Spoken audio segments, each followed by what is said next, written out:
You got me thinking things I didn't mean to. You got me wanting things I never wanted. Is this the way you always get what you want? Alright, alright. You got me right inside of my head. You got me so, so close on the tip of your tongue. This is the way you always get what you want. Alright, alright. Let's do and say that we're done. Let's do, I know that you want to. Let's do and say that we're done. Say that we're done. Let's do and say that we're done. Let's do. You got me saying words I've never said. You got me powerless on the edge of your bed. This is the way you always get what you want. Alright, alright. Let's do and say that we're done. Let's do, I know that you want to. Let's do and say that we're done. Say that we're done. Let's do, say that we're done. Let's do, say that let's do. Say that we're done. Let's do. I'm powerless to you. I'm powerless to you.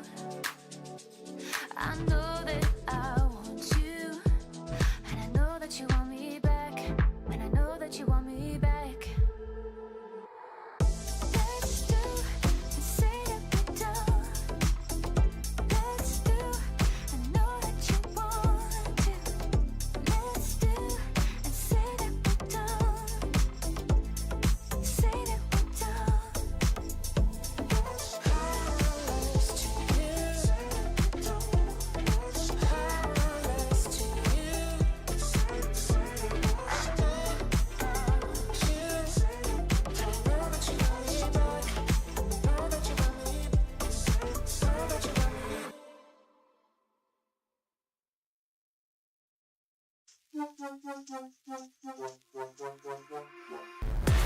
Give it more, give it more, give it more right now, right now. Give it more, give it more, give it way more, way more. Yeah, we give it all that we got. Measuring what's in our pockets, then we give it a lot. Cause we've been hustling for years, now we up at the top. And no, it's still not enough, so we ain't gonna stop. Cause that's full throttle, zoom, zoom, hop, skip, jump. Gotta eat it up, but the goal is lunch. I'm the big dude, so I never duck, duck. Just keep my head up and yeah, we going up, up. But don't call it good luck, luck. Earning what we got, got.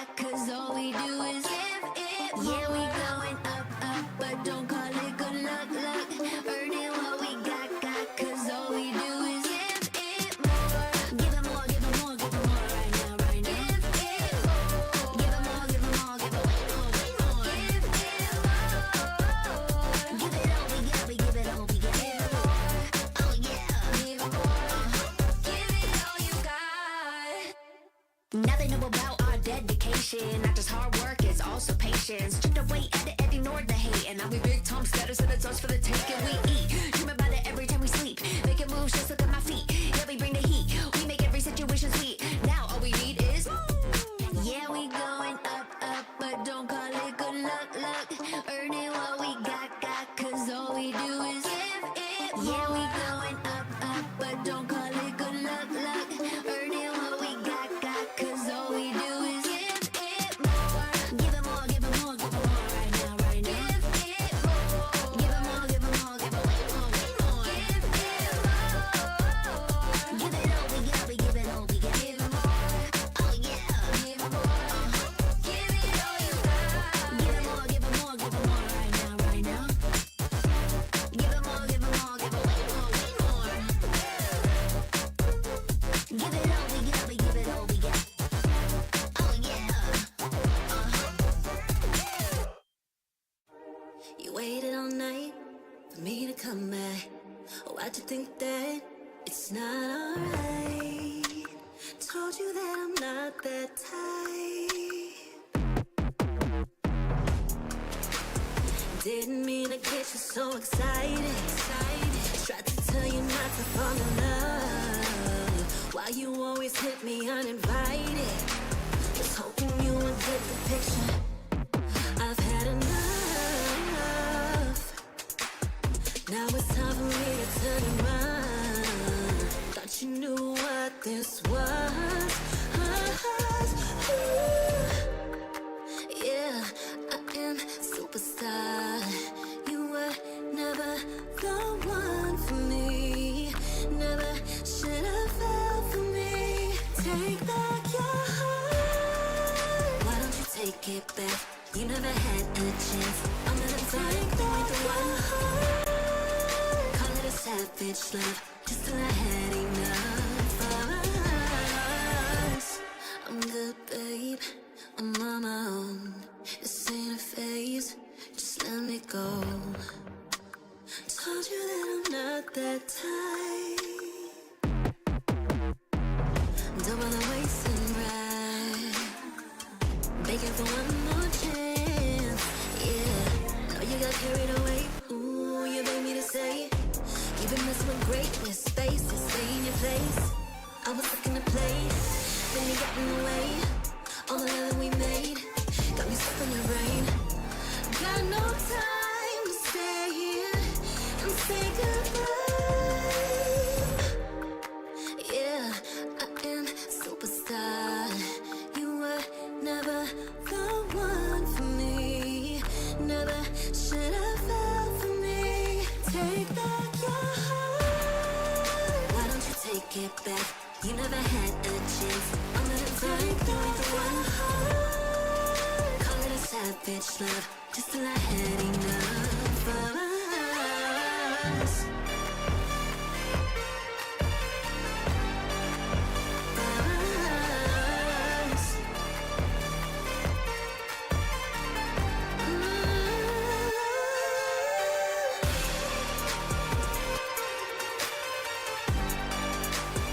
Take back your heart.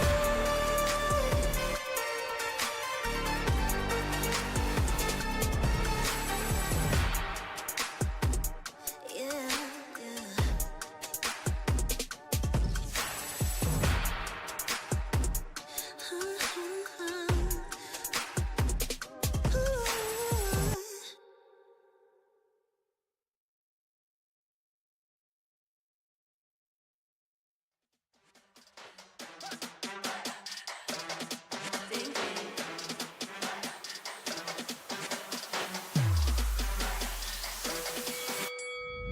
Why you just have that look upon your face with the underestimation? It is so yesterday. Cause baby, I can't fly without you by my side. I can do a whole lot more than just look pretty. I know that it'll take some time to see, but you're never stopping me. I know that we ain't giving up. If you thought so, well, tough luck.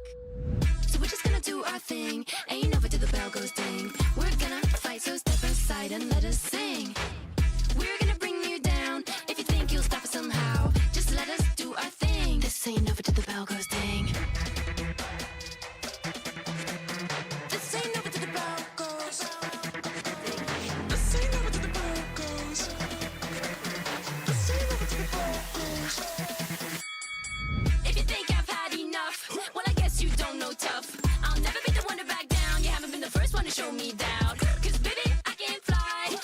got you by my side. You're never breaking me, never stopping me, never making me be less than all of me. Know that it'll take some time to see, but you're never stopping me. I know that we ain't giving up. If you thought so, well, tough luck. So we're just gonna do our thing. Ain't over till the bell goes ding. We're gonna fight, so step aside and let us sing. We're gonna bring you down. If you think you'll stop us somehow, just let us do our thing. This ain't over till the bell goes ding.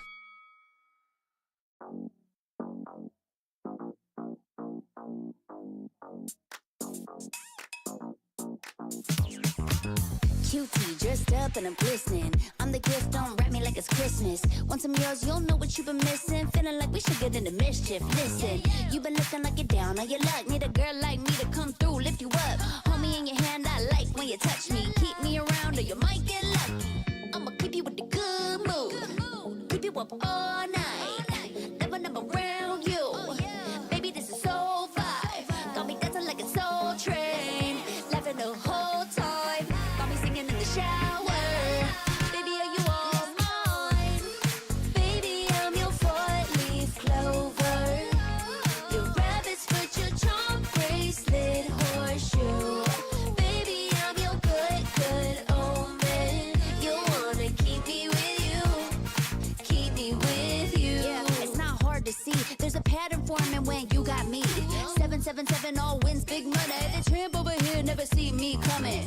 I was in your back pocket the whole time. A quiet power, a silent gold mine, a big old confidence boost. You never delude. Just know that you'll be winning, cause I'm with you in the building.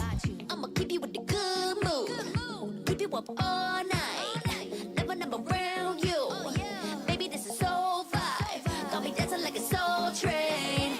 Laughing the whole time. Got me singing in the shower. Baby, are you all mine?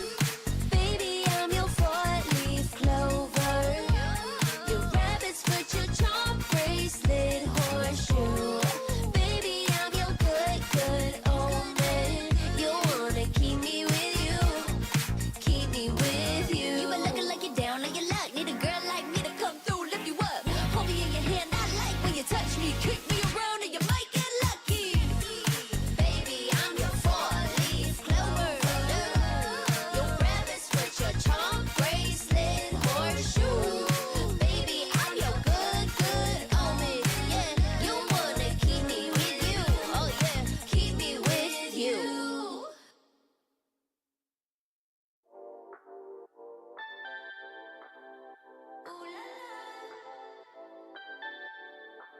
Let's go. Put it in motion. Baby, we're going faster, faster, faster, faster. Seizing the moment. Baby, keep going faster, faster, faster, faster. Speed up, make that thing rough. Foot on the gas so you got nothing left. Let's drive to the top of the mountain and see the view. Let's vibe, looking back on the journey, just me and you. Ain't nobody wanna go slow. Yeah, I was chilling in the past, I was solo. Now that I got you in my life, I'm like, go, go. I be living for the thrill of it, whoa, whoa.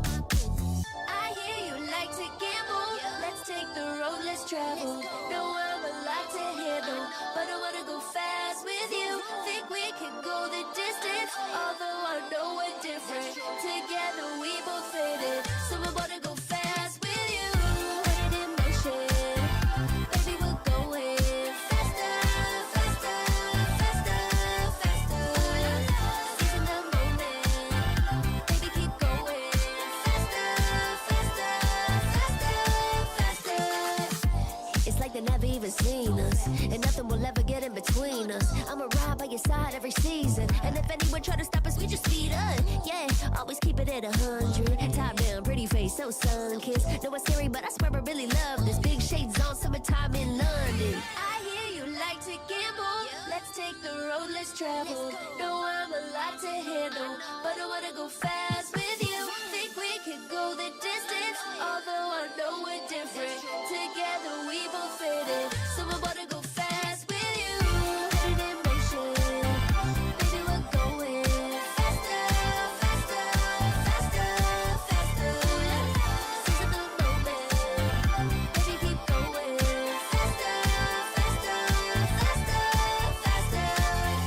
Put it in motion.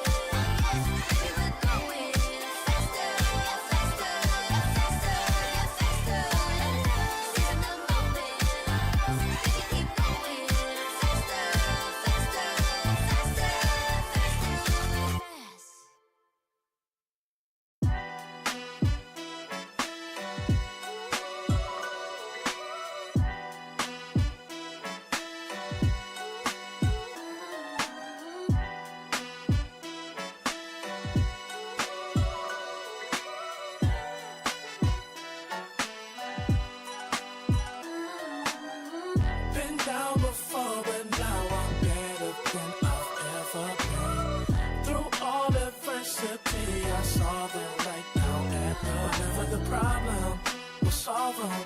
They get through together, it'll be all love and it's all good. And it's all good. Feel like I'm the big dog, been killing it since tip off. Come with it or stay home, the people gon' feel ripped off. It's only major leaguers in the office. If you giving half of an effort around the rest of us, you'll make it awkward. I'm about that action, not the one you talk with. You better hope I'm not the one your coach gon' have you out here really guarding. It took a lot for me to get here, but I have arrived. I really made it and the haters be looking surprised. Been down before, but now I'm better than I've ever been.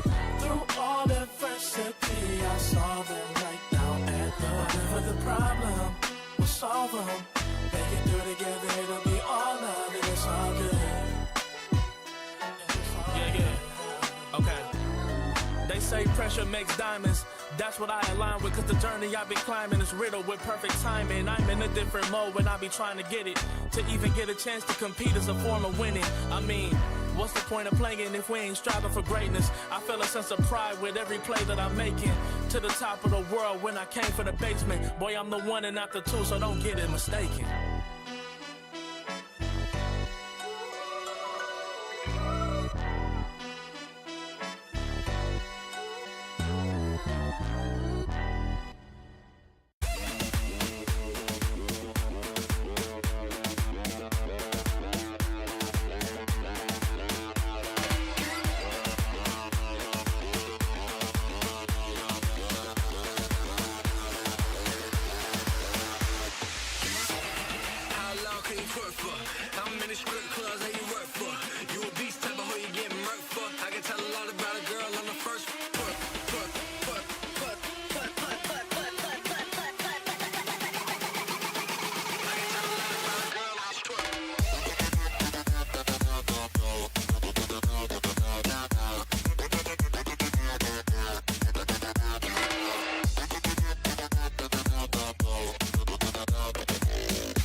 I'm the type of girl that turns logic into atoms. Think you know it all, but then you let me get inside your head. Yeah. Steady jump design, think I know your kind. I'm about to break another code now. Pretty in disguise, bugging up your life. This is my syntax. 3, 2, 1, deploy. XOX cutthroat code. Run it again, not there. XOX cutthroat code.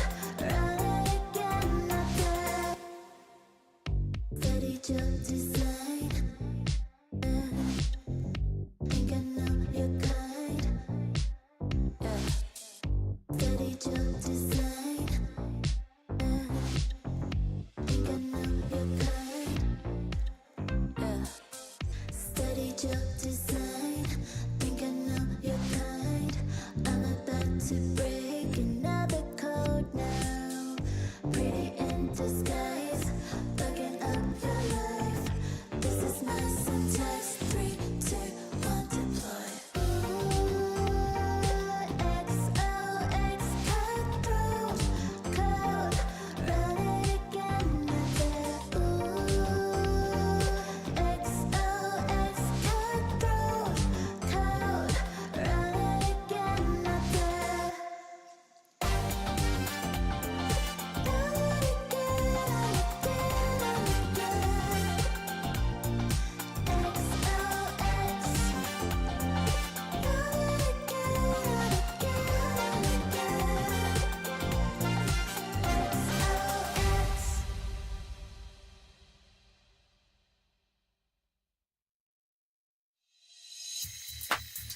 Snapdragon Pro Series is brought to you by Snapdragon Elite Gaming and DHL.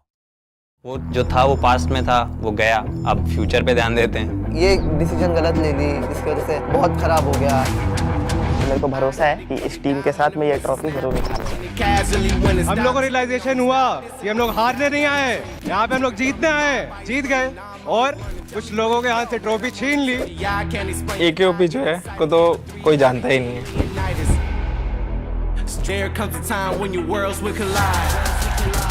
If it's holding you back, push it right to the side. Ain't got But Maja का grenade as we knock करेगा, trigger को game से बाहर करेगा, and the champions, they paying the price with their blood.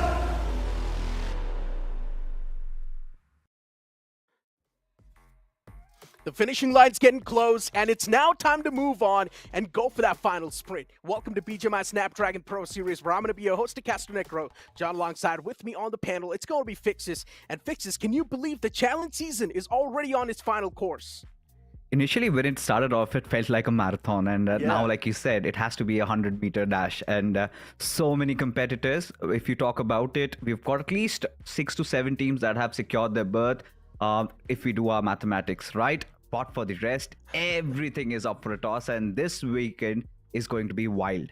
And the crazy part is still so many known names are pretty much there in the slumbers, or maybe you can't see in the danger zone. I'm talking about Gujarat Tigers, K9 Esports, Revenant X-Park, a team that has won back-to-back 2 official, is still sitting on the 15th spot, on the verge of being eliminated from this entire challenge season. You've also got Metal Esports on the 16th spot, just barely hanging on the cusp. If you talk about the latter half of the board, it just gets even worse, Fixes. Would you like to shed some light onto it?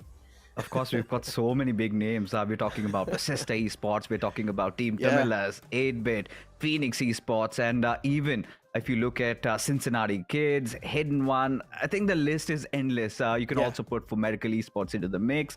And now for all these teams that haven't really made it so far inside of the top 16, it is going to be such a difficult task because day number 1 of this weekend has to be spot on. They need to get those chicken dinners and they need to go big.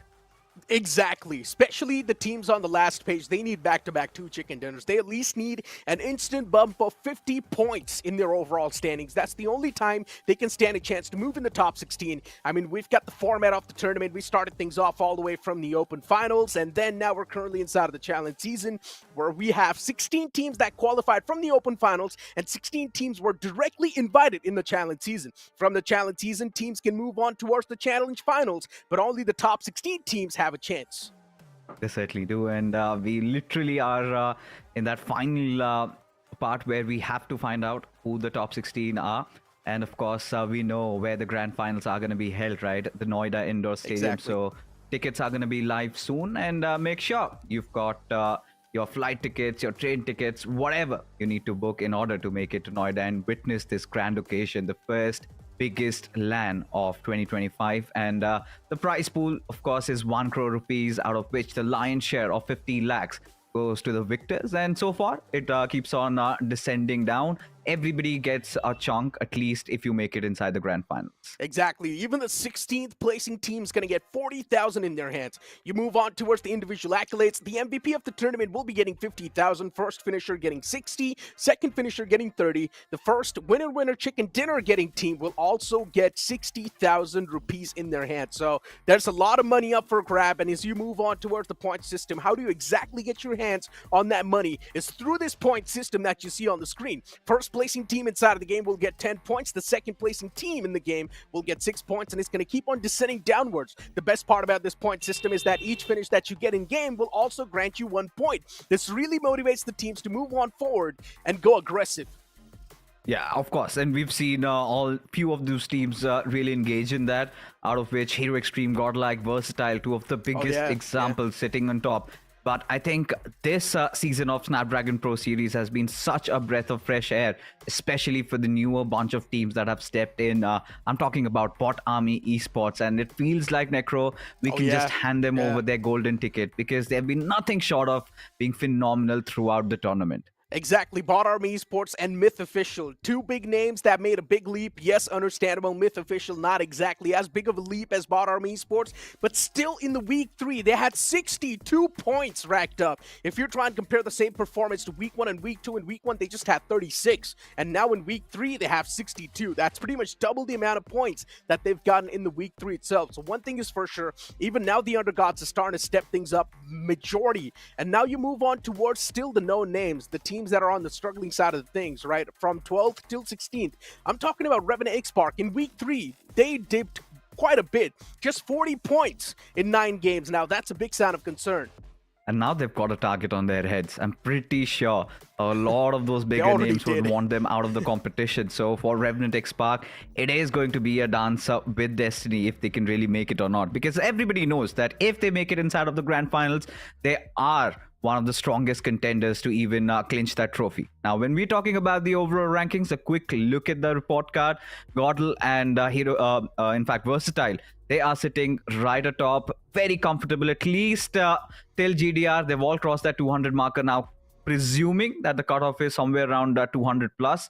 I think these 5 teams have already ensured qualification. But for Orangutan, Win got a little bit of a nudge in the right direction, and they could also squeeze in through. Same goes for Reckoning and the rest. But the real concern arises when you are Gujarat Tigers, Wildfangs, Charles Shelly, because let's be honest, now they are sitting at a comfortable spot, but so many teams from the bottom are looking to take an appraisal there that their positions might be under threat. Not just that, even another team, Red Ross fixes, you cannot forget about this team. In the first 2 weeks, Red Ross was there in the top 5 every single time. And now look at them on the 14th spot. Especially if you speak of week 1, they had 67 points, in week 2, 66. And then comes a big dip. Just 31 points in week 3. I'm not exactly sure what happened to Red Ross there, but man, if those type of dips keep on continuing, one thing is for sure, Red Ross won't be qualifying. And this is what we were discussing about, right? A few of these inexperienced teams sometimes tend to fluster down these situations. And yes, Red Ross, they've lost quite a lot of steam, but they have to give it a go. And they have to go all out this time, at least cross that 180, 190 marker by the end of day 2.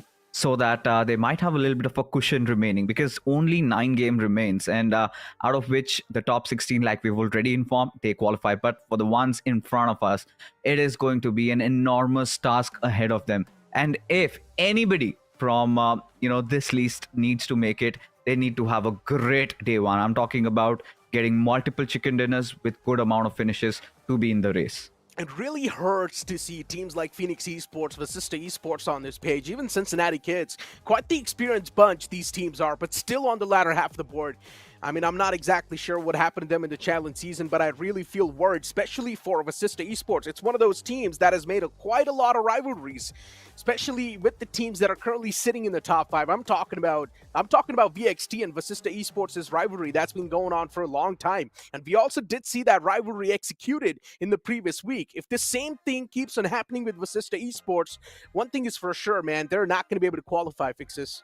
Yeah, and that's going to be such a bummer, especially considering Versatile Esports did try to make a couple of tweaks. They did try to get away from Pachinki. They tried to avoid El Pozo, and in turn, they have been digging up their own graves, landing at different spots, going up against different teams, and being taken down. Versatile Esports, they are literally in tatters at this point. But when you look at Team Tamilas, I cannot believe my eyes watching them at the 30th position. Now, this is one of those teams we had such high expectations from.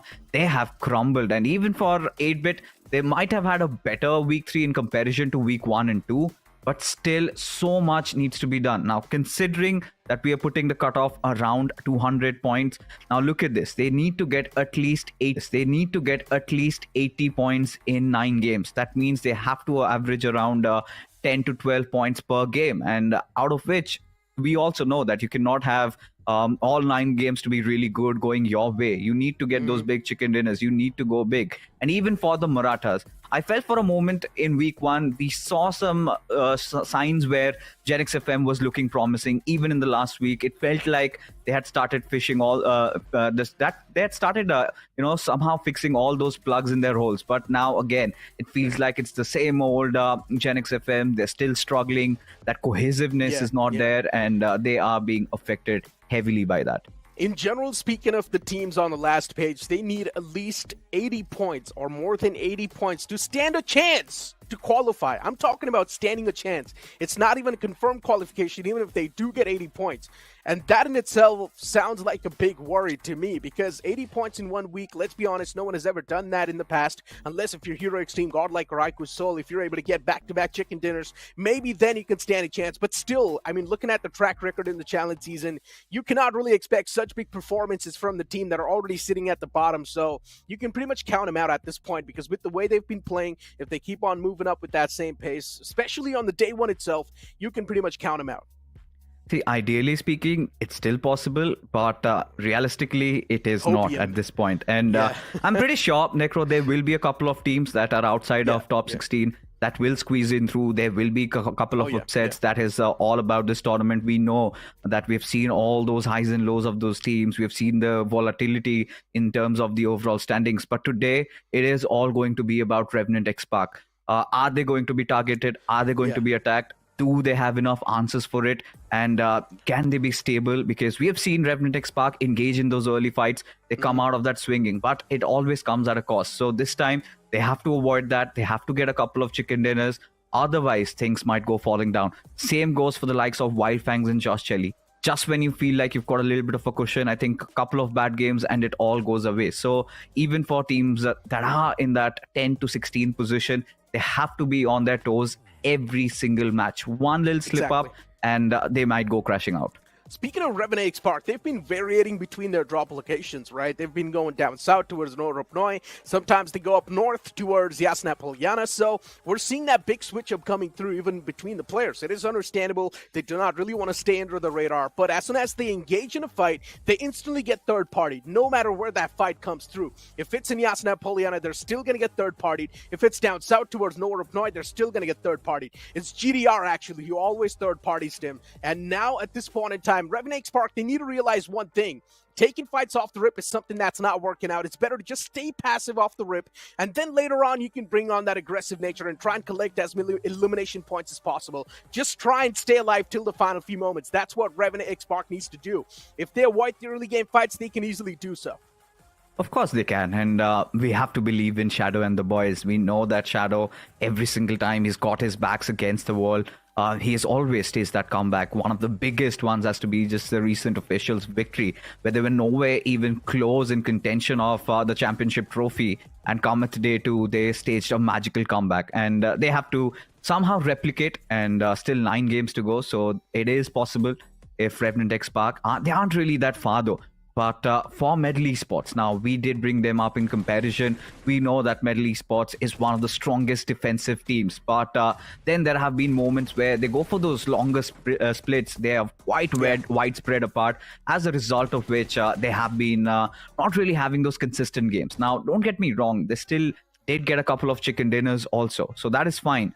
We know it's all good in the hood, but I think a lot of reliance on Lichit and Cyrix has been there.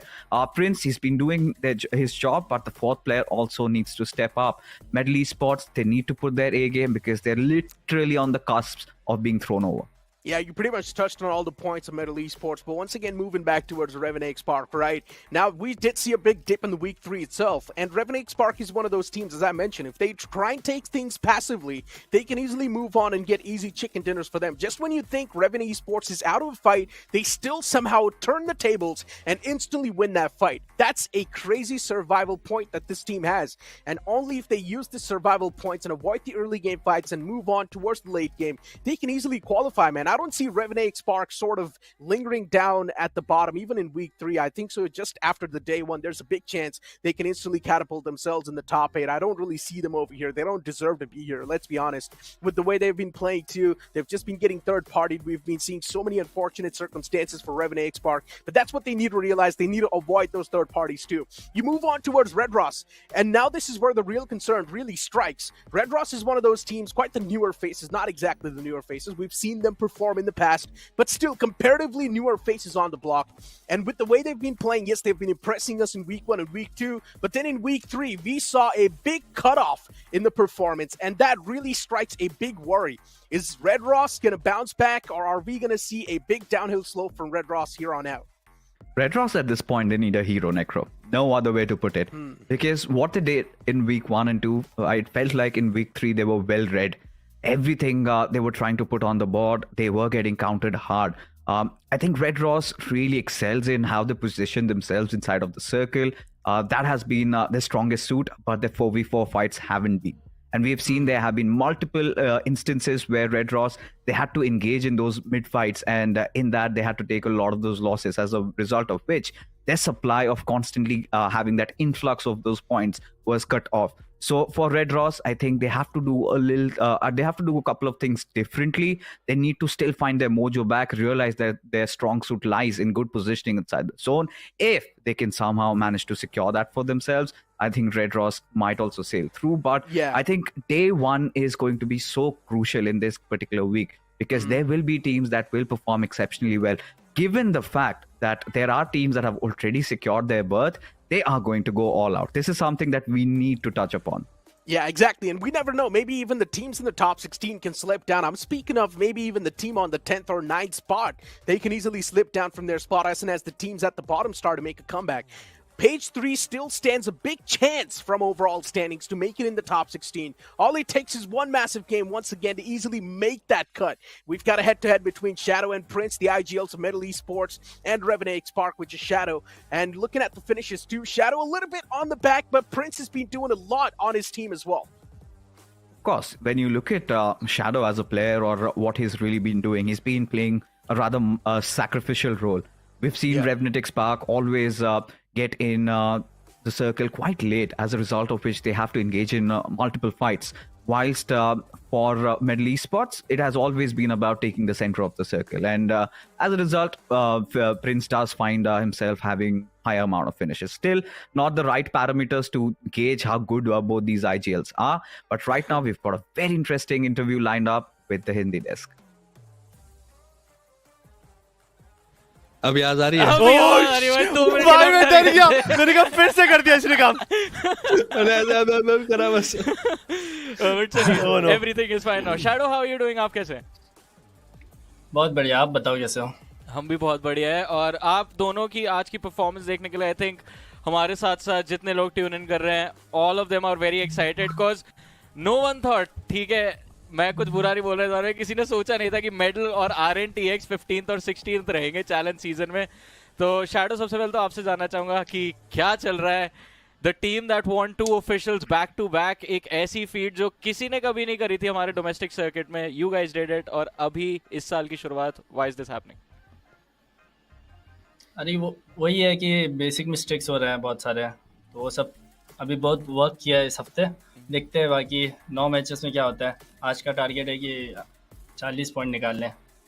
Let's go. Prince, my question for you bro, जी, you have to accept this ना कि medal बहुत inconsistent है, मतलब कभी कभी पूरा दिन गायब है और कभी कभी एक आधा बढ़िया गेम हो जाता है, ऐसा आप मानते हो या हमारा ही मानना है ये? नहीं, मैं भी मानता हूँ ये चीज़। तो अगर ऐसा है तो क्यों हो रहा है ऐसा? जैसे भाई ने बताया, शैडो भाई ने, कि जो बेसिक मिस्टेक करते हैं कि जैसे कि कोई कैंप कर रहा है तो वो जगह क्लियर ना करना, ऐसी जो बेसिक जो चीज़ें होती है ना, कि मतलब स्टेप बाय स्टेप जो फॉलो ना करना, ADS ना देना, विदाउट ADS चले जाना, कुछ भी, मतलब ऐसे बेसिक मिस्टेक होती है कि मतलब जब टीम 15 किल चिकन करती है ना, तो टीम के अंदर अलग ही कॉन्फिडेंस आ जाता है। तो आपने देखा होगा जब भी 15 किल चिकन किया है, दोनों बार 1-1 पॉइंट आया दोनों गेमों में। तो मतलब वही है कि मतलब हमारा वैसा होता है कि एक गेम अच्छा जाता है तो 2 बुरे जाते हैं, पता नहीं इसको कुछ कर्स बोले क्या बोले। अभी तो बस क्वालिफिकेशन लाइन पर है, बट यू नो ना कि ये गलतियां चैलेंज फाइनल्स में चुभ सकती हैं। नहीं, मुझे भी पता है ये चीज, करेक्ट भाई। अब ये जो नया लाइनअप है प्रिंस, मतलब आर यू कॉन्फिडेंट कि इसके साथ ट्रॉफी के सपने देख पाते हो आप? हाँ, यस, यही लाइनअप है जिसके साथ मैं देख पाता हूँ, क्योंकि इसी के साथ BMPS में मैं #4 था जब लोग जीते थे। जी, क्रेजी। अभी आप एक मेरा सवाल रहेगा ये कि आप दोनों के फिनिश एवरेजेस काफ़ी ज़्यादा अच्छे आ रहे हैं मैचेस के अंदर, लेकिन प्लेसमेंट पॉइंट्स काफ़ी कम चलते हैं, बिकॉज टॉप 5 के अंदर अगर बात करें, you guys are not that consistent, top 5 में आप ब्रेक इन नहीं कर पाते गेम्स के अंदर।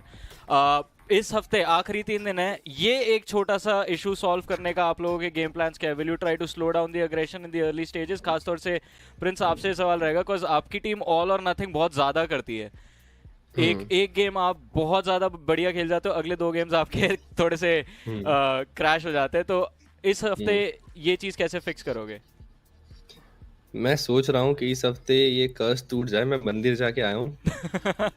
तो शायद ये ठीक हो जाए, कर्ज टूट जाए, बस मैं यही करूंगा कि एक गेम के बाद और एक गेम अच्छा चला गया तो कर्ज टूट गया बस।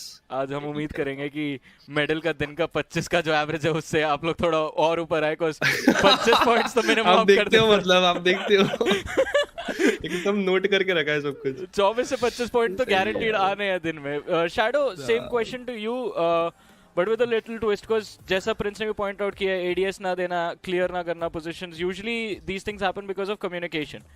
और ये ज्यादा तब हो जाता है जब आप बहुत इंटेंसिटी के साथ खेल रहे हो, everyone's giving their own call outs की ठीक है यहाँ पे ये पोजीशन क्लियर है, this is where I am Johnny भाई मैं बोलूं? हाँ जी आप बोलिए। मैं एक चीज बताऊंगा कि जब टीम में दो अच्छे असॉल्टर होते हैं ना, तो कोई एक अच्छा खेलने जाता है, एक्स्ट्रा करने जाता है, और उसी में चीजें होती है। पर वही है कि जो अच्छा है तो उसके साथ बुरा भी आता है। मुझे ये लगता है कि ऐसे हो रहा है कि मतलब जो अच्छे प्लेयर्स होते हैं ना, वही थोड़ा एक्स्ट्रा खेलने के चक्कर में होता ही है। Over aggression basically. मतलब इनकी टीम में भी है 2-3 सारे ही अच्छे हैं। वो तो क्रैड भाई का कहना है कि स्प्रे गॉड सारंग हो तो मैं बंदूकें उठाए क्यों। मतलब शैडो, अब ये जो आखिरी वीक 4 होगा, ये टीएक्स आरएनटी टीएक्स में प्रेशर वाला होगा या मतलब इट्स नॉर्मल फॉर यू? नहीं, प्रेशर तो नहीं लेंगे हम, मतलब कॉन्फिडेंट है कि कर लेंगे क्वालिफाई। बाकी बहुत मतलब इस हफ्ते देखा है हमने कि क्या गलती हो रही है, आज वो नहीं करने का ट्राई करेंगे पूरा।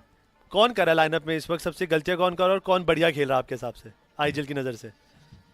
सभी गलती कर रहे हैं, इंक्लूडिंग मेरे से भी गलती हो रही है बहुत सारी, तो सब देखा है हमने, कोच ने भी देखा है, फिर बात किया है टीम ने, देखते हैं क्या होता है आज।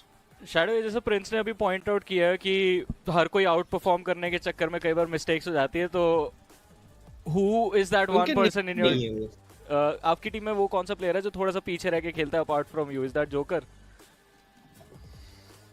पीछे तो उसका रोल ही है जोकर के पीछे रह के खेलने का, तो वही खेलता है पीछे। आजकल बोला है कि थोड़ा आगे जाके खेलो उसको। I think last pro series के बाद तो आप बोलोगे कि ठीक है भाई तू भी आगे रहे। But guys, thank you so much for the lovely insight, Shadow and Prince you as well. आपने काफी बढ़िया चीज अभी पॉइंट आउट करी, how a team mentality functions, and उम्मीद करेंगे आज आप लोगों के मैचेस अच्छे जाए। We want to see both of you break into the top 10 by the end of the day, so best of luck for that and best of luck for your matches. धन्यवाद भाई। Thank you so much. Shadow said he wants to get 40 points in 3 games. You think that's possible? I mean, 40 points is a lot.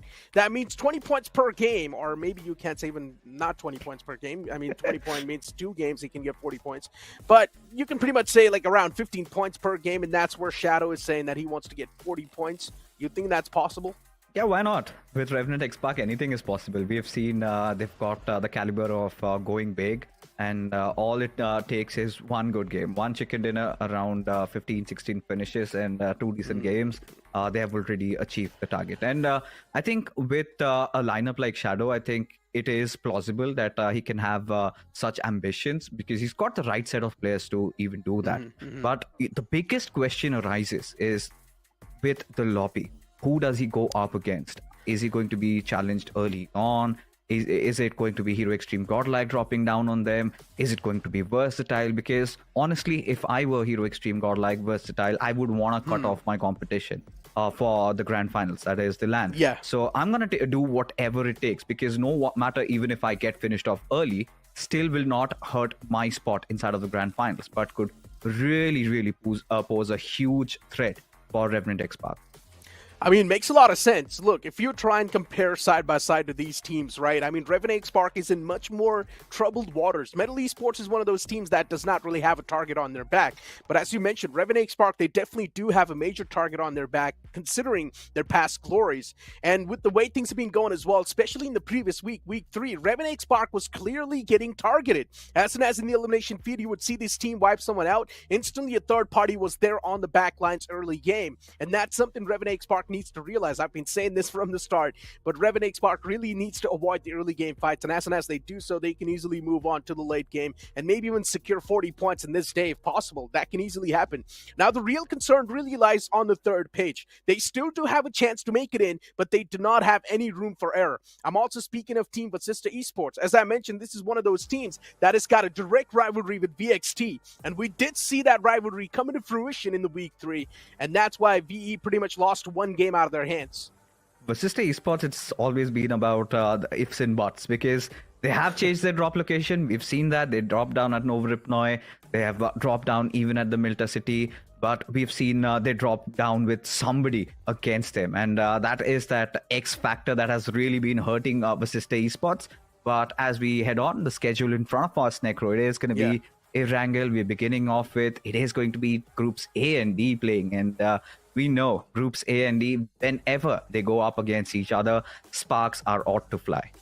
Exactly. It's pretty much the basic schedule. Nothing really changing over here. Erangel, Miramar, Erangel, Sanhok, Vikendi, Erangel. And we've got Group A and D on the screen. The first two groups to duke it out against each other off the rip.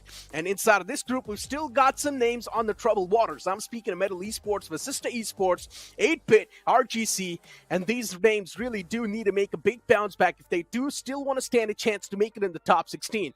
4M, legit, they're a bit too deep on the bottom of the board. So I don't exactly think they can stand a big chance, but it all comes down to the first day itself. If they get maybe 40 points in the first day, then maybe they can't stand a chance to make it up.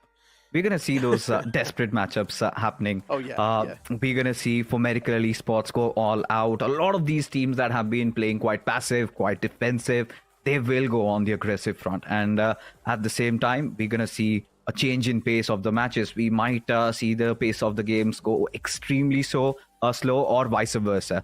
We really cannot gauge the situation right now. Once we get a look at the flight path trajectory, we can maybe say that in a better manner. But for what it is worth, it is going to be an exciting affair because so many of those bigger names are still in contention, and it would be such a shame if they missed out on the Grand Finals LAN this time, especially Phoenix Esports, considering they did promise us, or rather the Hindi desk, that they are going to be giving those interviews in Noida. So that is going to be exciting. But for game one, I think it's so difficult to say who comes out as the victor. Phoenix Esports, they're a bit too deep in the overall standings fixes. They're on the 23rd spot with just 124 points. And as I mentioned, you look at the cutoff, it's somewhere going to be around 180 to 185. That's my prediction. And still a lot of people are saying it's also going to go 200 plus. So if that does happen, then Phoenix Esports, the chance for them to qualify, it's next to none. But still, it all comes down to the first game itself. It all comes down to the first day itself. If Phoenix Esports get even 30 points in the first day, they still do stand a major chance to make the comeback in the top 16. This day matters so much to the teams on the second page. Hell, even Cincinnati Kids is still there on the latter half of the board. Quite the known lineup, a lineup that is known to make it till the Grand Finals, but then in Grand Finals not perform. But this time, we might just see that chain being broken. Either they're not going to make it to the Grand Finals, or if they make it to the Grand Finals, we might just see them do really good.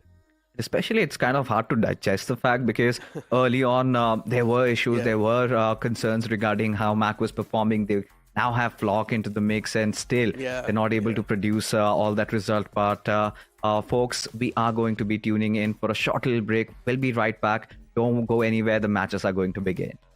So we're just gonna do our thing. Ain't never do the Broncos thing. We're gonna bring you down. If you think you'll stop somehow, just let us do our thing. This ain't never do the Broncos thing. सही strategy और timing का खेल है sir, javelin की तरह। अरे मेरा मतलब गन्स, M416 ग्रेनेड फेंक देंगे सर, सब फेंक देंगे। यार इसको सच में फेंकना नहीं आता। नहीं आता। अच्छा, ये लो, नेट स्पैम करके दिखाओ।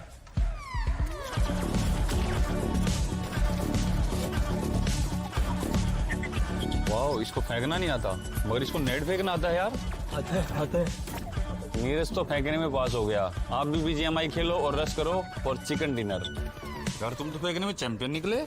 चैंपियन नहीं sir, conqueror. O yes.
Now they know about our dedication. Not just hard work, it's also patience. Chipped away at it and ignored the hate. And now we big Tom status and it's us for the take and we eat. Dream about it every time we sleep. Making moves just under my feet.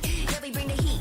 We make every situation sweet. Now all we need is, yeah, we going up, but don't call it good luck, luck.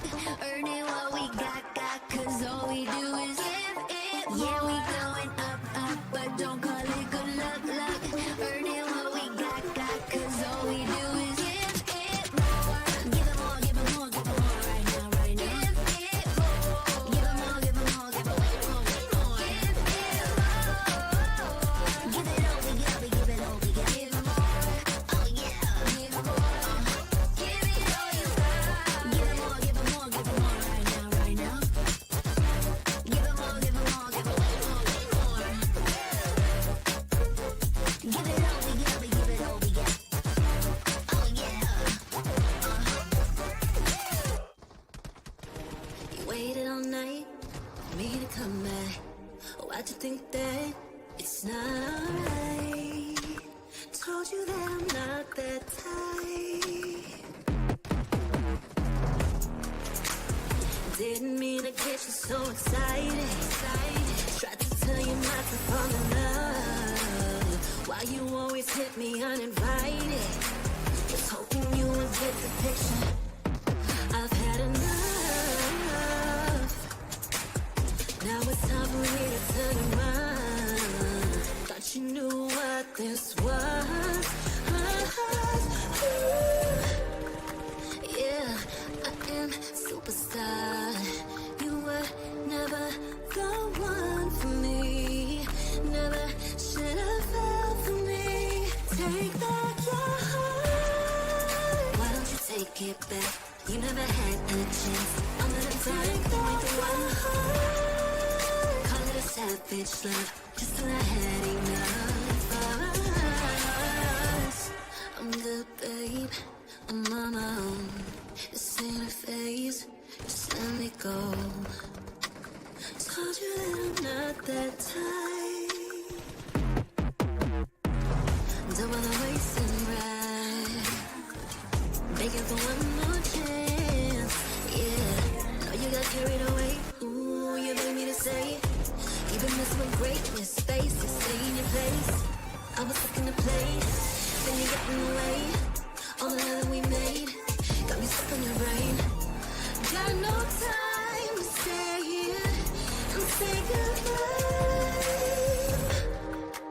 Yeah, I am superstar. You were never the one for me. Never should have felt for me. Take back your heart. Why don't you take it back? You never had a chance. I'm gonna take back one heart.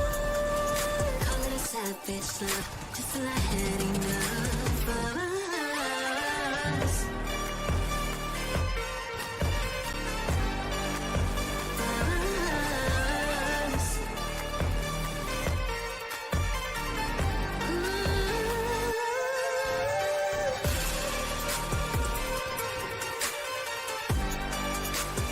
Take back your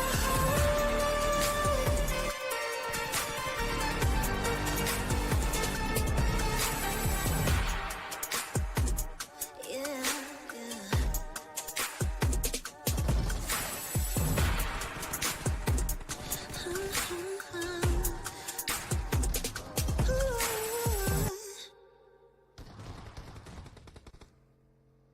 Ding ding.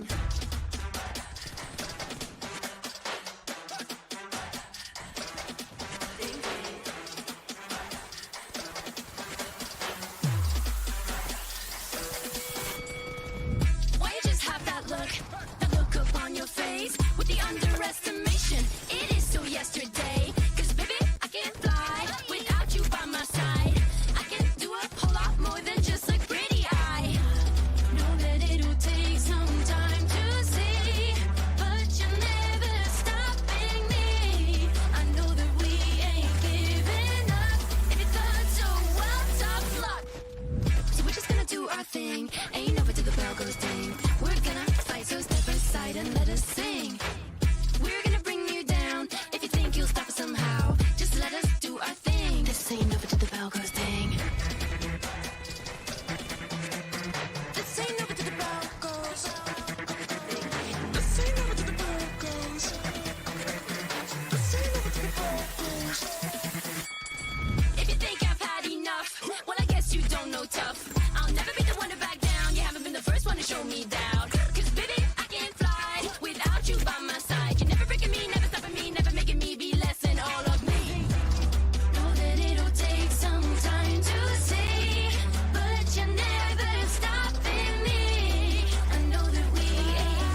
up and I'm glistening. I'm the gift, don't wrap me like it's Christmas. Want some yours, you'll know what you've been missing. Feeling like we should get into mischief. Listen, you've been looking like you're down on your luck. Need a girl like me to come through, lift you up. Hold me in your hand, I like when you touch me. Keep me around or you might get lucky.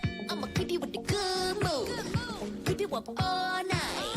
Never around you. Baby, this is so vibe. Got me dancing like a soul train. Laughing the whole time. Got me singing in the shower. Baby, are you all mine? Baby, I'm your four-leaf clover. Your rabbit's foot, your charm bracelet, horseshoe. Baby, I'm your good, good omen. You wanna keep me with you. Keep me with you. Yeah, it's not hard to see. There's a pattern forming when you got me. 777 all wins, big money. The tramp over here never see me coming. I was in your back pocket the whole time. A quiet power, a silent gold mine, a big old confidence boost. You never delude. Just know that you'll be winning cause I'm with you in the building. I'ma keep you with the good mood. Keep you up all night. Never around you. Baby, this is so vibe. Got me dancing like a soul train. Laughing the whole time. Got me singing in the shower. Baby, are you all mine? Baby, I'm your four-leaf clover. Your rabbit's foot, your charm bracelet, horseshoe. Baby, I'm your good, good omen. You wanna keep me with you.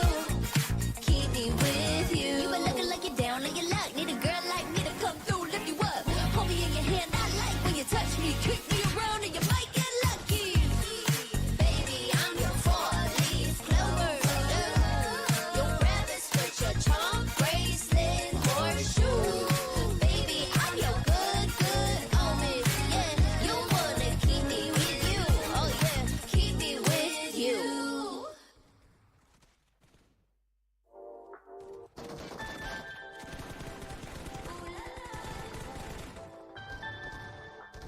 Let's go. Put it in motion. Baby, we're going faster, faster, faster, faster. Seizing the moment. Baby, keep going faster, faster, faster, faster.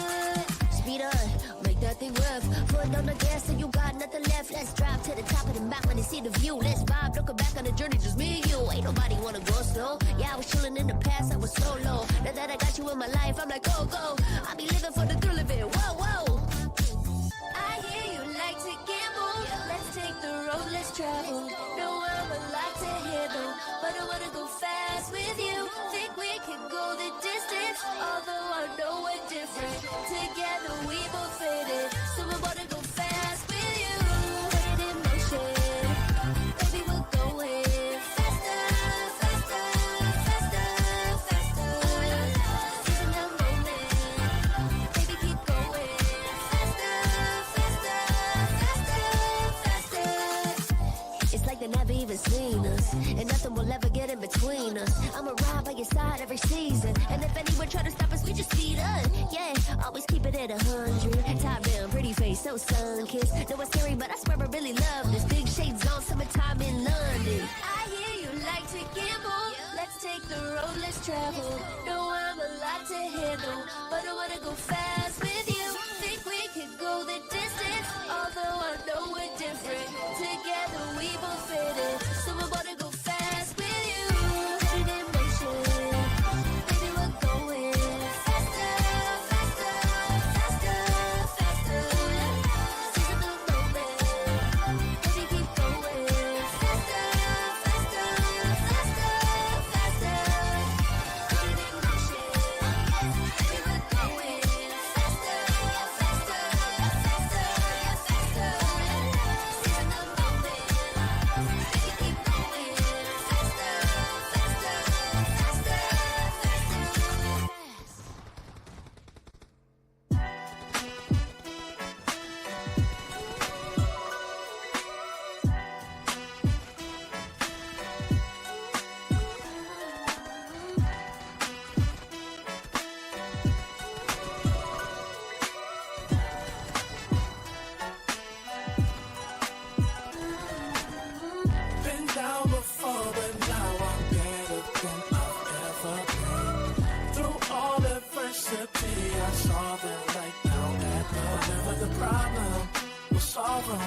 Make it through together, it'll be all love, and it's all good. And it's all good. Feel like I'm the big dog, been killing it since tip off. Come with it or stay home, the people gon' feel ripped off. It's only major leaguers in the office. If you giving half of an effort around the rest of us, you'll make it awkward. I'm about that action, not the one you talk with. You better hope I'm not the one your coach gon' have you out here really guarding. It took a lot for me to get here, but I have arrived. I really made it, and the haters be looking surprised. Been down before, but now I'm better than I've ever been. Through all adversity, I saw that right now and whatever the problem, we'll solve them. Make it through together, it'll be all love, and it's all good.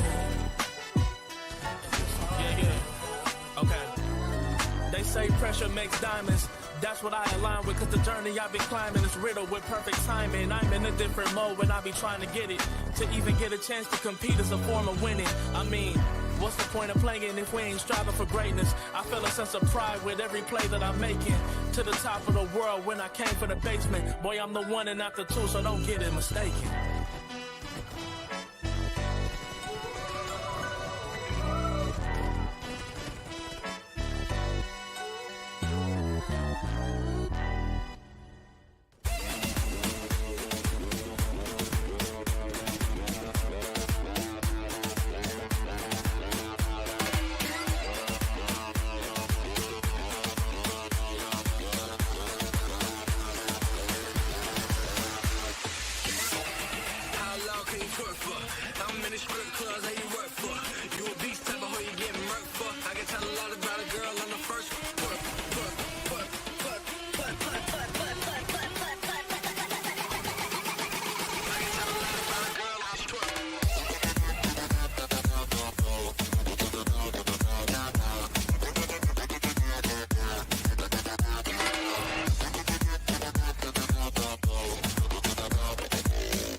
I'm the type of girl that turns logic into ugliness.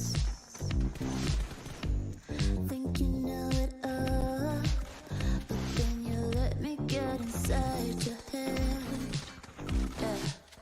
Steady joke design, think I know your kind. I'm about to break another code now.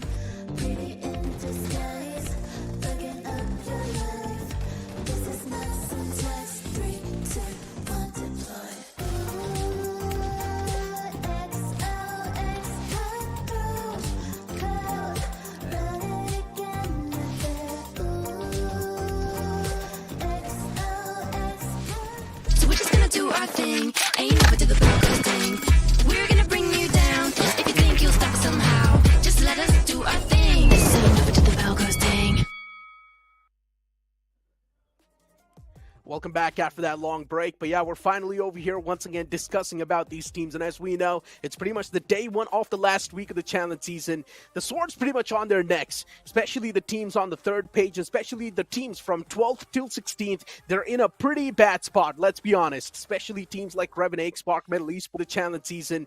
The sword's pretty much on their necks, especially the teams on the third page, especially the teams from 12th till 16th. They're in a pretty bad spot, let's be honest, especially teams like Revenant, Spark, Metal Esports. We had a full-blown conversation about them, but another team that was a big X factor, especially from week one itself, was Team Empire Fixes. Now Team Empire is finally outside the top 16, but do you think they stand a chance to make a comeback? Of course they do. There is nothing taking away from Team Empires. We've seen that zeal in them. They've got what it takes, and I feel like a couple of good games, they need to find themselves back once again. One good chicken dinner, and they might also be in the race once again. So for Team Empire, not really that concerned, because Team Empire, the only thing that has been pulling them back is themselves, I feel, Necro, because they tend to doubt themselves. Their 4v4 fights, sometimes you feel like they're scared to take that. So if they can go past their fears and they engage, they come out on as the winners, then who knows? Team Empires, we might get to see them in the grand finals. It really does feel like they've amped up the firepower by quite a bit, especially Ace and Predator. These two guys are always in the forefront of the action, and Team Empire, they've always been doing pretty good, even in the elimination aspect. So right now, all they need is consistency on the board, not even that far away from top 16, on the 17th spot. So Team Empire can easily make that climb, easily make that leap in the top 16. The real concerns really do begin around Diesel Esports and 4M, because they're sitting on the cusp of the page number 3. And for them to make a comeback, they at least need 2 back-to-back good games, or maybe somewhere around 50 points in at least one day. And if that is possible, that's the only time where we can see Diesel Esports and 4M make that comeback. Speaking of Diesel Esports, they've been pretty indecisive. The same thing can be said for 4M too. For Diesel Esports, nothing has really been working out. There have been those couple of days, especially week 3, we saw a little bit of a resurgency from their side. But barring that, put that aside, I think Diesel Esports are still missing. But for Medical Esports, now we've seen them indulging in a couple of fights, but something seems wrong in their boot camp, because just recently they again parted ways with their coach, and I've been in talks with him.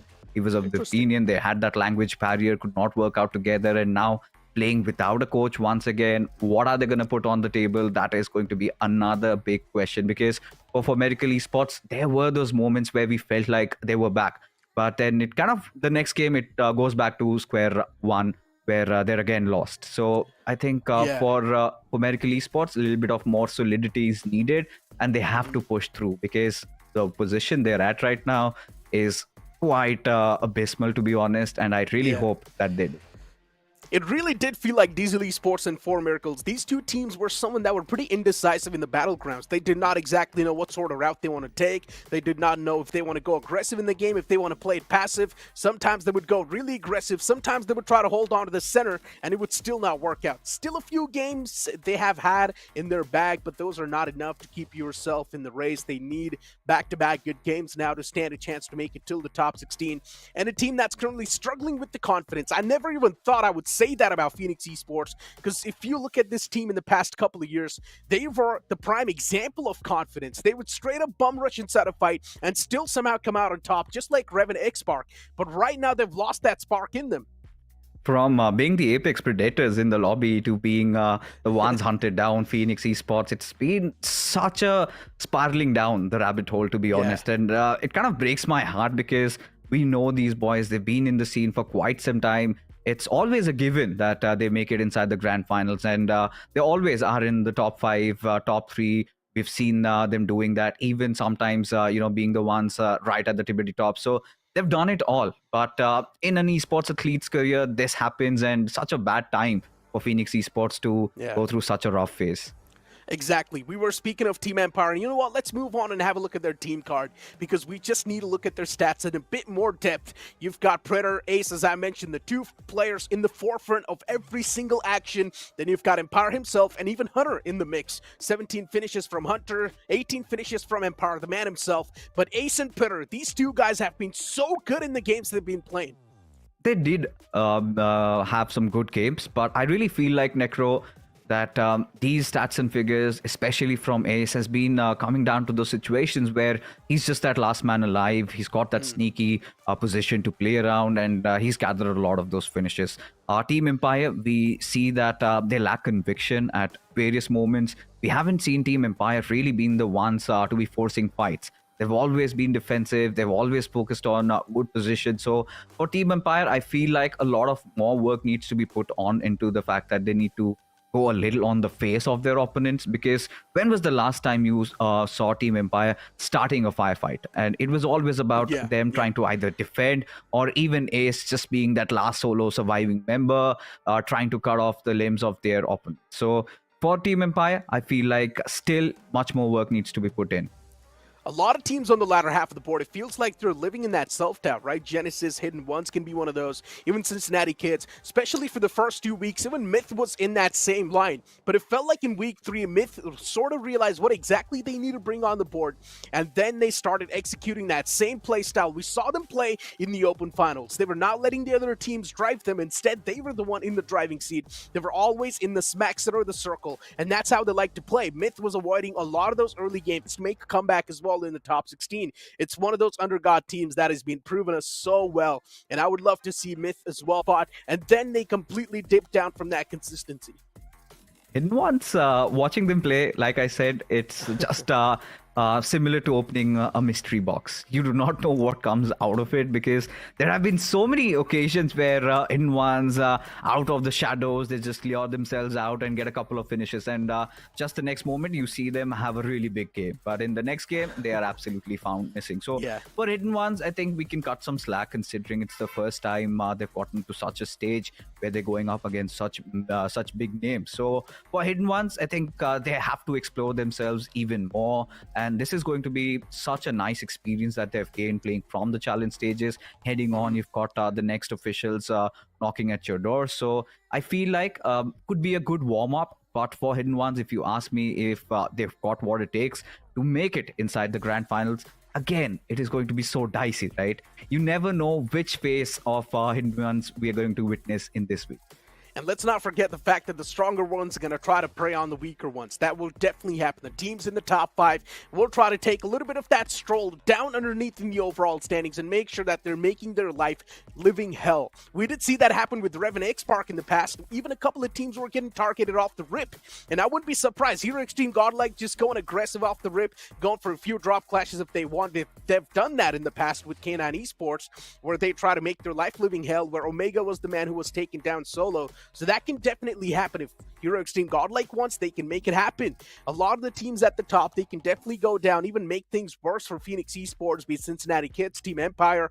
And, I mean, speaking of IST Esports, you know, VXT is one of those teams that is definitely going to try to make sure that they do not qualify. For Versatile, they're gonna make life's hell, especially for IST Esports. I do not know where this bad blood really came from, but I'm enjoying this. And IST Esports, let's be honest. We all know where that bad blood came from. I mean, the old brotherhood turned into a big rivalry.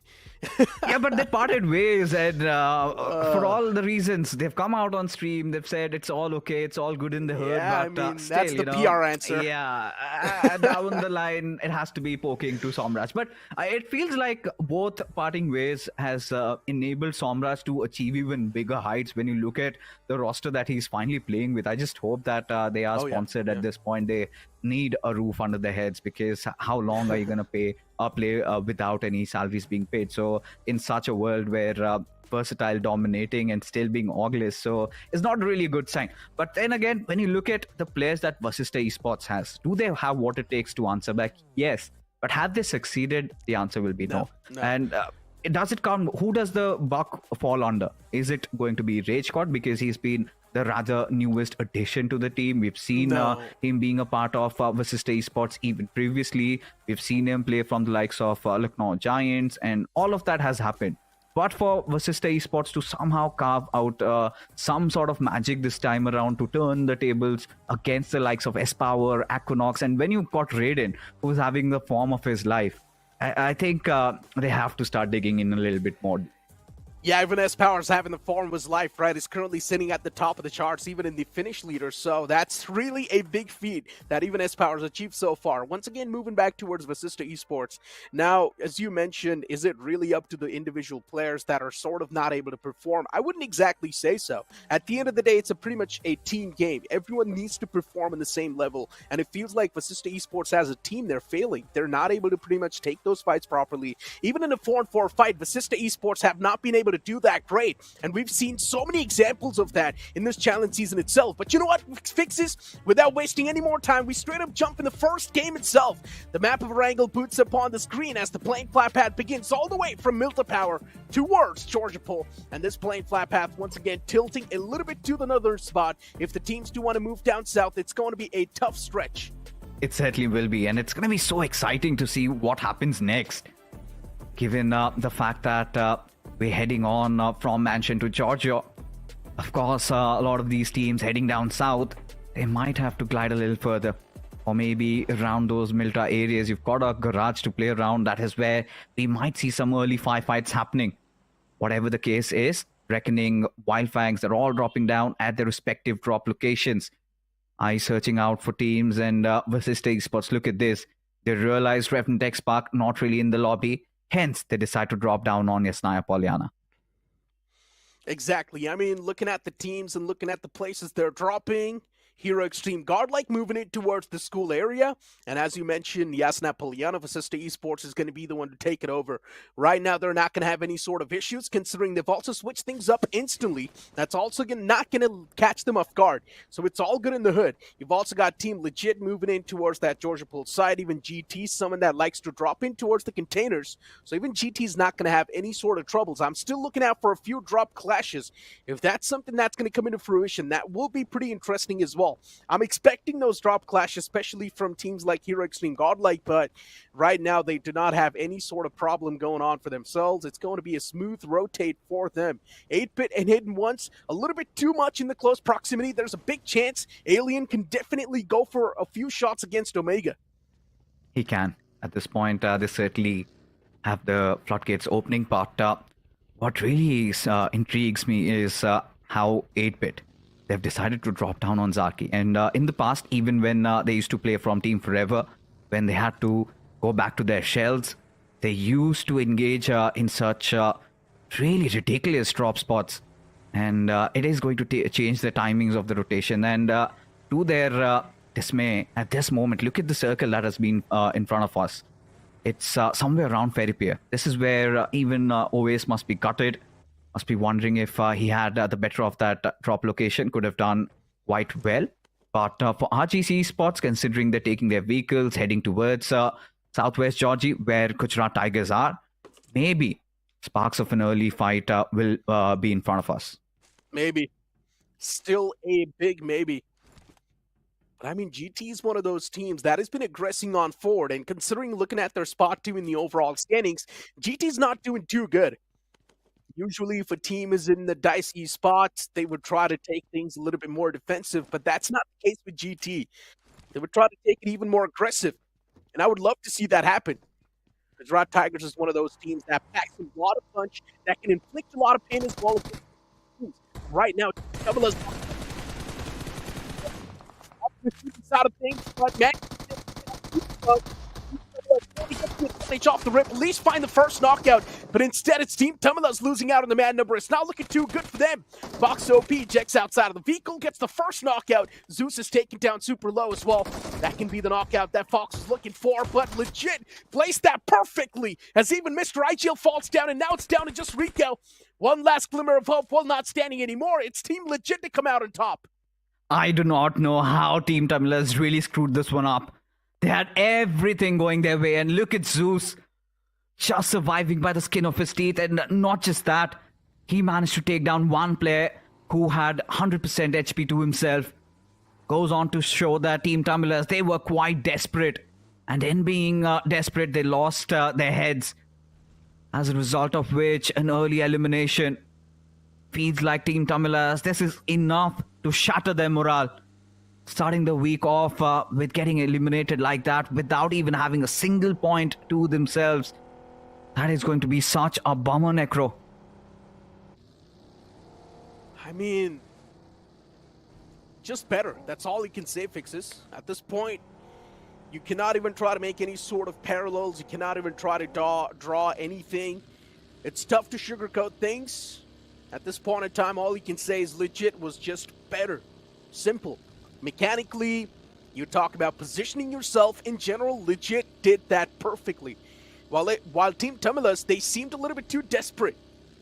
It was a scrappy fight at the end of the day, but legit just came out on top considering their mechanics were on point. You've got Team 8-Bit, another desperate team on the screen, and hopefully Team 8-Bit's not going to make the same mistake Team Tumulus made. They need to play things a little bit more cautiously, take things a bit more maturely, and that's the only chance 8-Bit can have. One single game went wrong, 8-Bit instantly loses the chance to qualify in the top 16. And to make matters worse, they cannot really be playing very defensive either. They have to take those early fights, especially as we know how clustered up it can get during those final circles. So 8-Bit, if they need to do their bidding, they have to go on for those early engagements, especially against the likes of Legit. But not really going their way, is it, considering the fact that Legit have got their hands hot right now, especially after that clutchy play being put on by Zeus from Legit. So for 8-Bit, they have to be very watchful for every single movement they make, as RGC, usually we know they tend to drop around the Georgie area this time. Considering the fact that 8-Bit hasn't really taken over Fairy Pair, they have been the ones taking it firsthand.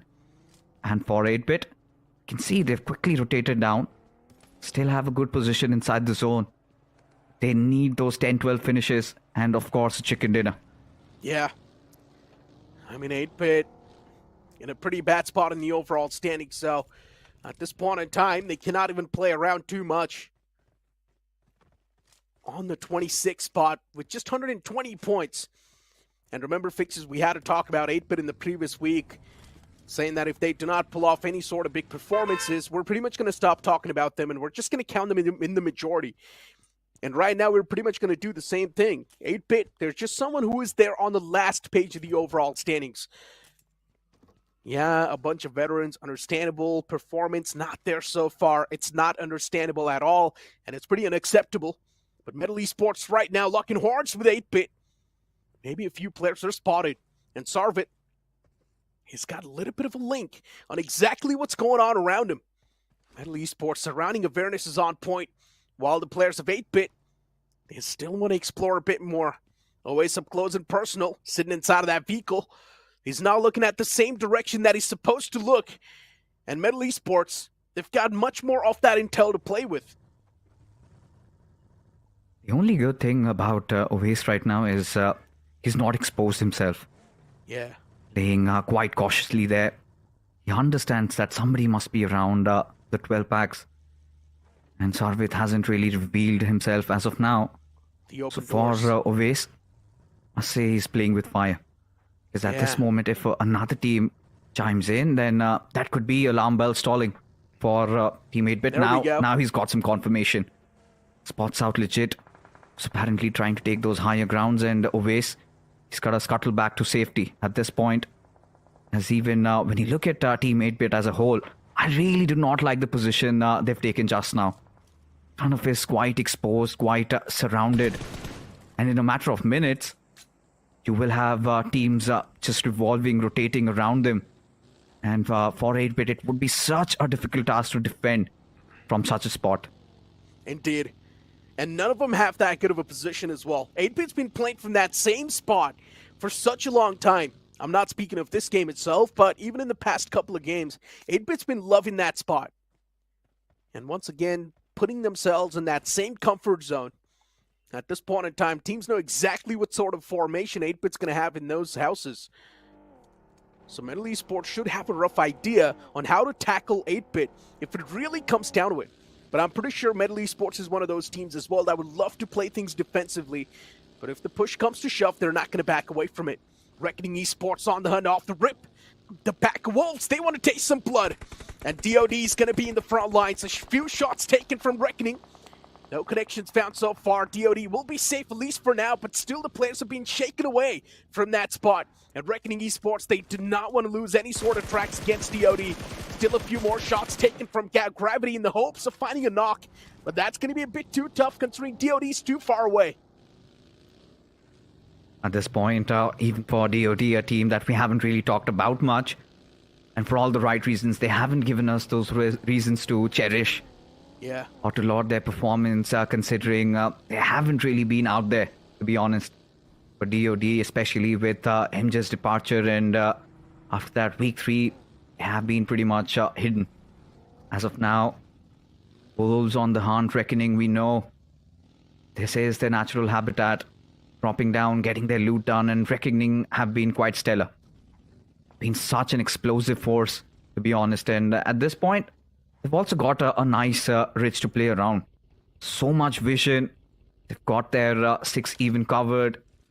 And now it seems like got a slight hint that tells them that Medal Esports might be in front of them. And all Reckoning is on the lookout for is that one good knock. And we know this team, they've got that firepower to execute a fight. One good knock, and they instantly go for the slam-in.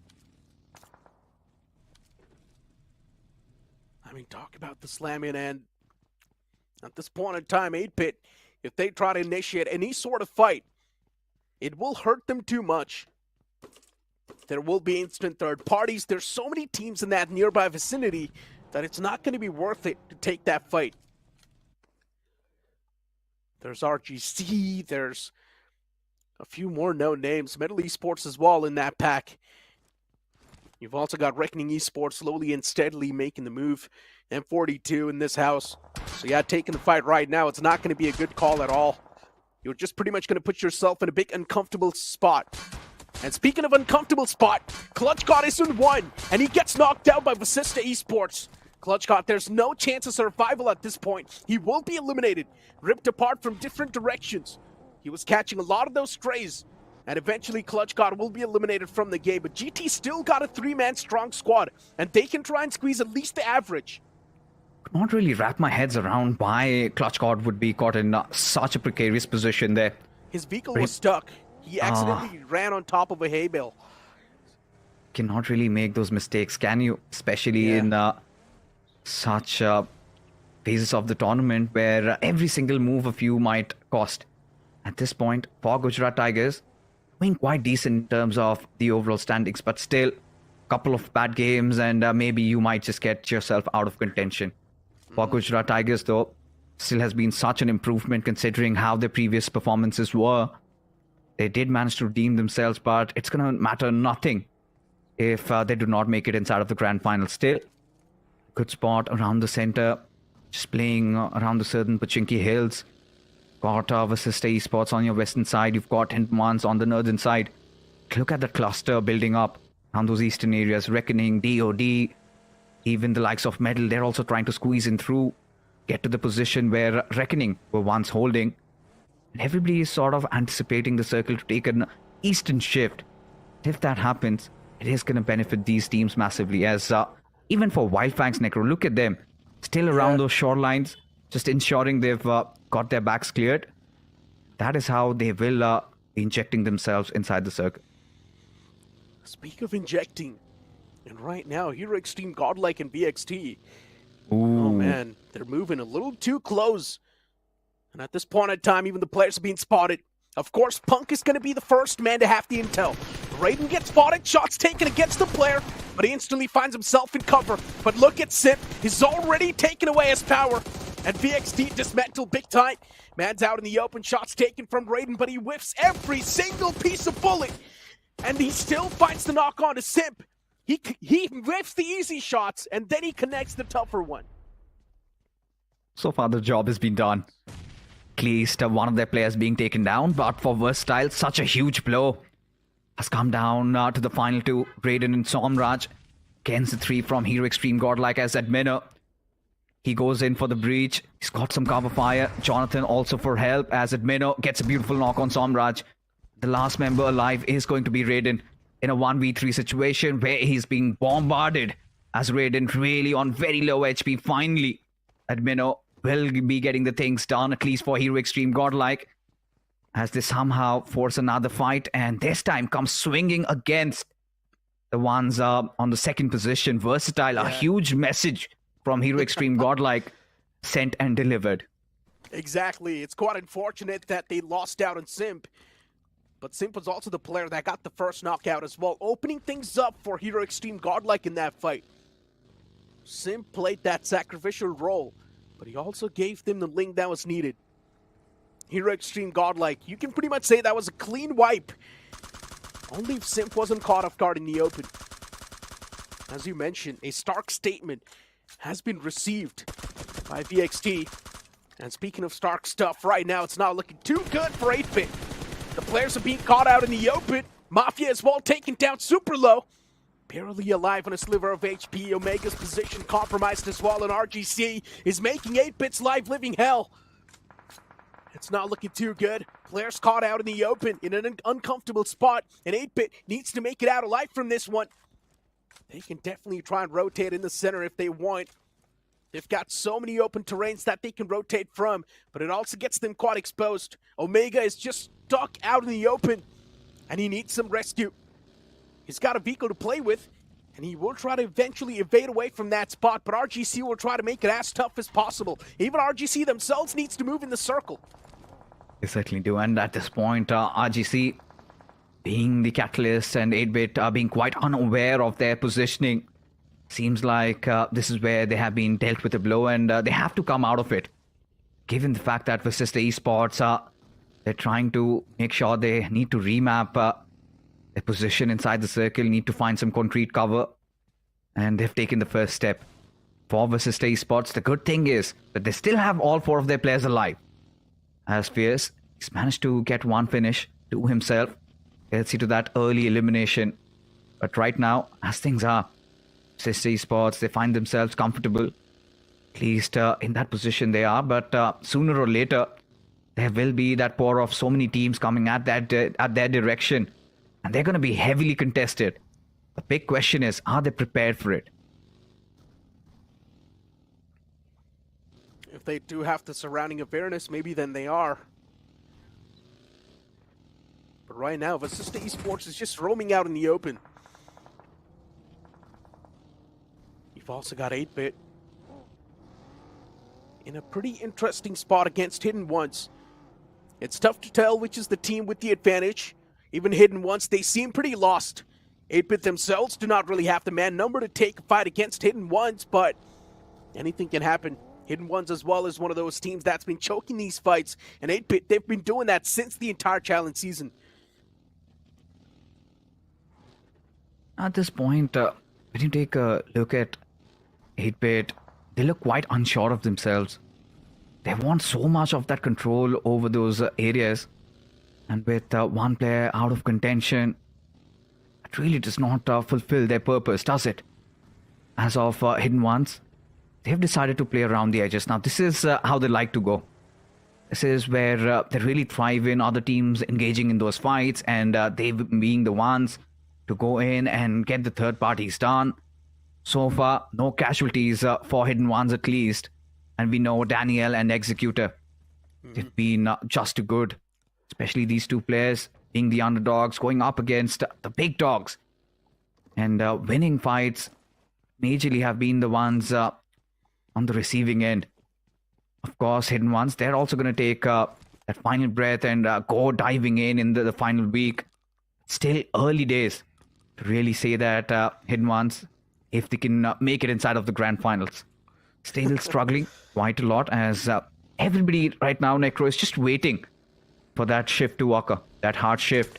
Exactly. And seems like Reckoning wants some concrete covers, as the circle has shifted a little towards the southwestern side. This might help their cause. Too many teams on the back of Reckoning. They're getting hunted. It's not that great of a thing, but still things can be flipped. DOD taking a fight against Wild Fangs, and even for Wild Fangs, they're not too much in the safer shoes in the overall standings. In a good spot, but not in the safer shoes. Scout OP's going for a major flank, and Palu needs to evacuate from this spot as soon as possible. His vehicle's on the verge of being blown up, and that's exactly what happens. Trey Scott's able to find the first opener, even though Niche gets knocked out. DOD down to just 50% of the manpower. Reaper and Clutcher, and both the players are taken down super low. Clutcher as well is chipped up pretty low, and he's going to try to back away from this spot. Sensei closes on up and mops the floor with the bodies of DOD. Two more players are still alive from DOD, and they're now going to try to play things as safe as possible. Play it on the placement point. So far, a really good start for Wildfangs, given that they've gotten some bonus finishes right off the hook. And for Wildfangs, it's going to be such an important week, especially with their qualification on the line, still inside the top 16. But the big question is if they can maintain it, as DOD stuck between a rock and hard place at this point. Clutcher, without having any clue of what's going on, Reaper already being taken down, needs to provide some assistance over there, as Visista Esports got such a difficult spot to defend. This wooden shack completely exposing them. But sometimes these little corners could be blessing in disguise, as Medal Esports, they launch an attack on the players of Genix FM. As one of their players, the IGL themselves, is down on his knees, as Sarvit is trying to hold the doors, as Vishu, Shogun, and Evil, they unite and are looking for a counter-attack. Medal Esports in a pretty uncomfortable spot. Genix FM, they've got a bit more of that breathing room to play with. And Shogun is definitely going to try to hurt the players of Medal Esports. That nade was super close. Sarvit could have been knocked out.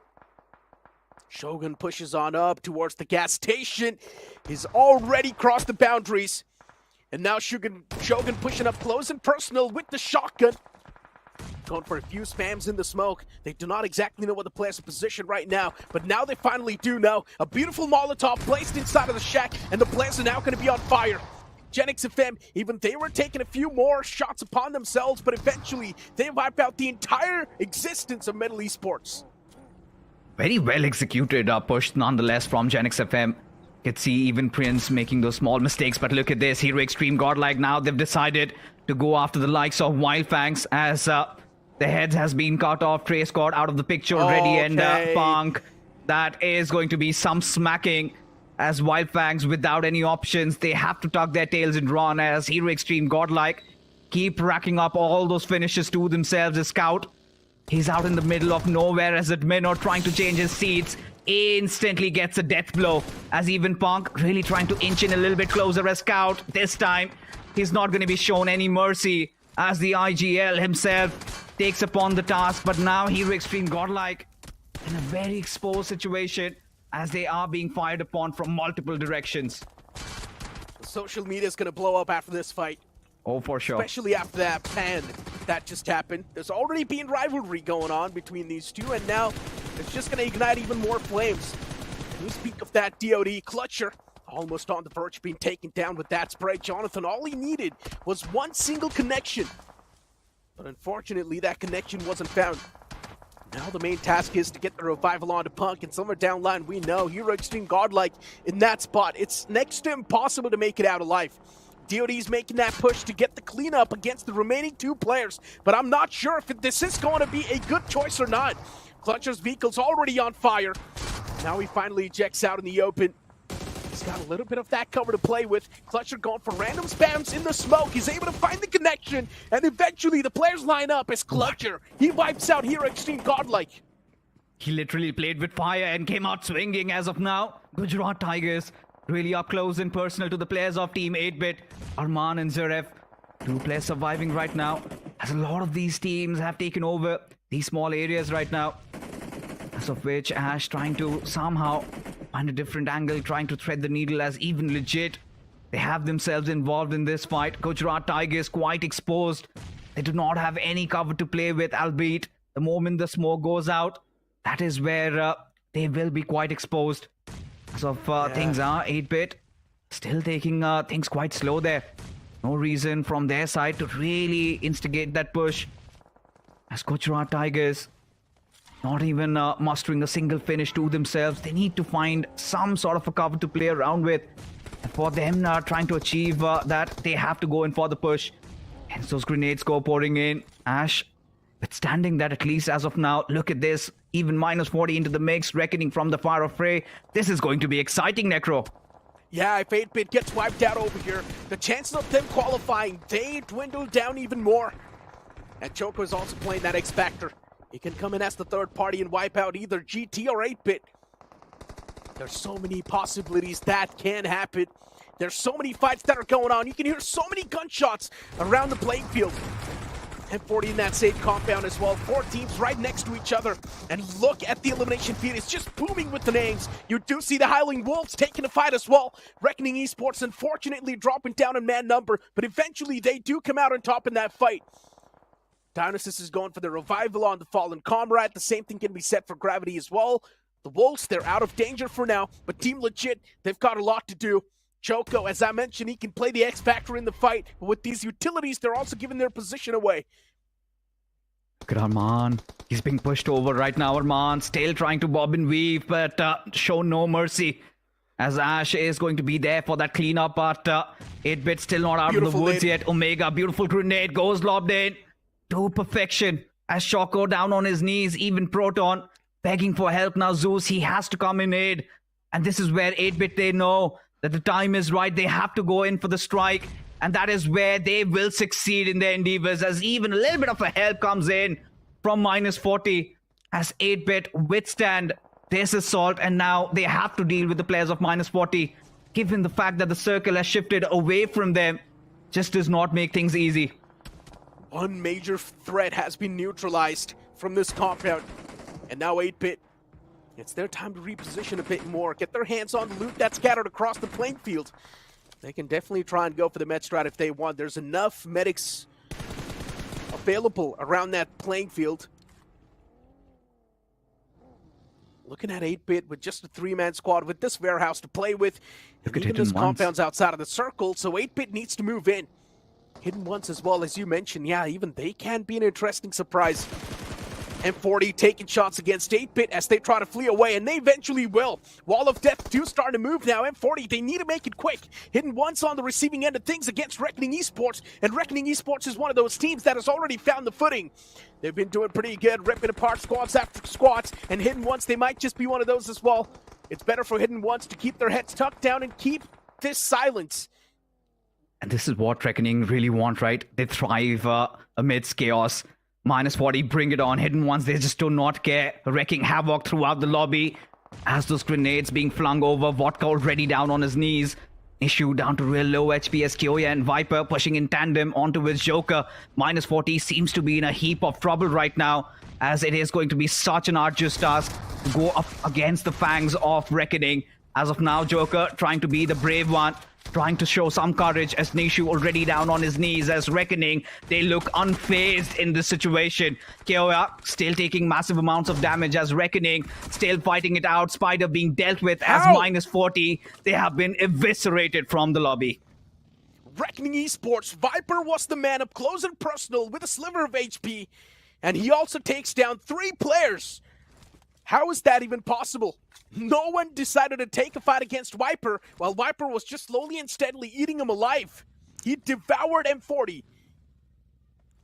But you know what? Shifting our focus on what's happening right now. Hidden Ones, even they have taken care of the players of 8-Bit, or you can't say pretty much taken care of them. There's still that one player surviving, but Hidden Ones taking a fight against Reckoning Esports now is essential. That's the only chance they can have to take this chicken dinner home. But unfortunately, the man number is something that's not favoring the players of Hidden Ones. They need to find the first strike here. And Alien's taken down pretty low as well. Even the same thing can be said for Reckoning Esports. But considering they've got the man advantage, they can easily come out on top in the fight. Viper already runs over Alien, and that's going to be the opener Reckoning Esports was looking for. Kyoya's still pretty low, but Nate sells in from Gravity. It's going to find the knock on to Daniel. One more man to go from Hidden Ones, and that's going to be Mortis. Can he survive for too long? That's my question. Another Nate sails in, and that's going to put the nail in the coffin against Hidden Ones too. Last man of 8-Bit, he still somehow secured that second spot for his team. That's a big feat from 8-Bit, and also a great way to kick things off, but it's Reckoning Esports to get the first chicken dinner of the day. And are we really surprised? The answer would be no, given the fact that we've seen Reckoning pull off such feats even in the past couple of weeks.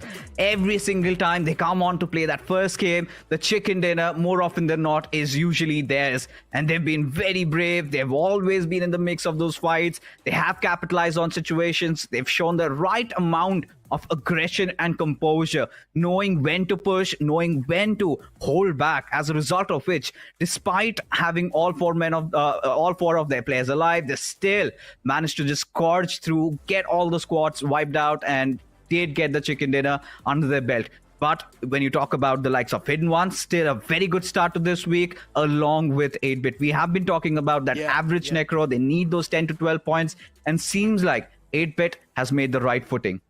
Exactly. At least that's a great way to kick things off, right? A great initiative that 8-Bit once again has gotten in their hands, and all they need to do is keep on moving up with that same consistency. The wind is in their sails. They just need the same consistency even in the upcoming games, and maybe 8-Bit can stand a chance to qualify in the upcoming days. But the problem is they do not have a lot of games left over anyways. They need a few more games sort of the same way, or maybe even a few more chicken dinners to sort of get themselves in the top 16.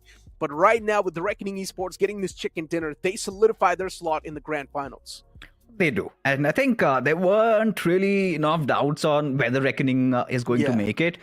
Initially, we had a few scares when we got to know that Hunters is no more a part of the team. But looking at how quickly Kyoya gelled up with the squad, and Deonis is also having such a great run of form, and Viper, he's always been evergreen.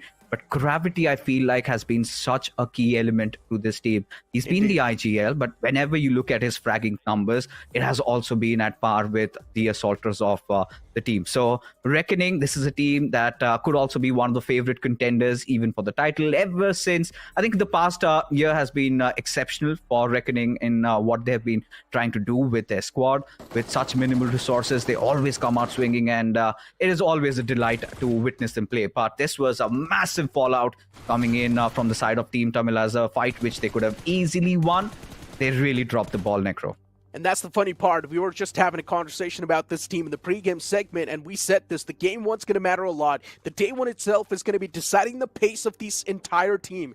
And Team Tamiles, they completely fall out in the game one itself, and now it's really tough to say, can Team Tamiles get back-to-back 2 chicken dinners in the upcoming 2 games? And the answer seems no, with the way they've been playing so far. I mean, their position in the overall standings, it just keeps on getting even worse. And that too, losing a fight against a team like Legit Esports really makes me think, what's going on with Team Tamiles? They're just getting even worse when it comes to the performance. Yeah, I think things aren't really working out for the better good, right? It's just getting worse. And as of now, they have found no remedy to this hemorrhage. And Wildfangs and Hero Extreme Godlike, that was quite an interesting fight. Oh, yeah. Hero Extreme Godlike sending such a big message that they're going to be on their tails every single time. And Trey Scott being the one to be panned out. I think those rivalries are getting even more thickened as we proceed towards the grand finals. For Wildfangs, they did have a good start into the game, did have a couple of finishes, but I want to see how many points they've ended up with.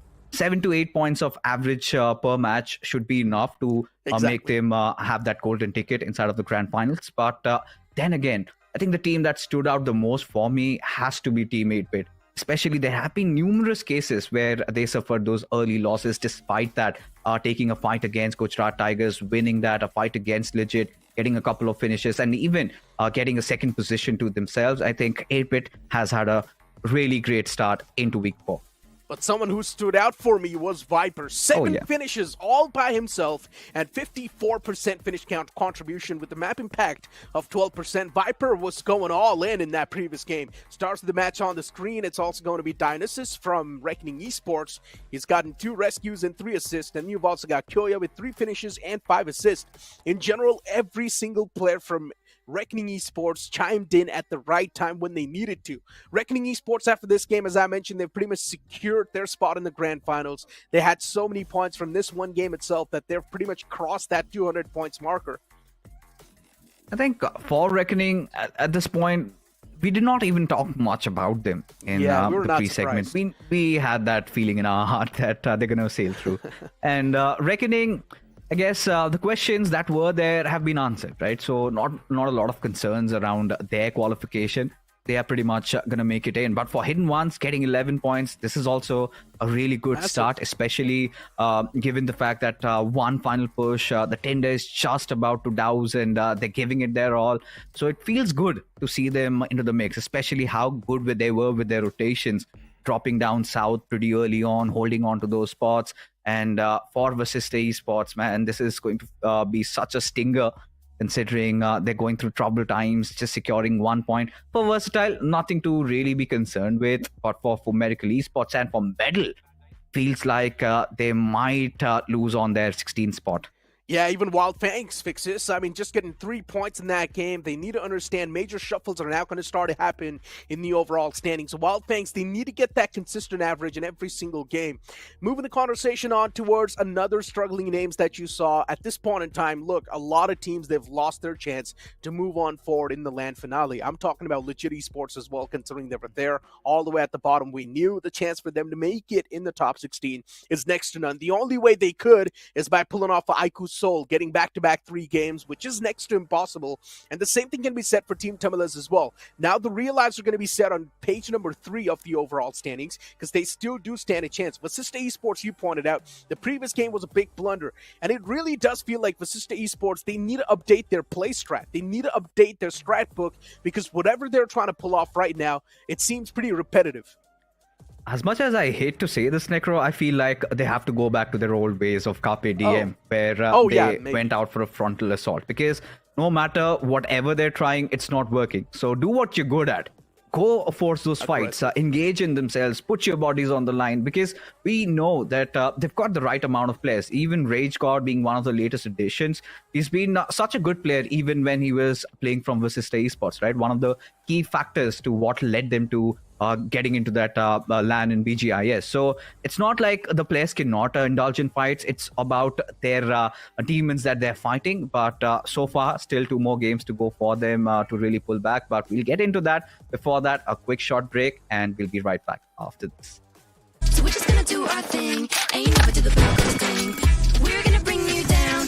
If you think you'll stop us somehow, just let us do our thing. This ain't never do the Broncos thing. सिर्फ खेलते रहेंगे।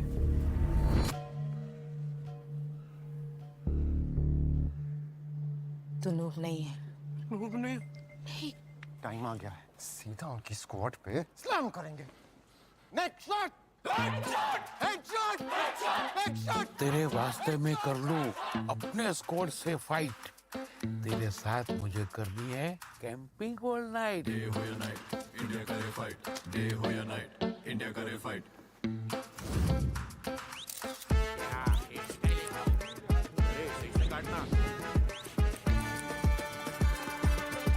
मैं noob नहीं हूँ। मैं noob नहीं हूँ पापा। मैं नूब नहीं हूँ। मेरा बेटा नूब नहीं है। तेरी आंखें M416 ग्लेशियर का हथियार बेबी, हो गया दिल के आर पार बेबी। टीपीपी पे जा। FPP, TPP, FPP.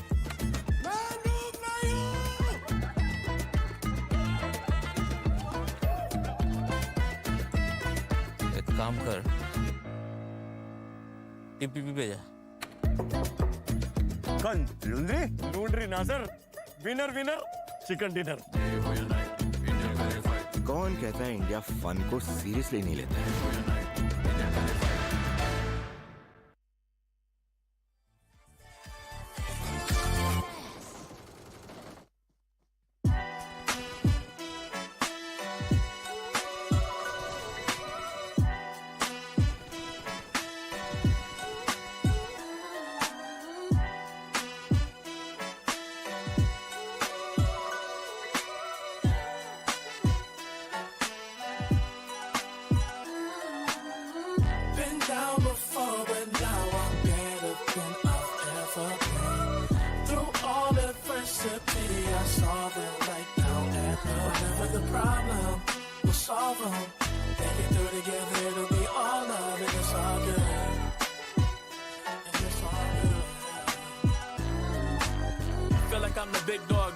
Since tip off, come with it or stay home. The people gon' feel ripped off.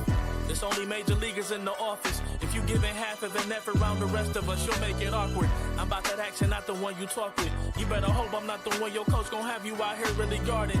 It took a lot for me to get here, but I have arrived. I really made it, and the haters be looking surprised. Been down before, but now I'm better than I've ever been. Through all adversity, I saw them right down at the whatever the problem, we'll solve them. Make it through together, it'll be all love, and it's all good. Yeah. Okay. They say pressure makes diamonds. That's what I align with, cause the journey I be climbing is riddled with perfect timing. I'm in a different mode when I be trying to get it. To even get a chance to compete is a form of winning. I mean, what's the point of playing if we ain't striving for greatness? I feel a sense of pride with every play that I'm making. To the top of the world when I came for the basement. Boy, I'm the one and not the two, so don't get it mistaken.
type of girl that turns logic into utterance.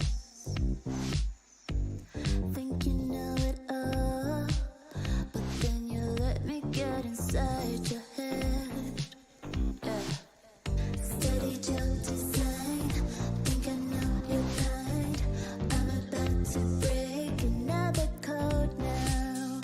Pretty in disguise, bugging up your life. This is my syntax. 3, 2, 1, deploy.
You got me thinking things I didn't mean to. You got me wanting things I never wanted. Is this the way you always get what you want? Alright, alright.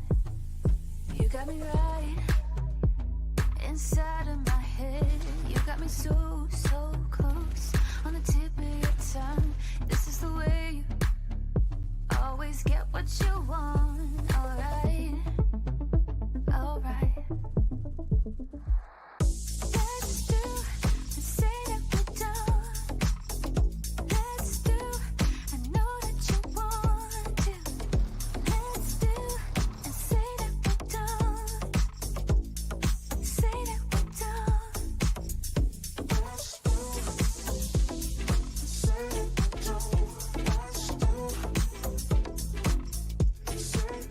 So we're just gonna do our thing, and you never do the Broncos thing. We're gonna bring you down. If you think you'll stop us somehow, just let us do our thing. This ain't never do the Broncos thing. Welcome back after that short break, and now it's Shadow with me on the panel. I'm pretty sure you were sitting in the back lines looking at that previous game and Reckoning Esports, a nuclear performance off the rip, getting 22 points in that previous game. And then you move on the conversation. 8-Bit as well, not doing too bad. Well, certainly. It was really important for Team 8-Bit to stage a comeback because they are in dire need of those points. But Reckoning, I think they have been performing pretty decent since day number 1. The entire week, or I'll say the entire journey of Reckoning has been fantastic. But at the same time, Hidden Ones also, they performed really decent because even they are in the danger area. They're not in the top 16. So these 11 points are definitely going to help the case of Hidden Ones as well. Yeah, they're not too far away, though, from the top 16 as well. So they're doing much better compared to the players of 8-Bit. 8-Bit, in my opinion, they at least need 2 chicken dinners to be in that safety shoes, to have a chance to move in the top 16. Yeah, getting these consistent points can definitely help them move up bit by bit. But they also need to understand there's so many more teams underneath them that are going to constantly try to make it till the top 16. There's still a few more names like Phoenix Esports, Vasista Esports that are going to try to make that climb as well. Even Genesis, when they step in the playing field, Genesis will be another big threat that will definitely try to make it till the top 16. There's so many deserving names still sitting outside of the top 16. It's really tough to say who we want in the top 16 and who we don't. Before now, let's move on towards the overall standings and have a look at the updated overall standings. The top 5, top 6, nothing really changing, but Reckoning Esports, they move in. Well, certainly, Reckoning Esports, now they are sitting on the 6th spot. Previously, they were somewhere on the 8th spot. So, nothing really has changed. They are in the top 16 and for sure they are going to qualify for the Challenge Finals. Then we have the players of Team OG also on the 7th spot with 189 points. Wingod on the 8th. But Metal Esports, finally, they are in the top 16 with 155 points. Revenant X-Park, like Q and Fixes were also talking about, this is going to be a really important day for Revenant X-Park because they are going to have a bullseye target behind their back. Wildfangs just got 3 points from that previous game, but they still made a bit of a leap in the overall standings. Not exactly a leap. They moved up a spot on the 9th spot. They were on the 10th spot at the start of the day, but still a few more teams are yet to activate themselves, which will happen in the latter 3 games. As you flip the page, you will see page number 3 on the screen. A page that stands a big chance to make a comeback in the top 16. There's still so many names on the latter half of the board that I'd love to see in the top 16, but they need to consistently keep on performing the same way they have been so far. Vasista Esports, they need to bring something new on the board because whatever they're doing right now, it's not working out. Before 8-Bit, they have taken a bit of that leap in the overall standings. Well, certainly, they were sitting on the 26th spot and now they are in the 21st spot. Diesel Esports, their matches are yet to come. Even they need those points. 4 Medical with 123 points. I don't know how this team is going to propel themselves. Then we have Gen FM as well. Even this time, they started off on a good note by getting few finish points against the players of Medal. But after that, even they also fizzled out. Do or Die with 112 points on the 28th spot. Even Do or Die, they need a solid chicken dinner if they want to see themselves in the top 16. I mean, we've also got a few more names like Team Tamilas and Team Legit. For them to qualify, the chances are next to none. Team Tamilas, they took a fight against Team Legit Esports, thinking that Team Tamilas can easily win that fight, but instead they choked massively. And Legit Esports was the one to punish Team Tamilas. I never would have even thought that Team Tamilas is going to lose that fight, considering Team Tamilas had the advantage. But still, somehow, Legit flipped the odds, and they took down Team Tamilas. And that was quite a big feat achieved by Team Legit Esports. But as I mentioned, Legit, they at least needed a chicken dinner in that previous game to stand a chance to make the comeback. But unfortunately, they did not get that chicken dinner, and that's why Legit Esports, they are still going to be at the bottom, right next to Team Tamilas. Now, the real conversation should revolve around 8-Bit and Vasista Esports, especially Vasista Esports. With the way they've been playing so far, they've been getting red in the playing field. As I mentioned when I was casting, even with fixes, it feels like they're pretty much doing the same stuff over and over again, and that's why it feels pretty repetitive.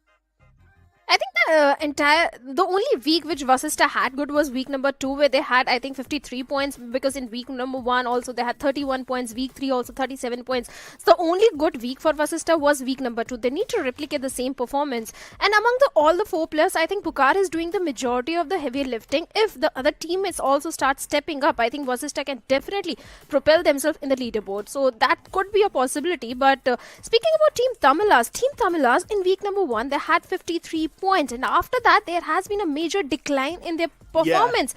And Fox OP has been doing the majority of the heavy lifting. I was looking at the stats, Neeraj, and I think you'll be shocked. Mr. IGL has got only 6 finishes in 27 games. I'm not surprised. I mean, the entirety of Team Tamilas, they haven't been able to do that great. Yeah, one single man doing okay, but still that performance is not going to mean anything. In week 3, Team Tamilas just had 14 points. In 9 games, they only had 14 points. And honestly speaking, that's a big letdown from such a banner like Team Tamilas. You expect good performances, and at this point in time, I'm not really going to hope that Team Tamilas is going to make any sort of comebacks, because at that point, it's just me being unrealistic. And being on the realistic side of things, on paper, it says that Team Tamilas cannot make a comeback anymore in the overall standings. And the real conversation should be around the page number 3, especially teams like 8-Bit, 4M, Diesel Esports. Maybe even they can stand a chance. You've also got Phoenix Esports on the page number 3 who can still make that big leap happen if they do get the chicken dinners they deserve. The real conversation as well should be around a few more names, the struggling names like Metal Esports and Revenant Xpark. I mean, these 2 names are someone that we expected to be in the top 5, but right now they're on the 15th and the 16th spot in the overall standings. But you know what? Without wasting any more time, we straight up jump in the map of Miramar. So many teams, for them the swords hanging right on top of their necks. Hidden Ones, the previous game was good, but now it needs to be great. Yes, by great, I mean a high fragging chicken dinner. That's exactly what Hidden Ones need at this point. 8-Bit, even they need a solid chicken dinner if they really want to see themselves in the top 16. Yes, from page number 4, they have propelled to the page number 3 of the leaderboard, but they still need to make the journey to the page number 2, that is top 16. But I'm just waiting for the drop clash. But looking at the flight path, we have got a decent flight path. That is bisecting the map in a 50-50 half. It is going all the way from the side of Little Mal toward the side of Campo Militar. We know minus 40, even minus 40, they have shown signs of improvement as compared to the previous weeks. I think week number 3 was still decent. They were engaging in those good 4v4 fights, especially if you remember that Erangel, where they got 2 squad wipes at the start of the game. Indeed. I mean, minus 40 at this point in time, it's one of those teams that is all the way at the bottom of the overall standings, just like a few more names that I mentioned that I'm not really going to be hoping anything. Minus 40 is going to be one of those. And especially in the last week, the teams at the bottom page, if they do one, they can try and pull off some weird shenanigans. Try and stop a few teams that you do not really like from qualifying. They can try and play the spoiler if they want. They can definitely try and mix things up. They can definitely make the competition even more spicier. Build up a great storyline if they want. They can do that. Play for the entertainment, play for the content. They can do that if they want. They can try and spoil a few dreams. Looking at the way the plane flight path was, I mean, not a lot of teams are going to be struggling unless if they want to move in towards Puerto Paraíso or Impala. And looking at a few clashes that we see on the screen, it seems like RGC, they've got a bit of uninvited guests in that territory. DOD, quite close. Even the circle is also favoring them, as we have the eastern circle where we have 20% of the circle inside the water. It's going to be quite interesting because this circle is going to bring a lot of chaos if it takes 1 more or 2 more eastern shifts. But for now, even the players of Hidden Ones are aware of the position, seems like, of Middle Esports. For now, Hidden Ones, they are trying to find a safe compound for themselves. RGC and Do or Die, yes, they were in the close proximity, but both of them do realize that they need the points. And since they have both disengaged, they're not trying to engage in any sort of fight. But even Wildfangs, Neeraj, they are in close proximity to the plus of Team 8-Bit. Indeed, they are. I mean, Wildfangs is one of those teams, even they desperately need the points. Just 3 points from that previous game is not going to cut it. Wildfangs needs to understand still 2 more groups are yet to step in the playing field. And when they step in, a major shuffle will happen in the overall standings. Maybe when Wildfangs can drop down, today's day is not going to be good. P3 was phenomenal from Wildfangs. We did see that switch up as well in the playing core. And maybe that's one of the main reasons why Wildfangs performed so well. But yeah, Wildfangs playing core need to prove themselves. They're okay, but they can definitely push themselves to the extreme and perform even better. We know they're capable of that. 8-Bit on the screen, and especially speaking of 8-Bit, it's one of those teams that has always been on the struggling side of the spectrum. Finally, from that previous game, maybe you can't say they can pull themselves back from the slumbers. They do have 9 games in their hands, from which they've already played 1 game, so now they've only got 8 games. And it's going to keep on getting even more critical from this. Agreed, 100%. Week number 3 was still decent for 8-Bit. They got 57 points, and that was the best week for the plus of Team 8-Bit. And statistically speaking, Mafia is doing the majority of the heavy lifting in the entire team of 8-Bit. I think Omega also needs to step up, because if you notice, in week number 1 and week number 2, even Mafia was really struggling. Both the Assaulters, Mafia and Omega, were on the struggling side. But seems like Mafia has finally found his feet and is doing all the good work for the team. If Omega, Oasis and Ash, they also step up, I think 8-Bit can definitely try to propel themselves in the leaderboard. For now, they are keeping themselves towards the side of Chumasera and focusing on all the crucial resources which they need for the later stage. I love the fact that 8-Bit's not shying away from the fight anymore. They're going for those fights, not backing away. Not playing completely defensive. And the previous game was a prime example of that, especially when GT clashed on. It was 8-Bit who took a fight against GT, who found the opener, took down the players. 8-Bit felt more confident. And I would love to see that same 8-Bit once again, even in this game of Miramar. Comeback is still possible. Nothing taken away from them. But a few names like Team Tumulus, maybe for them the comeback isn't possible. But Team Tumulus can definitely try and make things worse for a few teams if they do want to. And right now, Wildfangs is going to be on the receiving side of the spectrum. Team Tumulus, they've got a fear trap set up. Just waiting for Trey Scott to walk into their crosshairs. And as soon as Trey Scott will be caught out in the open, that's where Team Tumulus will strike. They're just waiting for that right moment to strike. But even Trey Scott is playing from building to building. He's trying to keep himself in that cover. Team Tumulus just waiting for Trey Scott to overextend the boundaries and push up a little bit more close. And that's where Team Tumulus will find the striking advantage. Right now, they do not have that. But still, with the way Team Tumulus are playing, this showcases the underconfidence that this team has. Someone else from the side of Wildfangs, I would have my worries. But since it's Trace God and he's the one to bring that, to get that opening frag onto the opponent team, I think he can still do it, as long as he's being cautious. So Trace God is one of those players, along with Seth, from the side of Wildfangs, who's getting those opening frags, winning those duels. So Trace God, this time, again, he need to find an opening frag onto the plus of Team Tamilasa. But even Team Hero Extreme God, like in RGC, they're in such a close proximity to each other. And Punk is very much aware of the position as Dope right in his crosshairs. But Punk is still waiting for the right moment to strike. And maybe they'll just directly slam onto the compounds of RGC. But let's see what Punk decides to do with all the information which he has at this point. But looking at the circle, I think the players of Do or Die can do really well in this one, as they have stick to the complete eastern side of the map. I mean, Do or Die, yeah, they have been playing on the edge towards Impala. RGC out in the open, and Hero Extreme Godlike, they've got him pinned down. Locked in the sights. Do they want to go for the execution, though? That's my question. Hero Extreme Godlike, they are tempted. They would want to do so as well. Those are 4 free points that are walking in the crosshair. And especially if Hero Extreme Godlike would love to interrupt someone's qualification, that team can be it. Wildfangs, Seth as well is moved up pretty close. And look at the way Team Tumblers are playing too. Not even moving a single muscle, waiting for Seth to walk in that crossfire and activate it instantly. Someone that's not going to push too deep.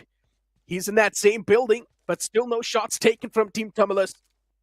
8-bit. They've already found the opener they were looking for. As I mentioned, they seem a bit more... They carry on forward. Already looking to dismantle the likes of GT, and GT is also one of those teams that's on the receiving side of things. And unfortunately for GT, they're struggling too much. Oh yes, they really are struggling, especially week number 2 where they had only 30 points. That was one of the worst week for the players of Team Gujarat Tigers, but Team 8-bit, they've already found one finish onto Gujarat Tigers, and Gujarat Tigers now left with only 3 players remaining. But Trace God and Seth, right in the same compound where we have the players of Team Tamilas. This is not really looking good. Scout being so far away from his teammates, and even Trace God, he went a little aggressive. That was a mistake, Trace God. Being so optimistic at this position when you don't have idea how many foes are there in the building. A 1v2 and Trace God, even he has been eliminated. And now Wildfangs left with only 3 players. It is a major big casualty for Wildfangs. This is not really looking good. But Team Tamilas, a great opening for them. They are in dire need of those points. But Team Tamilas, the main question is, are they going to overcommit, or are they just going to hold on to their position? Seems like for now they are going to just disengage and try it as a rotation, try it as a circle, and find a better spot for themselves. But Wildfangs losing on to Trace God is really going to hurt them. It's such a big stinger. Trace God is like the main playmaker for Wildfangs. Someone who initiates the battles, someone who gets the opener. Now that main part is missing in the playing core. How do you recover? How do you change your game strat around that? I mentioned Team Tamilas was playing that dirty game up. We're waiting for someone from the side of Wildfangs to walk in their crosshair, and that's exactly what happened. But looking at the loot that the players of Team Tamilas have, they not really have that good of a loot as well. A few players knocking on the ammunition, some players knocking on the meds, but a few players have also got a lot of meds as well to play with, so they can definitely share those. Hero Extreme Godlike on the screen right now, playing on the extreme north. On the back guard, and 4M. And 4 Miracles can definitely be the one to sort of punish the players of Hero Extreme Godlike if they do find a good striking angle, but unfortunately that's not going to be the case. 4 Miracles instead, their own merry way they go. But Genix FM, they find the first strike against Team Tamilas as the first man was knocked out, but an instant trade as well. That happened on the board. Evil now wants to push up close and personal. Mr. IGL in the front lines is taken down pretty low as well. Team Tamilas, Mr. IGL patching himself up, and now Evil for him. He's getting charged on by the entirety of Team Tamilas. Genix FM, the cavalry does not arrive in time, and that's why Genix FM, they're getting ripped apart. Bishop from the back lines has gone for a lot of those shots, but that's not going to do anything, not find any sort of critical knocks. Team Tamilas, they seem a bit more confident in this duel. Yes, they certainly are. Genix FM, this was a mistake as Shogun also gets taken down by Rico OP. And Genix FM, they went for the hunt, and seems like now they are the one getting hunted with the plus of Team Tamilas. Such a good start for Team Tamilas, and this was such a scrappy fight for Genix FM. All the 4 players in 4 different directions.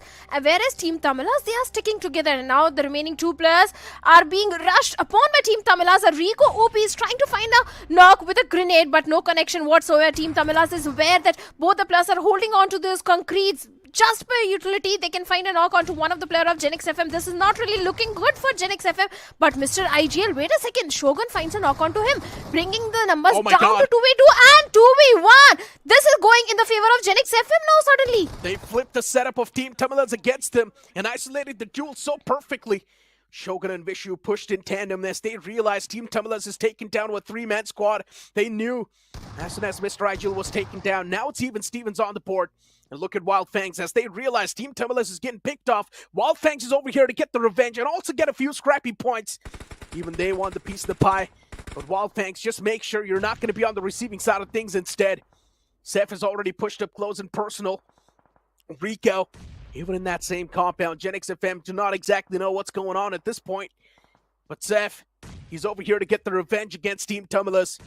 Just one single person alive from Team Tamilas, and that's going to be Rico in the back lines. And Rico at this point in time is going to try to keep himself as anonymous as possible. Team Tamilas, I love the aggressive nature, but unfortunately, in the end, they messed things up by margin. Just falling short. The setup that they had was flipped against him. Genix FM isolated the duel so perfectly as another man of Wild Fangs gets picked apart. Seth, what a big blunder this was. And now he's trying to play around the cover, but that's really not going to matter considering he was knocked out already. And that's going to be the confirmation for Genix FM. This game, it felt like for Genix FM, it's going to be a complete blunder, but they're still recovering from that. They are recovering beautifully. 4 finishes already, and out of 4, 3 finishes just by Shogun. That grenade onto the plus of Team Tamilas was so critical and important. That led the plus of Genix FM to isolate that fight. But it seems like Vishu is aware where exactly the last player is there of Team Tamilas. Rico was literally burning, but yeah, spotted on. Vishu finally shuts him down, and with that, Team Tamilas, they have been eliminated on the 16th spot. 5 finish points to the players of Genix FM, but this was not supposed to happen. Team Tamilas, they had the numbers advantage. They had got everything in their favor until Shogun Nade came in. From the worst possible scenario to the best, they have converted that for themselves. Beautiful stuff from Genix FM. Never would have saw that coming. And Wild Fangs as well just donated that elimination point away. I'm not exactly sure what Seth was doing there. He just pushed up to the compound and got himself taken down in that scenario. That was such a big blunder from Seth. He was not supposed to do that. Completely walked in blindfolded and got taken down by Genix FM. Beautiful stuff, man. And now you've got GT with a 3-man squad too. Unfortunately, Gods was fallen prey. But right now, looking at the circle and how it's panning out,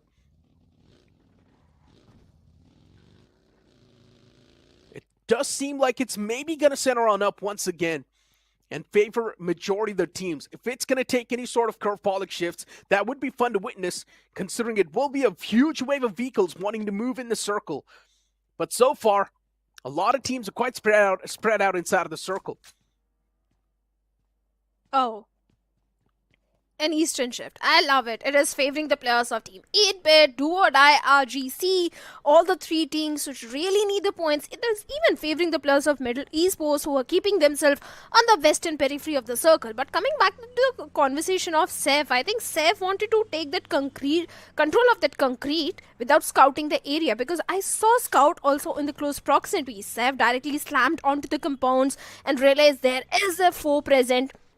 Scout wanted to provide all the backline support, and I think he was finding a good spot for himself. No, but I don't in think the meanwhile, I don't think so. it was happening because Scout was also present over there. And speaking of Scout, he gets taken down by Zeref. What is really happening with the plus of Wild Fangs? Getting picked apart one after one. Getting teared apart limb after limb.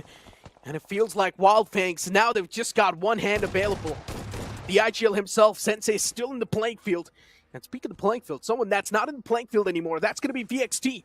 Godlike, this is the second time they've picked off against the players of VXT and completely wiped them off the face of the earth.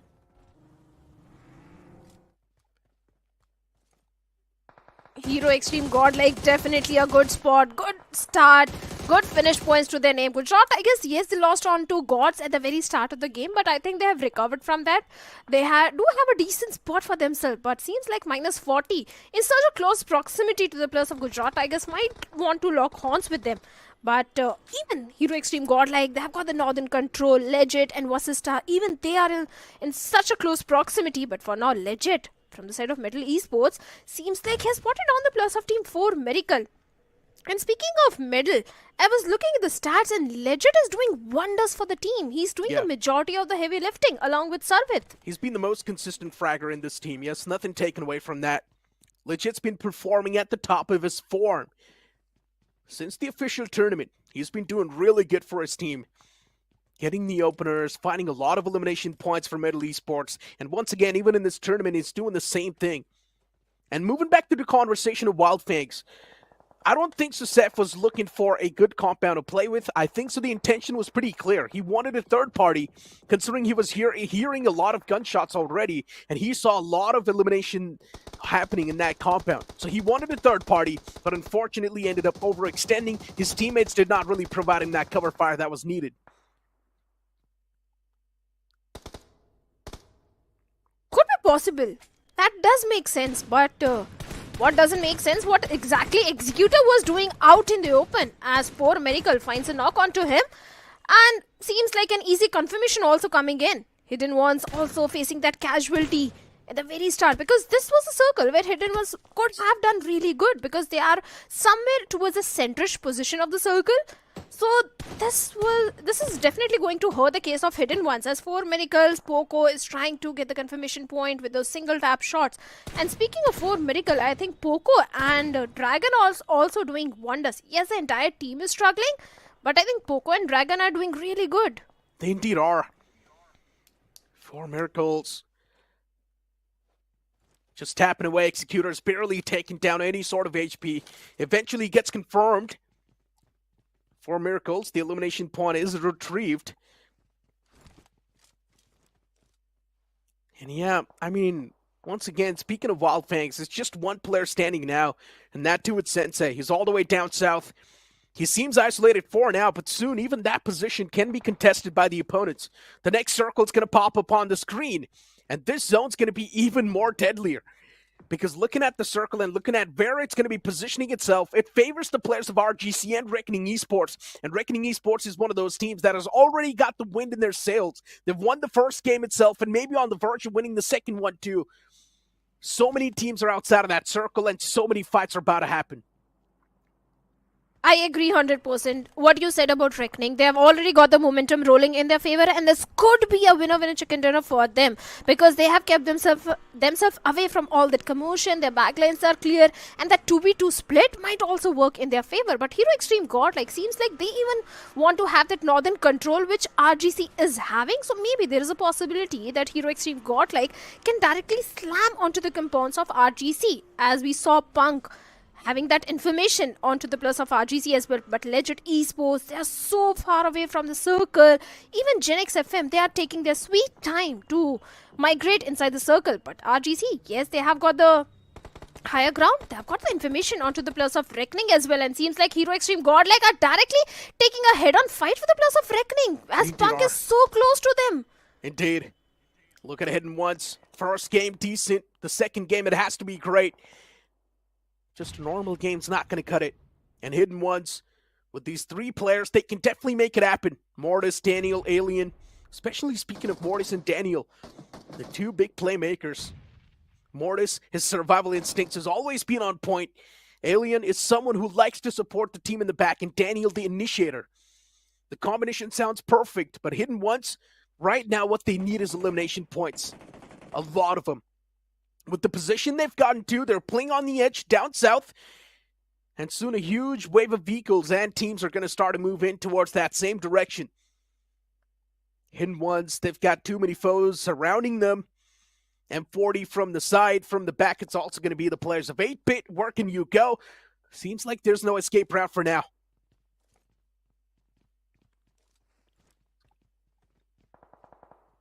Yeah.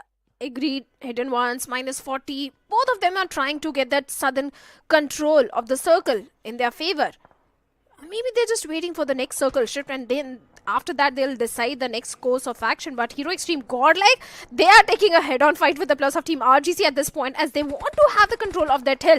But Bunny being up top can do so much damage towards the side of Hero Extreme Godlike. But just look at the position where Jonathan is, as he's trying to provide all the backline support. But Sim with the grenade finds a knock onto Dope. This is such a great opening for Hero Extreme Godlike. It's an uphill battle though. Still RGC, they've got the advantage. Uphill battle usually means the team at the top will have the major advantage because they can have the better visual and have better peaks compared to the opponents. But look at Sanchit and Rishi now from the back line, starting to wrap up the players of Heroics team Godlike. But a beautiful nade tossed in from Punk. That's going to find a return knockout against RGC. Another man gets knocked out. Sanchit's taken down pretty low. Rishi's still taken away to his death, and Punk tosses in another nade. This might just be the nail in the coffin, but no, it's going to be the answer. A beautiful Molotov placed, and that's going to find the confirmation on Rishi. Sanchit is still pretty low. He needs to patch himself up, but as soon as I say so, he gets knocked out. And Punk is going to be the one to find the opener. Bunny's going to be the last man surviving from RGC. The uphill battle, we thought RGC with the advantage, but instead Heroics team Godlike, they snatch it away without even breaking any sort of sweat. This team is just on another level. But as they take the control of the hill, the circle goes away from them. The circle once again takes an eastern shift, and it is favoring the players of Team Reckoning so much. Even the players of Do or Die who are trying to traverse from the northern side, they can also have a good control of the circle. But Hero Extreme Godlike, the journey downhill, I don't know how they're going to make it because so many teams are there. They've got the players of Gujarat Tigers, Vasista, 4 Miracle, Legit. Just look at the cluster that is forming around them. But Admuno is also aware of about the players of Do or Die, as Reaper right in his crosshairs and Mino tries to dish out some damage, but for now they are safe from Hero Extreme Godlike. But are the players of Do or Die safe from the players of Reckoning? I don't know. I'm looking at the fight right now. They've got every single piece of advantage that they want. Maybe this fight seems, but it can be turned around. Gravity's got a great angle to play with. Big threat for Gravity, though. If Sensei manages to isolate the duel, anything is possible. Sensei even finds one knock on Reckoning Esports. This entire position can be thrown away. It all really comes down to Sensei, but I'm pretty sure Sensei's someone who's going to try to keep his position as anonymous as possible. He's not going to try to be a part of this fight at all. He's a shark in the water. Position and contested so far. And Do or Die on the receiving side of the spectrum. Hero Extreme Godlike making that push. A beautiful place. Nate's going to find a two-piece. And Punk once again. The man with the golden hand this time around. He's connecting every single piece of util he's tossing. But Punk's out in the open. He gets knocked out by GT. Gujarat Tigers, a team that is quite desperate for the points. Now they start to take a fight against Hero Extreme Godlike as Punk falls down. Godlike, for them, it's going to be hell break and lose.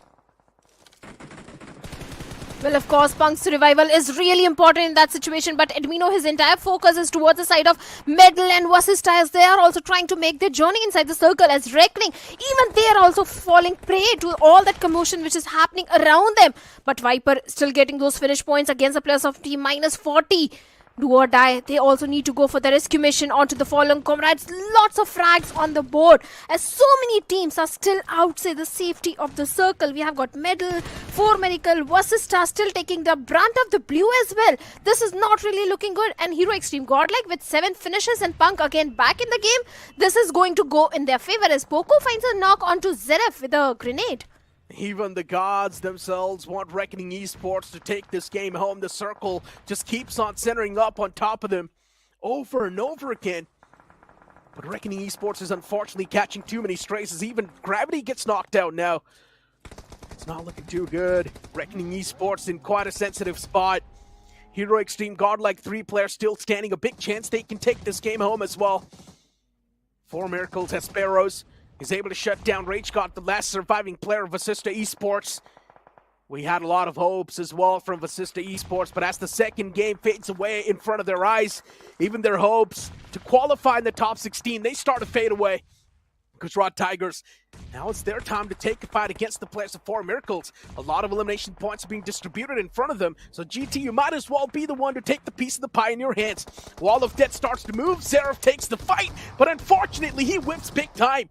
And Poco, he connects the shots even against Armand. What just happened? Gujarat Tigers, even though they had the advantage in that fight, they still whiffed big time. But 4 Miracles, they're not going to be able to survive anyways, as they get eliminated by the play zone.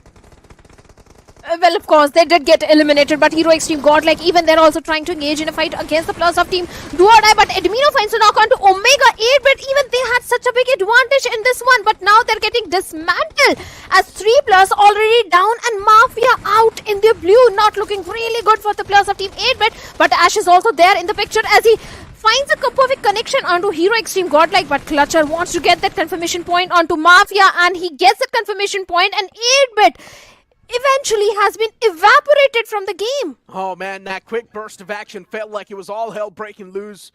So many eliminations happened in that quick burst. So many strays were caught by so many teams, and Reckoning Esports as well, they're taken down to just 50%. As even Kyoya falls apart. Rough patch for Reckoning.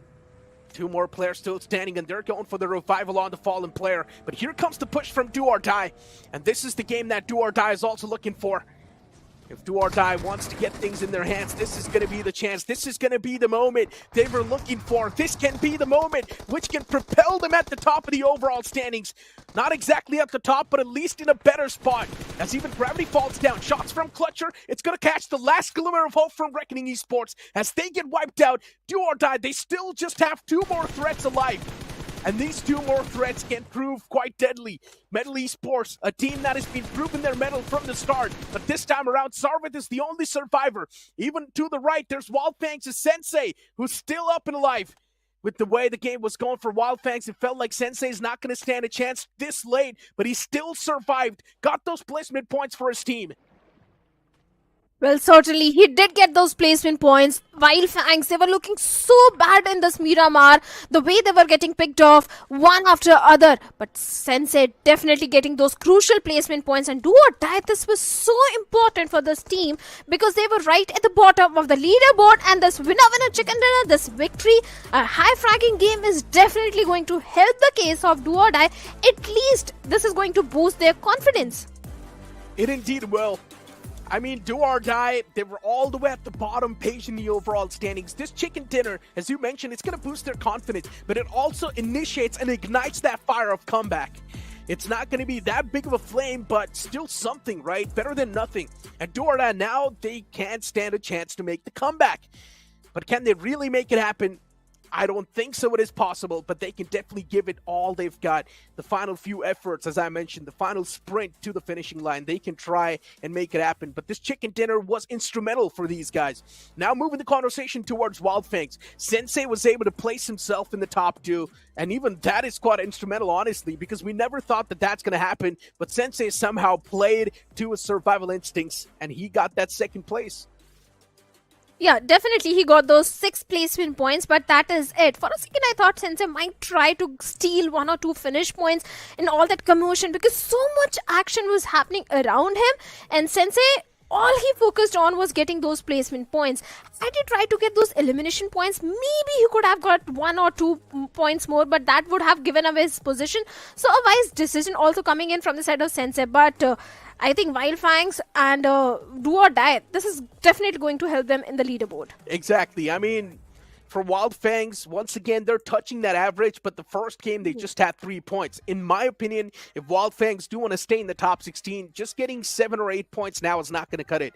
You at least need 9 to 10 points to be on the safety shoes, because when you know the latter half of the board is still yet to make a comeback, and especially 2 more groups are yet to step in the playing fields, still there will be a lot of shuffles in the top 16. And looking at the place where Wildfangs is right now, they are not in the comfort shoes at all. They're still in that red zone. So Wildfangs, they need at least a chicken dinner to be in that comfort zone and sort of help themselves solidify that slot in the grand finals. You know what? I really think we need to have a talk with the Sensei or Sev, because I really want to know what really happened in the map of Miramar. Because Sev being in that compound where the foes were there, Scout being at such a great distance from Sev, I don't know what the call of the IGL was. I really need to have a talk with Sensei, because Trace God also going up against the plus of Team Tamilas, outnumbered. That was not a wise decision. It indeed wasn't. I mean, looking at the way things happened for Wildfangs, off the rip, it was Trace God who got picked off by Team Tamilas. Then later on, Seth moved up all by himself in a compound where 2 teams were already duking it out, and Seth got taken down without even giving a single fight. There was no cover fire available from anyone from the side of Wild Fangs, so even that's quite a questionable decision. I'm not exactly sure why Seth moved up like that. Then Scout getting caught out in the open, even that was not expected. So Wild Fangs were making mistakes after mistakes, and that's why they were getting picked off one after one. But still, all thanks to Sensei for getting the consistent points. You know, Wild Fangs was making a mistake, but there was a team which was not making any mistake, and that was Hero Extreme Godlike. First, they wanted to take the control where the players of Team Reckoning were, but the moment they realized they don't know exactly where all the players of Reckoning are, they immediately tried to take the control of the hill, which the players of Team RGC were having, and just by the use of grenade, despite being in a disadvantageous position, Godlike came victorious in that fight. I mean, for Hero Extreme Godlike, they've just been winning fights left, right, and center. Honestly speaking, no matter what scenario you put them in, Hero Extreme Godlike is somehow taking those fights and still coming out on top. They wiped out VXT the second time. VXT is one of those teams that has been ruling the charge since the start. They've been on the first spot, and still Hero Extreme Godlike is taking a fight against them and effortlessly coming out on top. That proves the amount of firepower this team possesses at this point in time. Match MVP of the previous game will be Avnish. Just 3 eliminations and the finish contribution at 30%. He still managed to get the MVP of that previous game and the damage number of 652. Finisher being Clutcher from his own team, who has 3 finishes and 2 assists. Previously, it was Bhalu and Reaper who were doing the majority of the heavy lifting, but seems like even Avnish and Clutcher have also started stepping up, and that's the reason that Do or Die has been able to pull off such a huge winner chicken dinner for themselves. That this is definitely going to boost the confidence. Avnish, Clutcher, Bhalu, Reaper, all the 4 boys are doing really great. At least they were doing great in the map of Miramar.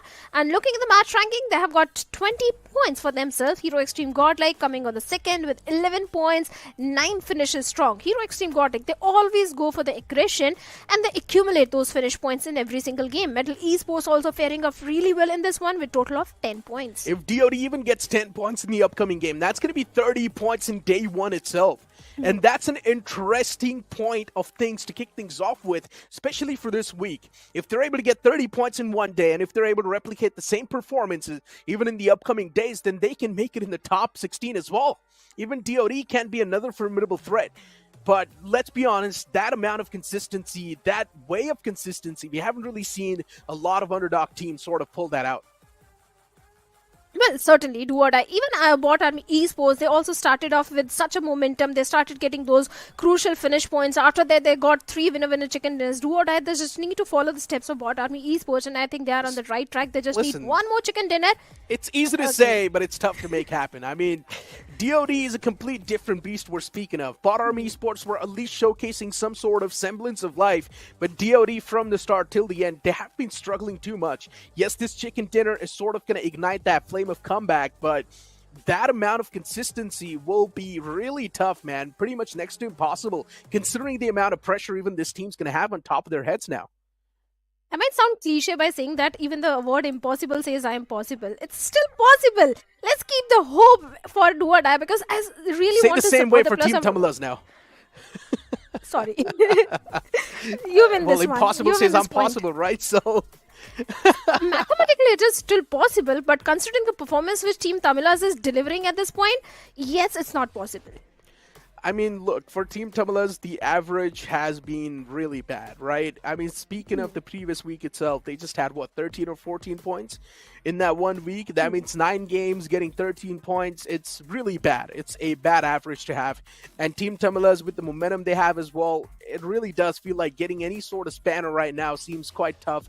So, yeah, at this point in time, you can pretty much give up on Team Tamilas and hope that at least they try and bring in some sort of entertainment to the lobby. But for now, it's time for us to toss to a short break. You guys don't go anywhere. We'll be right back. So we're just gonna do our thing. Ain't never do the broken thing. We're gonna bring you down. If you think you'll stop somehow, just let us do our thing. This ain't never do the Velcro thing. Circle 20 बंदे बचे हैं, क्या करोगे?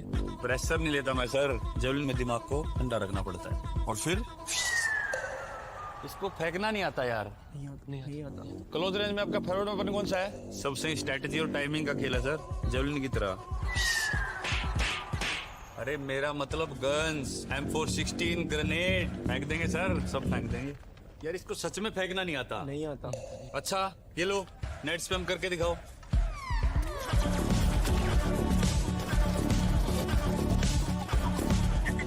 Wow, इसको फेंकना नहीं आता मगर इसको नेट फेंकना आता है यार। आता है। नीरज तो फेंकने में पास हो गया। आप भी BGMI खेलो और रश करो और चिकन डिनर। यार तुम तो फेंकने में चैंपियन निकले।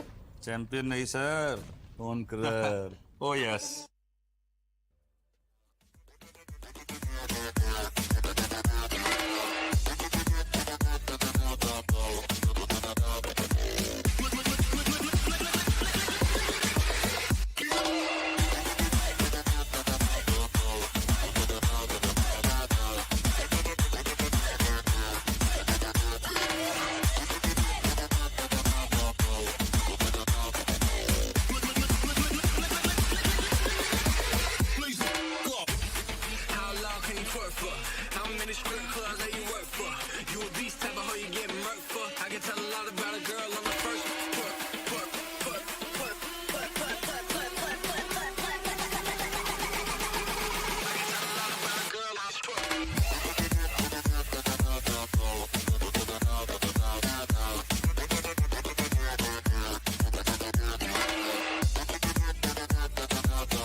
I'm the type of girl that turns logic into atoms. Think you know it all, but then you let me get inside your head. Yeah. Steady joke design, think I know your kind. I'm about to break another code now. Pretty in disguise, bugging up your life. This is my syntax. 3, 2, 1, deploy. XOX cut through code, run it again. XOX cut through code, run it again. Steady joke design. Think I know your kind. Yeah. Steady joke design. Think I know your kind. Yeah. Steady joke design. Think I know your kind. I'm about to break another code now. Pretty in disguise, bugging up your life.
So we're just gonna do our thing, and you never do the Broncos thing.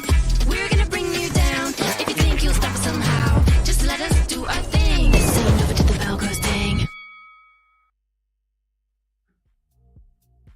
Welcome back, everyone. You guys are watching Snapdragon Pro Series Challenge Season Week 4 and day number 1, the last game of the day for Group A and D. My name is Shadow, and joining me for the next one is going to be Fixes. Fixes, do or die, getting those 20 points is definitely going to boost their confidence. For sure, but still a lot of work needs to be put in if they have to see the days of the LAN finale. And talking about the LAN, finally the tickets are also online. That is, the links will be posted pretty soon. But yes, it has been announced it is going to be once again held in the very same arena, the Noida Indoor Stadium. So that's going to be exciting. And we remember that beautiful stage being built up. I think one of the best stages so far in the history of any BGMI events. And I'm really excited to be a part of that. But moving on ahead, DOD, point of concern, yes, a chicken dinner, but still much needs to be done now. Well, certainly, they need few more chicken dinners in their favor if they want to see themselves in the top 16, but definitely a step in the right direction. This is going to give them the confidence boost. But even the plus of Team Middle also did decent in the previous month. But I have few complaints from the side of Team 8-bit, because 8-bit, the circle was favoring them so much. For a second, I thought 8-bit, they might come victorious in this one, but that didn't happen. 8-bit, they were just completely evaporated from the game.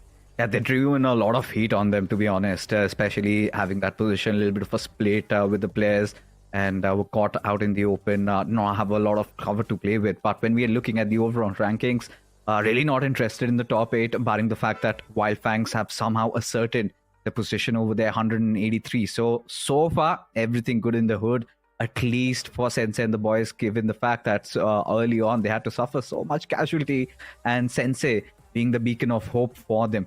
But as we move on ahead, of course, they will be under threat from the forces coming in from CG, Josh Shelley, Wingard, because they've yet to start playing the games. Medal Esports, a little bit of a cushion there, 165 points, 13th position is where they're sitting at. But for Revenant X Spark, a lot needs to be done because they're being pushed over as they will be coming into play after this. And it would be a really exciting affair to watch them play.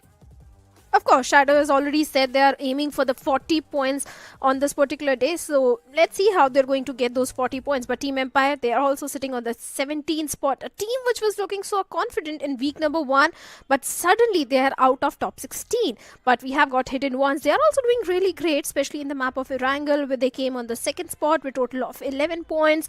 They need few more points if they want to see themselves in the top 16. But 8-bit, yes, they have taken a jump in the overall ranking, but still in the danger area.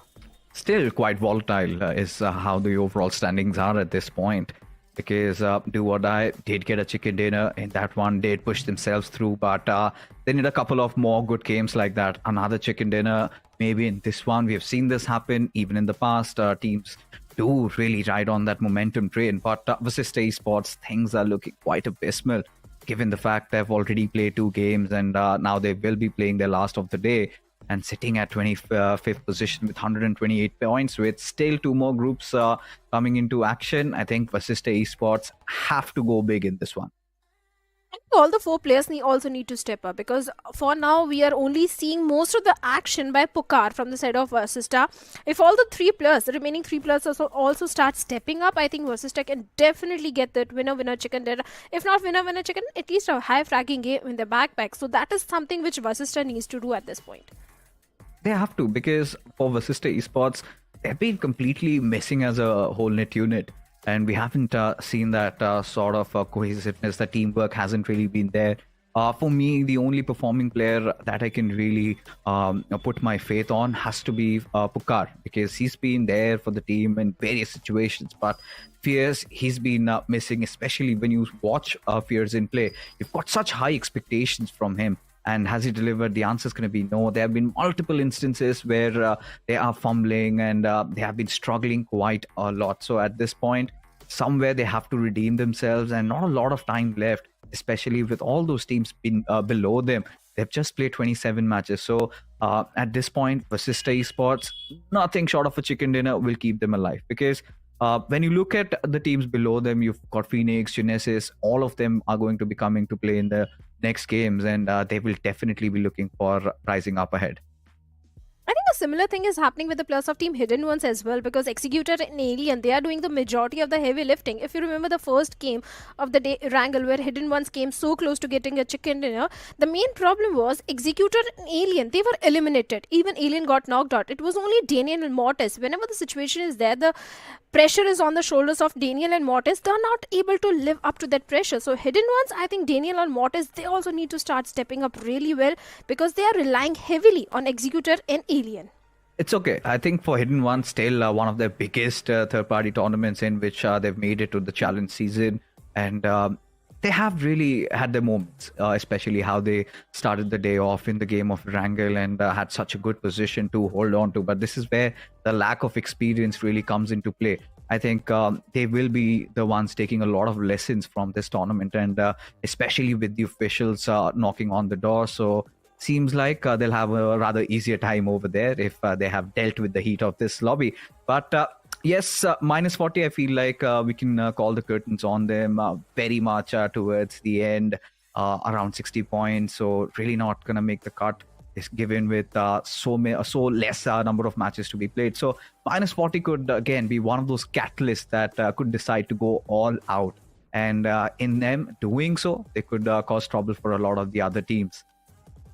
I think they are doing exactly that also. They are trying to engage in all the good fights. They're taking fights from the very start of the game, because in the previous week also, they got 8 finishes right of the start of the Erangel. The previous week, 29 points. That was the best week for minus 40. This aggressive approach is kind of working for minus 40. It certainly is, but we have been talking about the tickets for the grand finale, and it is live now.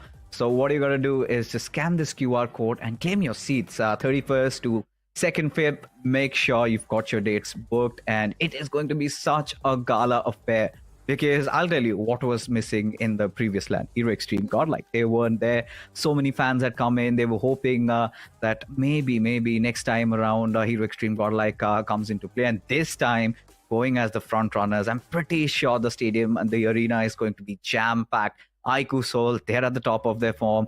Hero Extreme Godlike, they're also having the time of their lives. It's going to be such an interesting battle, but we will be also joined by 14 other teams, and that's a quest we are out for to find out who the other 14 shall be. Quite a lot of them have already secured their berth, but here we are. Final game, Group A and D for the day. Erangel is going to be the map. And we've seen the first game of Erangel, the flight path trajectory in one direction, the circle forming. Otherwise, did put a lot of those teams for a toss, especially the ones that suffered a lot were 8-bit, considering that could have been their game. But still, nonetheless, 8-bit today, if you look at their performance, it has been quite decent if you compare it to the previous weeks. Especially Mafia. I think whatever Mafia is doing at this point is really working for the entire team. I just really want Omega also to step up. If that happens, I think 8-bit can easily make it in the top 16. Already they have taken a certain jump, quite a jump in the overall ranking. So I think 8-bit is looking forward to good games.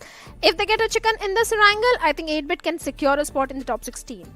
They certainly can do. And with that hopes alive, we charter into the skies. This time, the flight path trajectory from the northeastern shores towards Primorsk is where we are headed at, and I think quite a decent flight path if you ask me, but a lot of those teams heading on towards Georgie area or towards those extreme eastern sides, they will have to rely on either having a contingency plan or maybe securing those early vehicles. And given that this is the final game, we might get to see a couple of those early fights brewing up. But look at Versatile. They've decided to head over towards Yasnaya. And last I remember, in the first game of Erangel, it was Vasista Esports also going over there. So clearly, the Hunters are dropping down at the big city. But Vasista Esports, nowhere to be found out yet. They're going towards Pochinki. Wow, things have flipped.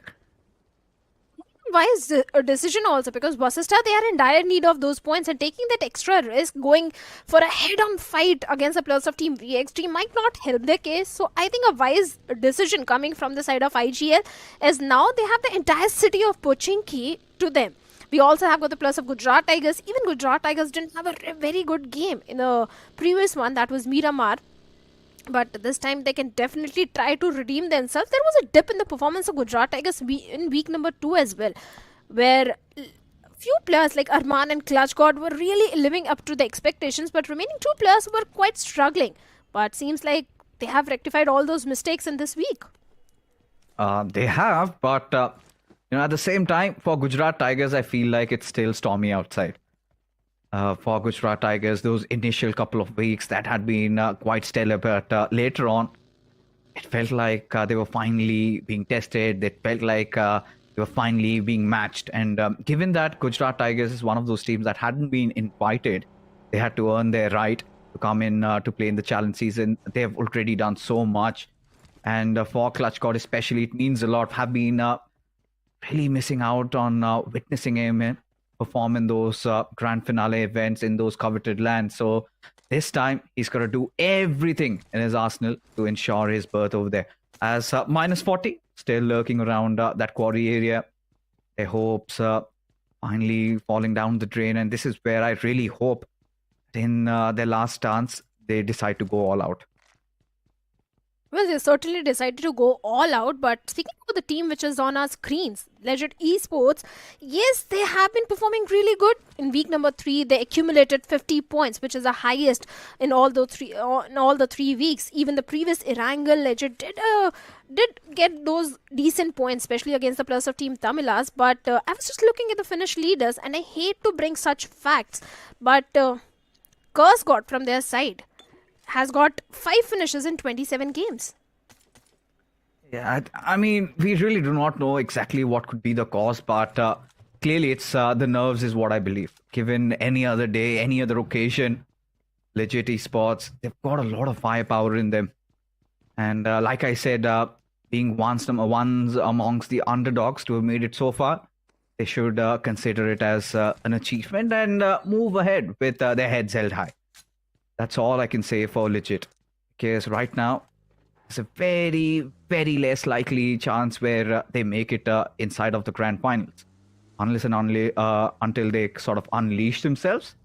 And you talk about unleashing themselves, Versatile.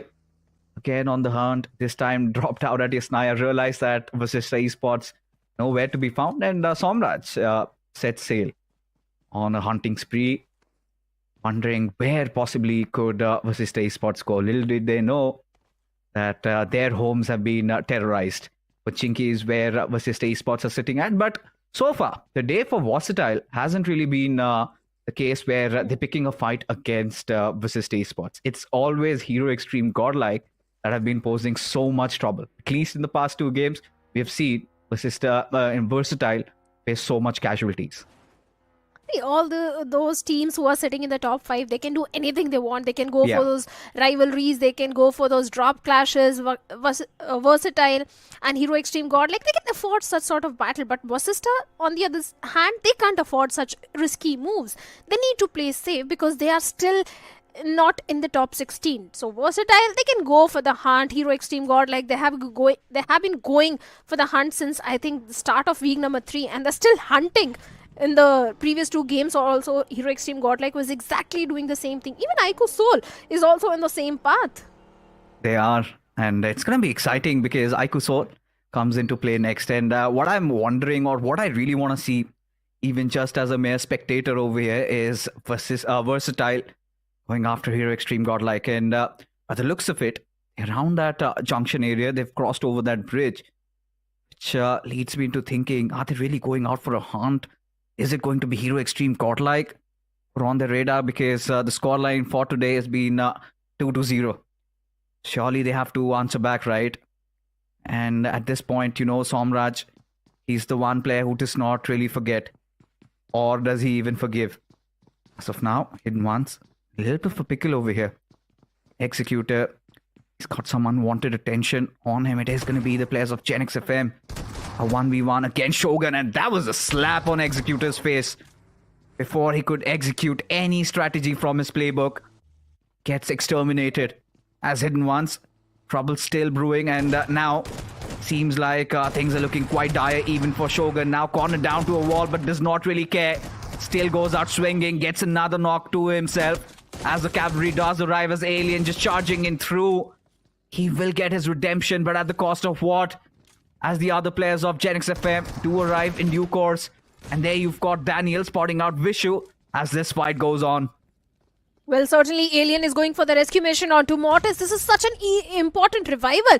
But Shogun definitely doing wonders. But for now, he has been eliminated as one of the player, Vishu, trying to find a knock onto Daniel with the Molotovs being exchanged, but no connection. But Daniel is on a sliver of HP. He needs to patch himself up as soon as possible, as Maedric, along with Evil, is trying to rush into the compounds of Hidden Ones. Even Mortis needs to patch himself up.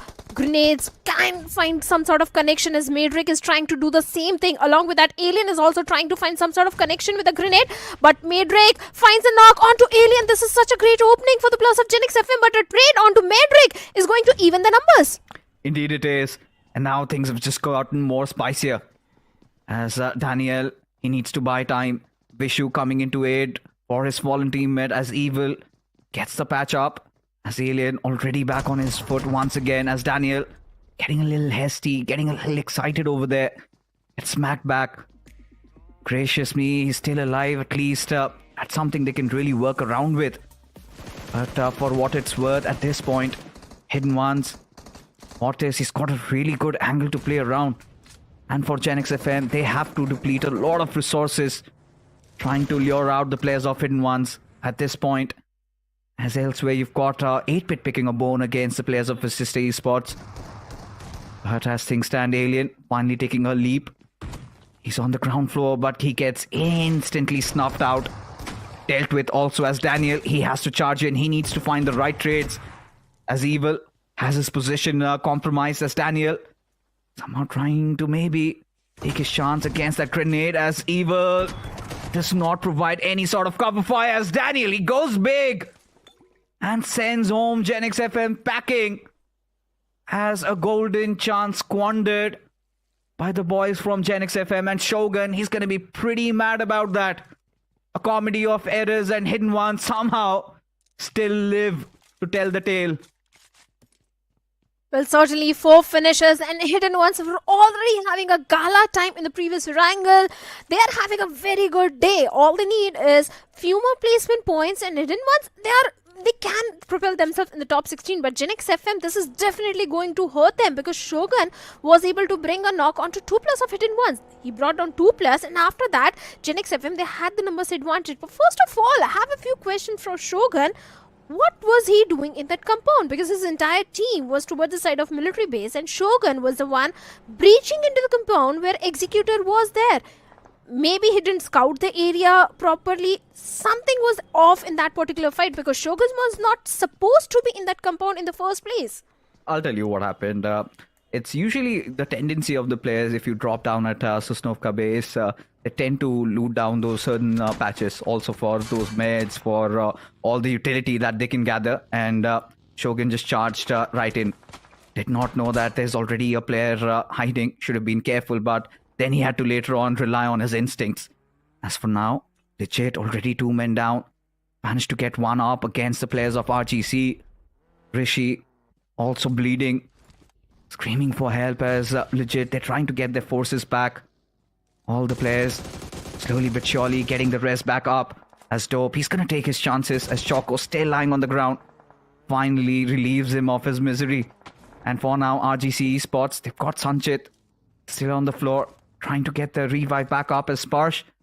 It could pose a big threat because Zeus, he's constantly just giving all that information.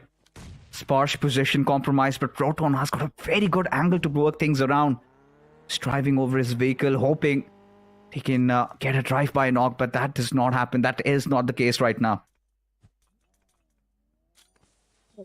Legit Esports, Zeus is still begging for the help, begging for the rescue mission. Even Dope is knocked out from the side of RGC. But look at the angle where Proton is. Such a beautiful flank coming in from his side. But even he's also getting shots from the plus of team RGC. Even the plus of team Tamilas and Gujarat Tigers also locking horns with each other. But wait a second, Sparsh gets taken down. And Rishi, he has to go for the revival onto Dope. Also trying to get the confirmation point onto Sparsh, Proton, Legit. This was such a scrappy fight. Both these teams, RGC and Legit, they wanted to take a longer route inside the circle. They wanted to have a safe rotation. But seems like they both collided against each other. And Legit, now they are on the receiving end as Proton is left all by himself. He certainly is. At this point, both these squads quite desperate for all those points, right? If they have to qualify, they will have to see the end of it as Versatile and versus Esports, they clash. And we could see knocks coming in from both the sides. Neither of them also deciding to back off as Bunny's position in this one is compromised. Proton knows exactly where he is. Of course, he's revealed a little bit of his body there. He's got him pinned down as Bunny trying to go for an escape as Proton will sniff him out and will put an end to him. As Proton, he gets all the 4 frags. But the problem here, Shadow, is at the cost of what? Losing down on 3 members, especially when Legit needed a couple of those biggies. Surely now he has to survive till the end. He needs to collect as many meds he possibly can. But really interested to see or know what is going on outside of Pachinki. Versatile and Vasista, what has happened? Even Gujarat Tigers is also in the mix. They can also do a third party. And Versatile, they wanted to go for the hunt. They found the plus of team Vasista. And just looking the map feed, Hero Extreme, Godlike, even they are also trying to migrate inside the circle where from the same path where we have the plus of team VXT and Vasista. There is a possibility of all these 4 teams locking horns with each other. Yeah, and the best part is Versatile and Hero Extreme Godlike have nothing to lose over here. And for Versatile, Hero Extreme Godlike have been such a thorn in their bomb tonight. The way they have been constantly targeting them, always going after them, trying to somehow sprinkle some rivalry over there before that coveted grand finals begin. Trying to establish their supremacy, both these squads. As Fauna versus Esports, maybe Hero Extreme Godlike could be a sigh of relief for them. Give them those escape routes, because as you can see, the silhouettes now being visible. Hero Extreme Godlike in real close proximity to where Versatile are. But given the position Versatile are holding and looking at the circle, Versatile do not even care if they get eliminated right now. All they want is some blood to be splattered through these green pastures as Versatile making a move. Hero Extreme Godlike oil coiled up, ready to strike, waiting for that right time as Admino is prepared. He is going to be greeted with Jonathan, and there you go. Admino opens thing up. It is going to be Equinox, already dealt with as Versatile again. Quite enraged by the fact that they came on a hunt and now they are getting hunted. Look at Raiden. He's so far away from his teammates. He's in the city of Pochinki, where else his remaining 3 teammates were engaging in a fight with the Plus of Team Vasista. But yes, like you said, Hero Extreme Godlike, they want some blood and they are on a hunt. But for now, they need to prioritize the rotation. They need to make a move inside the circle. That is exactly what they are trying to do. But VXT still taking the brunt of the blue and taking that longer route to move inside the circle. But speaking about the circle, even the Plus of Team 4 Miracle and Reckoning were also locking horns with each other. Yeah, so many fights happening simultaneously. And this shows how teams are desperate at this point. Because when you look at the circle, ideally should be a Wild Fangs game. But what really worries me is if they can get their forces back together once that hard shift happens, which will in the next couple of seconds, going a little towards that western side. At this point, Gujarat Tigers will be the ones getting such a good spot, but now Hero Extreme Godlike, they're in no mood of showing mercy, whoever the opposition is, and now will wipe out the existence of Vasista Esports without even breaking a sweat. 4 finishes already collected, as now 4 Vasista Esports again left lamenting, as some thought that maybe after Hero Extreme Godlike went on a hunt after the players of Versatile, Vasista Esports could live for a couple of more moments, and that did not happen. And as of now, Hero Extreme Godlike, they're going to have a smooth sail inside the zone. But for Gujarat Tigers, alarm bell stalling because -40 right near them. And there you go, Spider trying to rattle the players down, but could not get the knock. Spider and Nishu from the side of -40 are the two last doing the majority of the heavy lifting, and Spider, the perfect man to provide all the backline support, as the players of -40 are trying to breach into the compounds of Gujarat Tigers, where Gods is trying to find some sort of connection with those grenades. Even Joker is also trying to do the same thing, but no connection whatsoever as grenades being exchanged, and Nishu is trying to go up close personal against the players of Gujarat Tigers. But wait a second, Spider has been knocked out. This is not looking good for the players of -40. They have to go for the rescue mission, but Spider being so far away, the revival is not going to be easy at all. Of course, they were playing with fire, weren't they? Surely got their hands burned in that situation. God's really close to vodka. He's not going to show any mercy, is he? As now he's going to go after that last player. But there you have it, Nishu somehow responds back, trying to scalp in any finishes that he can at this point. Even Zeref down on his knees. The Joker really low HP, and suddenly -40, they're starting to do it.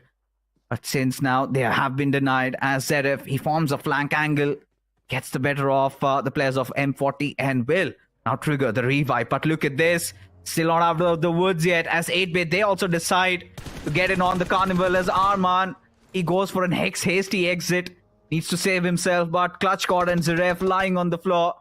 That will earn 8-bit 2 extra finishes, and that is something they can be happy with for now, because they've got such a promising position inside the circle. And some would even say that this chicken dinner could be theirs. Could be possible because they have got such a good spot inside the circle. But for now, Proton in sort of a situation in 1v4 against the players of Hero Extreme Godlike, as it finds a knock onto Edmino. But Sim comes in and deals with him, and an easy revival. And with that, Legit Esports, they have been eliminated on the 11th spot. But Proton, kudos to him. The way he 1v4'd the entire team of RGC, this guy has been doing wonders. Proton is the one getting all the finishes every single time. His teammates also need to start stepping up. But Hero Extreme Godlike with 5 finishes. Let's see who is going to be the next target. Could be the plus of VXT. Look at this. I think Versatile, they are fuming with rage. And now they're starting to go on a hunt. And pretty sure Simp, he's heard all that commotion. He knows it is Versatile. And they of course want their heads. For sure, Hero Extreme Godlike will have to reposition themselves.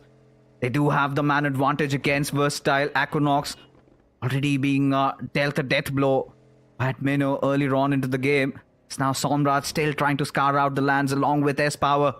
They want some redemption. They want some revenge. As Simp, he's not about to slow down. Somraj stopping around that rock. As Simp still driving over, trying to lure the players out of Versatile. into forcing an error, and that is where Hero Extreme Godlike go after them.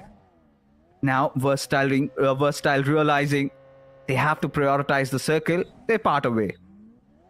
Well, they certainly part away. But the main question is for how long? Because seems like Hero Extreme Godlike, they might go on a chase. But Fun Circle is heavily favoring the plus of Team 8-bit. Reckoning on the other side towards the eastern periphery, they might come under heavy fire because they have got the plus of Wildfangs also trying to make a similar rotation. Then Wildfangs, they have got hidden ones on their tails. Medal Esports also sticking to the eastern periphery of the circle, do or die towards the northern side. For Miracle, they are taking their sweet time and going for a late rotation inside the circle. So there is a possibility of fight happening between Wildfangs and hidden ones at this point. There certainly is. Can't really deny those factors there. Would love to see that to happen. But even for Reckoning, they are quite thirsty at this point. They're also on the lookout for a couple of those outliers, and Versatile could be on their hit list. Look at that spread they've got around that certain area. For 8-bit, it's all about defending till the very end. It's all about waiting for a team to make a mistake, to make a pour at their direction, and seems like even Wildfangs got trouble knocking on their doors. Other players of Hidden Ones just hunker down around the shelter area. Sensei's got a little bit of an angle. Whilst the three, they're just trying to guard this place with all their lives. Those smokes being dropped down, constant threat for Wildfangs. Swords hanging on their heads, and really need to at least get 10 to 12 points to make sure they cross that 200-pointer marker. But look at this, Shadow. Reckoning, they have spotted out the players of Versatile. And by the looks of it, Versatile is in such a precarious spot. Yeah, just having a little shack to their control. But I love the spread which is coming from the side of Team Reckoning. All the 4 players having that entire southern control towards them, having those hard covers. And Viper having so much information onto the plus of VXT, and Raiden is trying to go up close personal, and Viper is aware about his position, where else S-Power and his teammate are still having that wooden shack cover for themselves. But seems like VXT, they want to pick this fight against the plus of Reckoning. Whereas Hero Extreme Godlike towards the northern end, there is no chance of a third party happening in this scenario. But Hidden Ones and 4 Medical also locking horns with each other, as 4 Medical, one of the player out in the open, and Hidden Ones, they also need to deal with the brunt of the blue as Alien is down to a sliver of HP as Dragon gets knocked out by Alien. Oh, this is going to be such a mad scramble. Both these teams, they have to take those fights, and now for, as things stands for Medical, already losing out on their IGL themselves, they somehow need to get in to safe covers. As Poco, he is being rattled down with so many bullets from multiple directions. Of course, it's going to be the players of Hero Extreme Godlike. Seems like one of his tires has been flattened out. As Hero Extreme Godlike, nothing really to lose in this game. As Mr. Beard Baba, he is out in the open, almost on the verge of getting taken down. Surely Admino is going to go in for a halt, gets a beautiful knock administered there. As of Simp, he's going to take a fight against the players of DOD. Bhalu right in front of him. Gets that knock, just drives over. As Hero Extreme Godlike carving their way inside the circle is Jonathan from the backlines. A fight against Reaper, as Reaper will answer back. And suddenly DOD, they really do not want to shy out without a fight, as Clutcher finally falls down. As Simp, he's going to get the deeds done. Jonathan being picked off. Hero Extreme Godlike now just to have 3 players on their side, and now they have to get inside the zone with DOD posing a constant threat. So many teams around them, as even Avnish is going to be firing a horde of bullets, and Avnish gets a knock onto it. Simp being exterminated. Now it all rests on Ponk and Admino's shoulders. What is Oveis doing so close to the players of Hero Extreme Godlike, where else his entire team is inside the circle? This was such a risky move from the side of Oveis. Maybe he's trying to gather all the information. He wants finishes all by himself, where Hero Extreme Godlike and Do or Die are going up against each other, being outnumbered. I don't know if it can go in the favor of Oveis at this point. Desperate time, Shadow call for desperate measures. At this point, he's trying to play with fire. He knows that Hero Extreme Godlike and DOD are so fixated on each other that maybe he can get a couple for his team, because at this point where 8-bit are, chicken dinners aren't going to make the cut. As of now, he's realized that the fight has been reset once again. Hero Extreme Godlike Just to Punk taking some hefty amount of damage over there. As always, again, he lures himself back in. He knows that he can get a couple of finishes if he just plays his cards right. Maybe Admino has a slight tingling that tells him that maybe there's somebody out here on the hunt. And now there you have it. Punk finally gets that confirmation. He knows that Oasis is just toying around. As 8-bit, they still have a very good position inside the zone. But with that circle shifting further towards east, now even 8-bit, they'll also have to make a run. Well, certainly they have to move inside the circle as Hero Extreme Godlike are also trying to engage a fight with the players of Team VXT. We're reckoning was doing a third party VXT in such a peculiar spot as Somraj gets taken down, but as Power finds a knock onto Punk and might be looking for the confirmation. Raiden is also there to provide all the support, and as Power gets a confirmation also onto Punk, leaving Hero Extreme Godlike with just a single player remaining, that is Edmino, but 10 finishes already in their backpack as Raiden also has been eliminated. No, he's surviving on a sliver of HP for a second. I thought Raiden has been eliminated, but with a grenade he's trying to find a knock onto Edmino. But VXT, they have been eliminated. Admino just single-handedly dealt with the forces of Hero Extreme. In fact, the players of Versatile there. My God, what a beautiful play coming in from Admino. When the situations were dire, surely he did step up. And Hero Extreme Godlike have a 3-on-up against Versatile there. As of now, 8-bit, they've secured 5 finishes to their names against the players of Metal. Even Wildfangs in the mix. They also have all of their 4 players breathing. But 8-bit quite exposed. As Wildfangs, they've got so much vision to play around, so much high ground also. As they wait with bated breaths for the right moment to strike. Even Metal in the mix. Such an intense final circle. Servit, his position also seems to have been compromised there. As Wildfangs, the first task right now in front of them is to find a spot inside the zone and somehow keep their troops alive. Medal, all the 3 players away from each other, not really looking good, but this is looking so promising for the players of Team 8-bit as they have got the numbers. They also have got the control of the circle as Omega is trying to find a knock onto the players of Wildfangs. As Trace God's position has already been compromised. And 8-bit, they do have a solid cover to work around with. As Scout has been knocked out by Ash, this is a great opening for the players of Team 8-bit to charge onto the players of Team Wildfangs at this point. Oh, 8-bit, they have been so resilient. They have shown that tenacity. Now it starts to pay off in dividends as Trace God, the hero of the hour. There you have it, gets another knock as one after the other. The pieces do fall from 8-bit side. It's just going to be Mafia and Omega they have to deal with.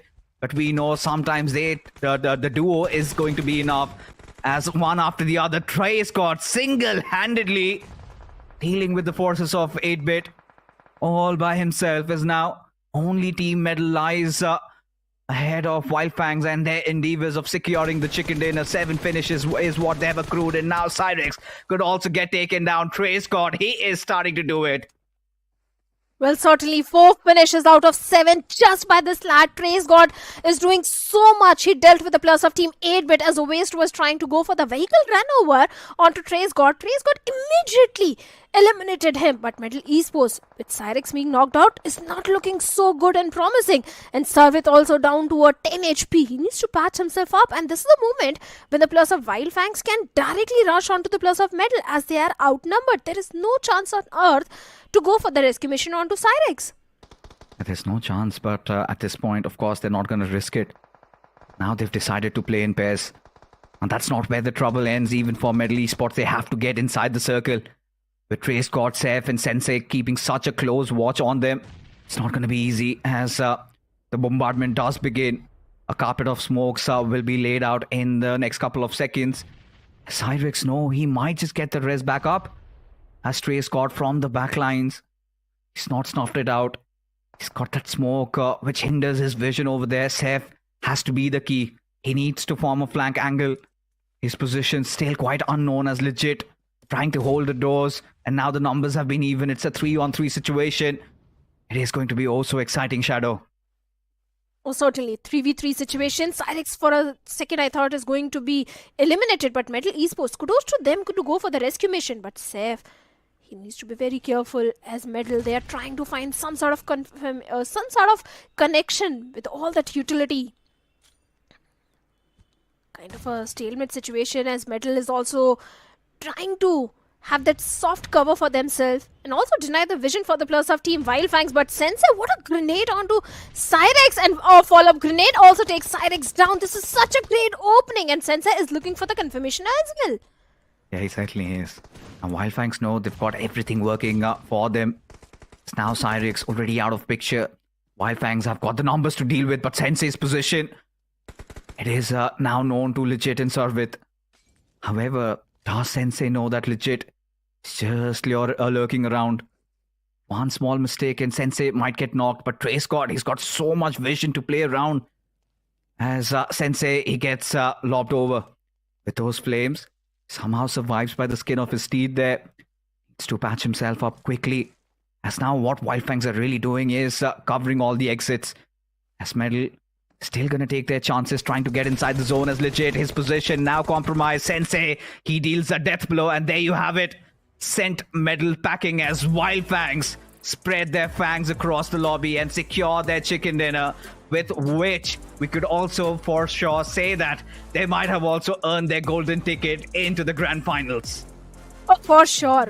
Wildfangs, after this winner chicken dinner, they have definitely solidified their spot in the top 16. But Metal Esports, also kudos to them, because they had a fantastic day today, day number 1. Because in the previous one, also Miramar, they had a good outing. In this one also, coming on the second spot, even Medal, they are also looking so promising. But Wildfangs, it was so important after that Miramar game, because so many questions were raised onto Sensei and Seth and Trace God because of what really happened in Miramar. But I think Sensei has answered all the questions beautifully by getting a victory in this one. And this was such a poised chicken dinner coming in from Wildfangs. We saw them not really getting themselves into the thick and thin of all those scrappy fights. They were quite patient in this one. They knew their time is going to come. They were giving due diligence to the zone. Quite a meticulous play comes in from their side. But what really stepped out for me, or rather who really stepped up for me, was Trace God once again, single-handedly dealing with an Inform 8-bit who were on the verge of having such a good game in this one. And I think still 8-bit did come out swinging with again around 10 to 12 points in their favor, but they need to hunt for a little bit more. They need to find those big games, and you could see that thirst, that desperation from their side, all those risky movements they've been making. But for Wildfangs, I think now they've had a nice cushion on them, because after this, they might have crossed over that 190 points marker.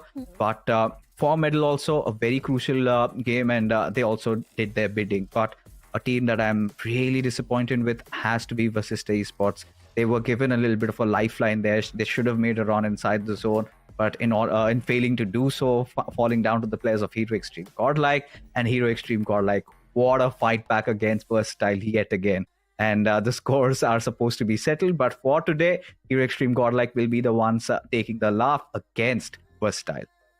But I do agree that I feel bad for the players of Team Vasista, because they tried their level best. As we can see in the highlights as well, they were trying to dodge all the fights instead of going towards the side of Yasna. They went all the way towards the Pochinki to disengage, to not have a drop clash against the players of Team Versatile.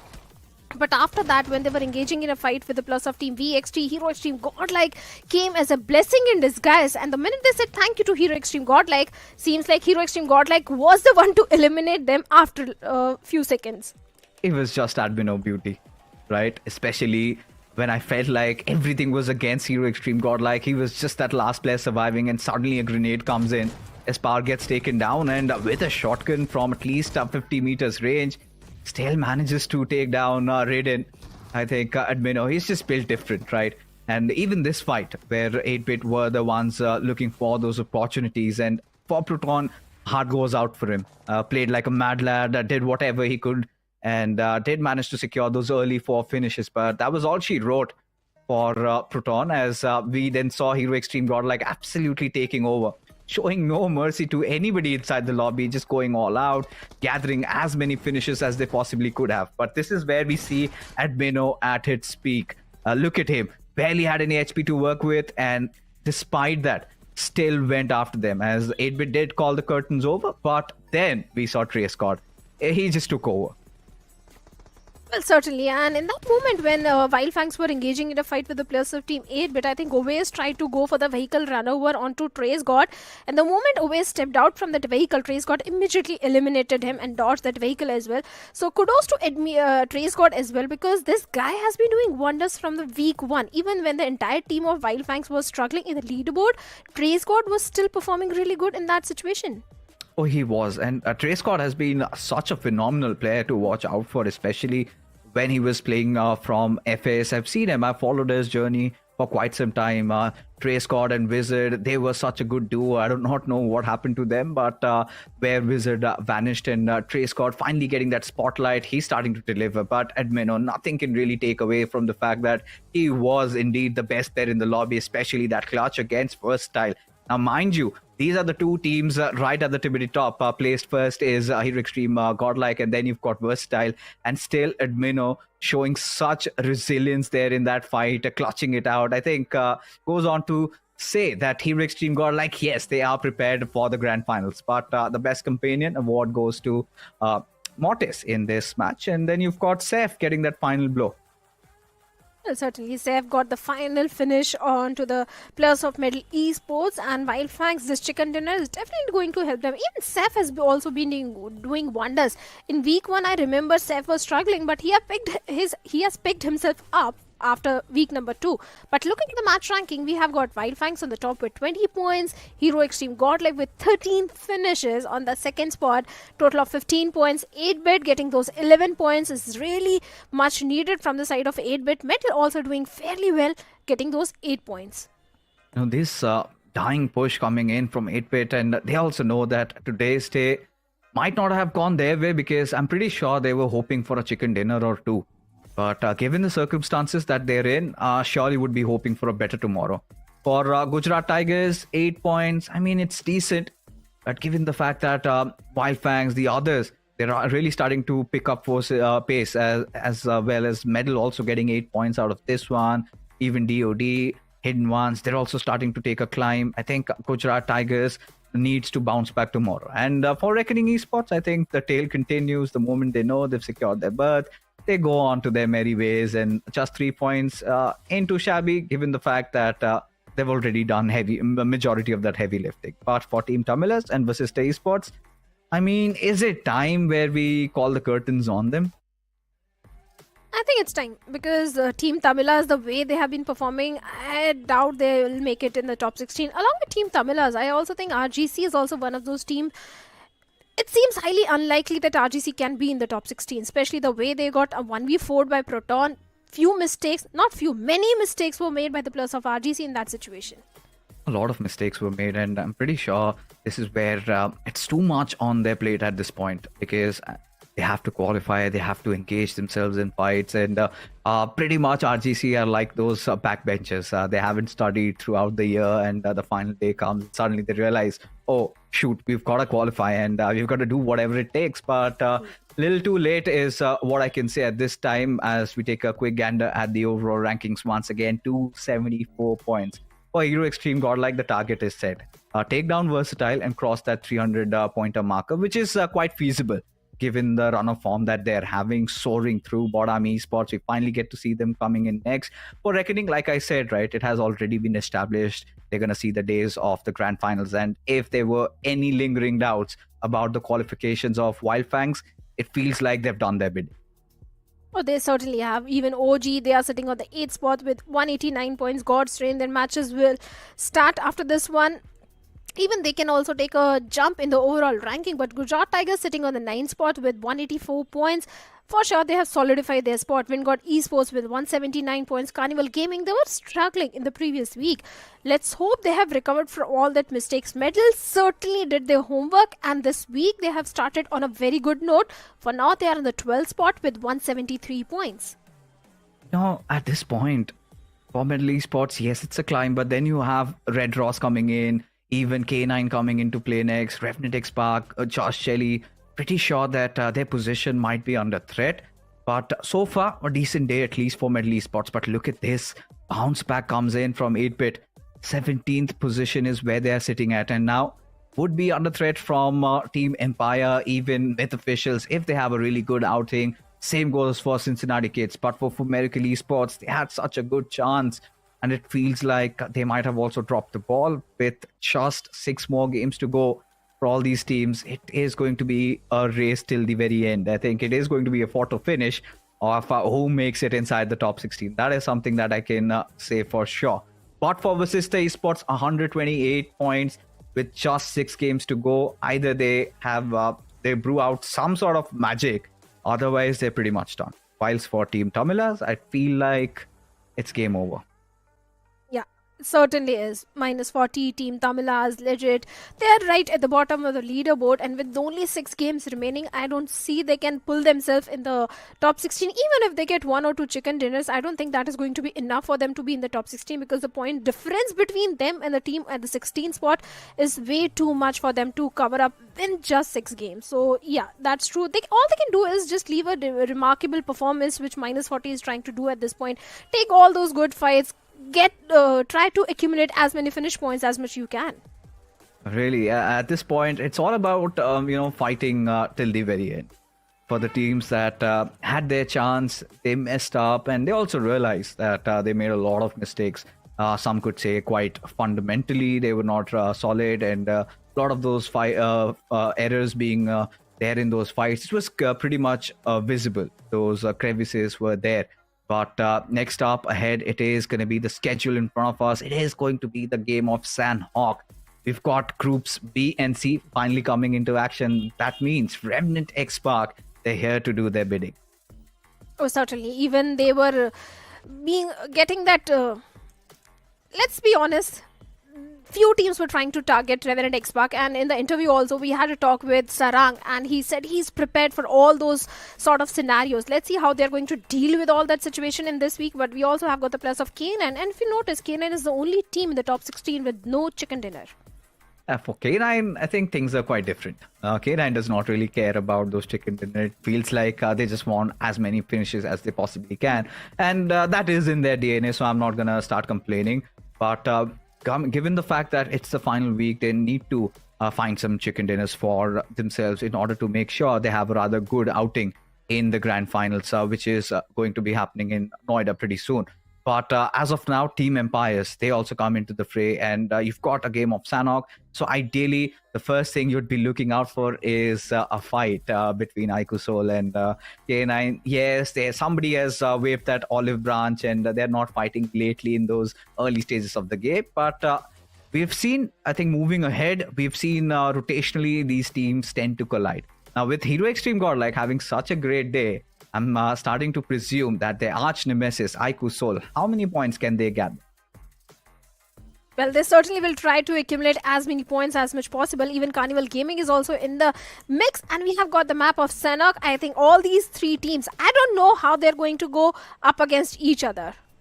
It is going to be fun. It is going to be exciting, as now Shadow is going to be taking a little bit of a backseat as Necro comes off for this cast. But Necro, what a game of Erangel it was. And Wildfangs. Yeah. Seems like we're going to see more of them in Noida, aren't we? Exactly, we are. I mean, surprising victors, I'm not going to lie, in that scenario, but still the top 3 carried pretty well by the side of Wildfangs, and they were looking pretty good as well in the top 3, honestly speaking. Trey Scott, the man was on point. The way he was taking down the players, giving the advantage to his team over and over again. In the final few moments, Trey Scott was definitely the one to sort of carry that flag for Wildfangs and also get that chicken dinner for his team. He did majority of the lifting. Now as we move on towards the map of Sanhok, I'm expecting a few clashes off the rip. CG dropping in towards Ruins, Just Jelly moving down south towards Sami.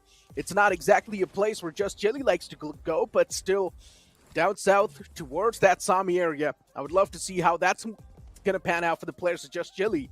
K9 Esports on the screen, and K9 Esports charging on forward against Revenant X-Park.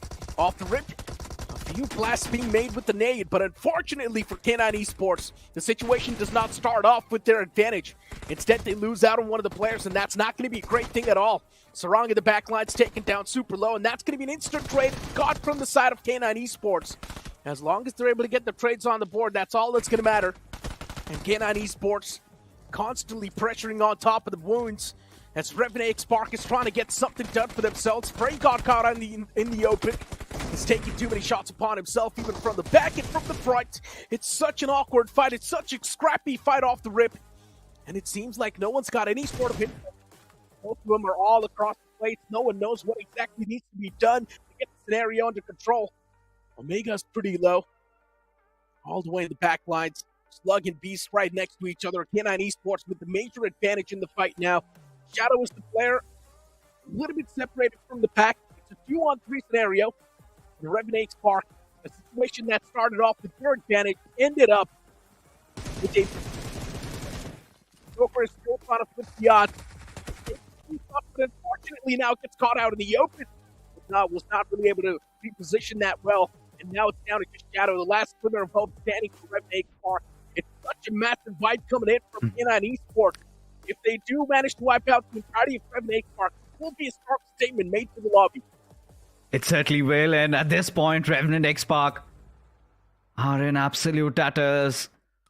Not even in their worst of nightmares did they predict K9 to be coming at their way and going after their heads. Is now Shadow. Surely he's got so much experience, and now he's got to put it in play. 3 players of K9 in front of him, and it seems like his slug is trying to lure Shadow out. That vehicle, they might go for a slam in. That could be the potential idea if not aware of Shadow's position. Or maybe are they? They aren't. They do not know where Shadow is. But K9 Esports just don't want to stay in that compound anymore. Take an exit from that spot. Seems like the wiser option.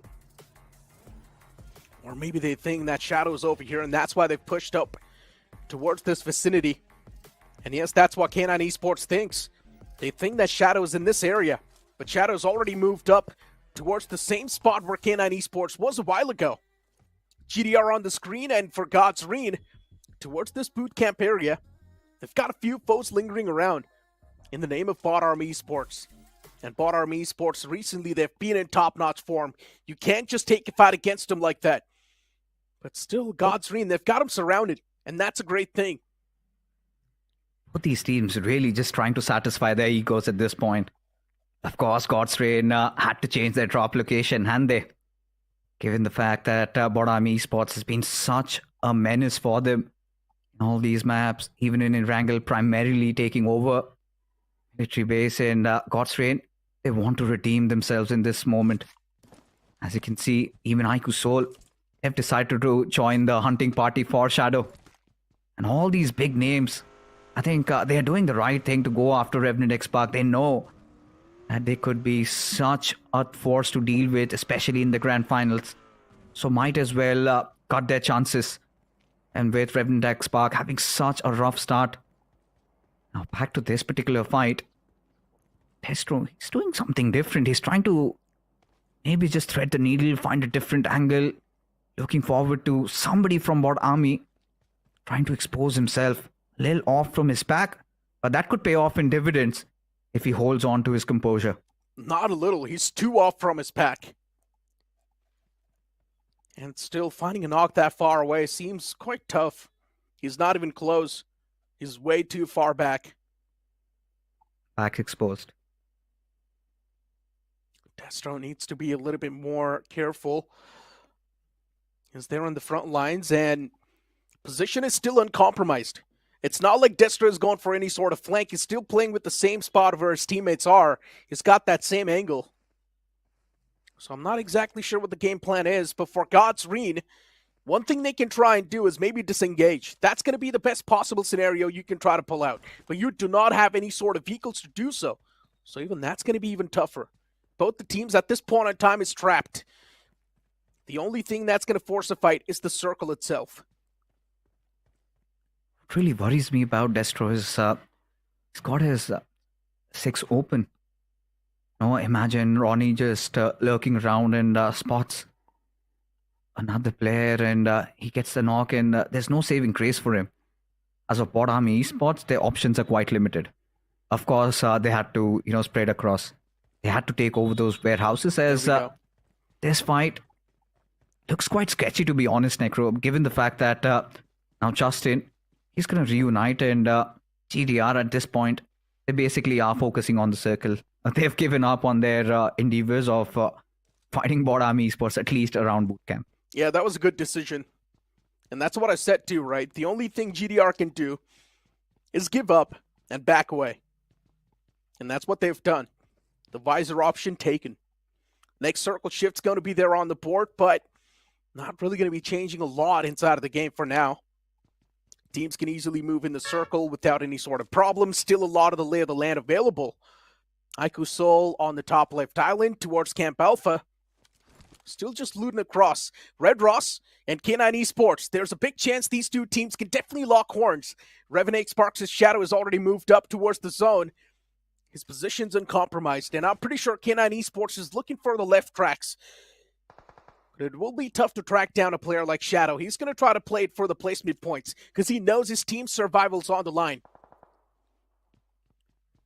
Exactly, given the fact that Metal Esports, they've had such a good time. Even Wild Fangs, they've also qualified for Revenant X Park. They have to get those big points. At least get 5 out of this game, and it's going to be so difficult because they just have one finish to work with, and they need to secure that top 3, top 4 finish. It is such a Herculean task ahead of Shadow, and given so many forces around him, it's not going to make the task any easier. For Orangutan, they look quite comfortable. They've got nothing to worry about, have a very good spot inside the zone, and we know in circles like this, they have proven themselves to be the experts. We've seen that in these quarry circles, they've managed to get a couple of chicken dinners for themselves, and this time, they've got their eyes set at the players of Myth Official. And hold on to that thought, there you go. Myth. Maxiosa falls down. Unfortunate affair. Getting the revival, though, still going to be much more easier. OG, finding any sort of angles at this point in time will be pretty risky as well. So for OG, staying on this high ground, maintaining it, will be the best possible thing you do in this fight. And that's what OG's going to do. Not really fiddle around too much with the enemies. Instead, play with patience. That's going to work out perfectly. Once again, moving back towards K9 Esports and Revenant Sparks' conversation, that was a clear target from K9 Esports. Because usually K9 Esports, they like to drop in towards Hathin or Temple area. But considering K9 Esports, their survival's on the line, they decided to take a fight against Revenant X Park.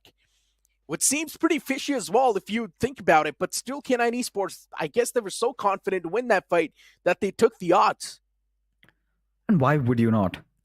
Even the fact that you get such a good chance on eliminating one of your biggest threats early on into the competition, do not let them see the days of the grand finale. So I think for K9, nothing to really complain.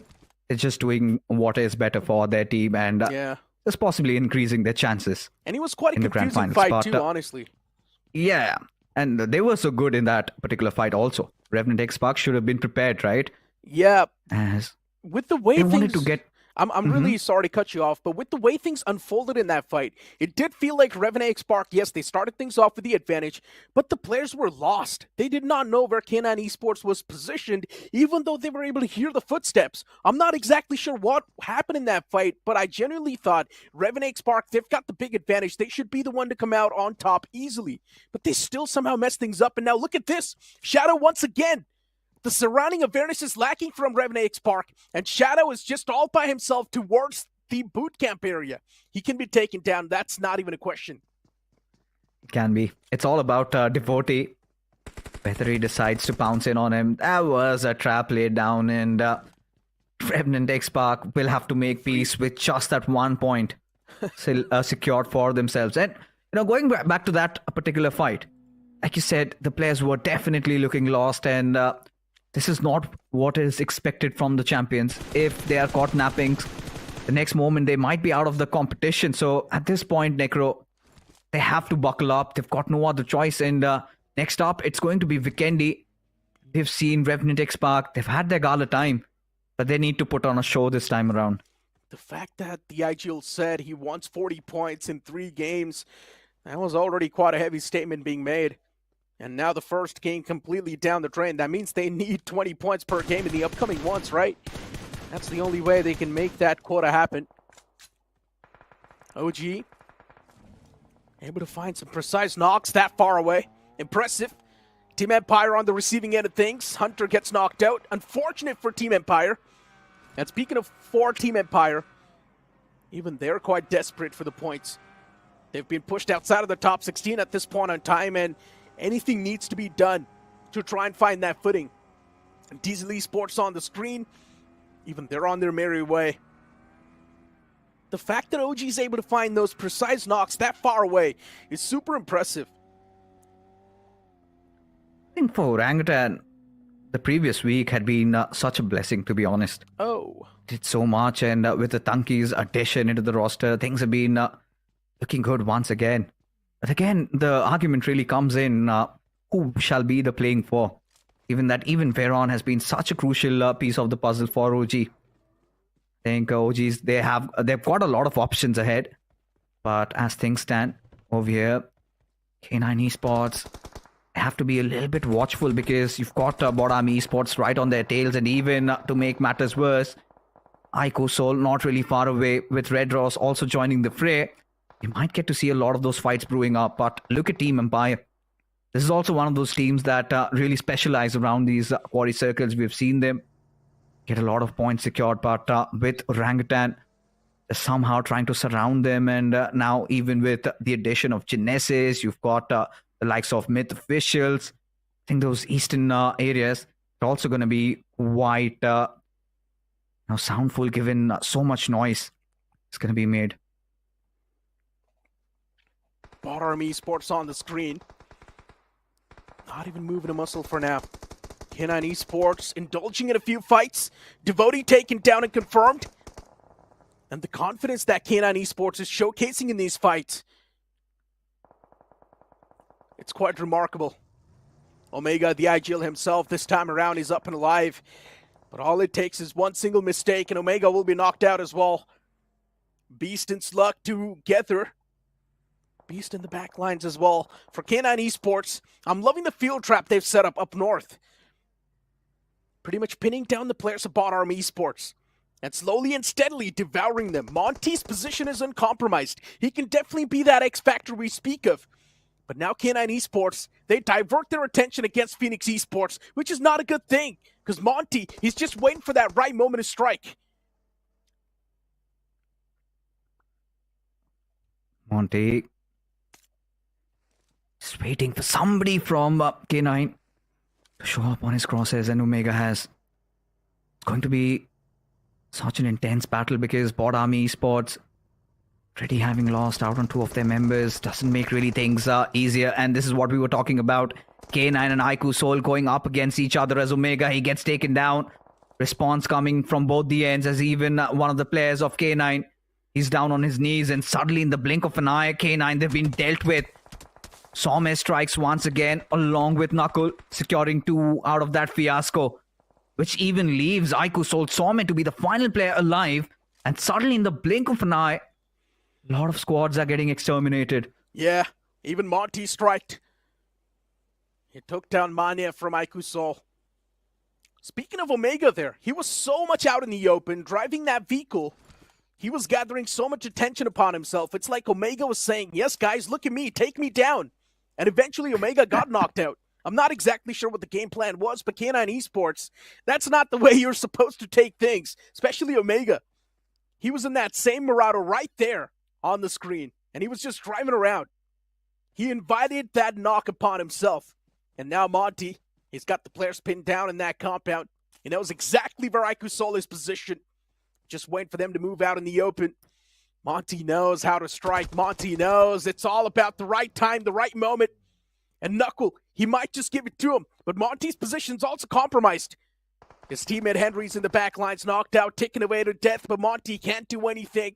Bot Army Esports, they've already secured so many points that even if this game is left out, it's not really going to worry them. They're going after the big guns. They're going after the big dogs. Look at Henry. He had such a nice window of opportunity just to have it squandered. Given the fact that his position quite uncompromised. And now Aiku Soul, they know exactly where he is. And Aiku Soul want to clear their backs first. And this is where a beautiful crossfire has been set up by Bot Army Esports.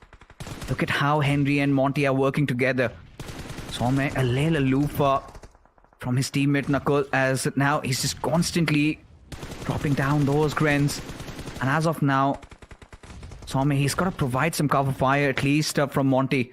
At this position, what Army Esports, basically, they're the ones calling the shots, but this was unwanted. This was uncalled for.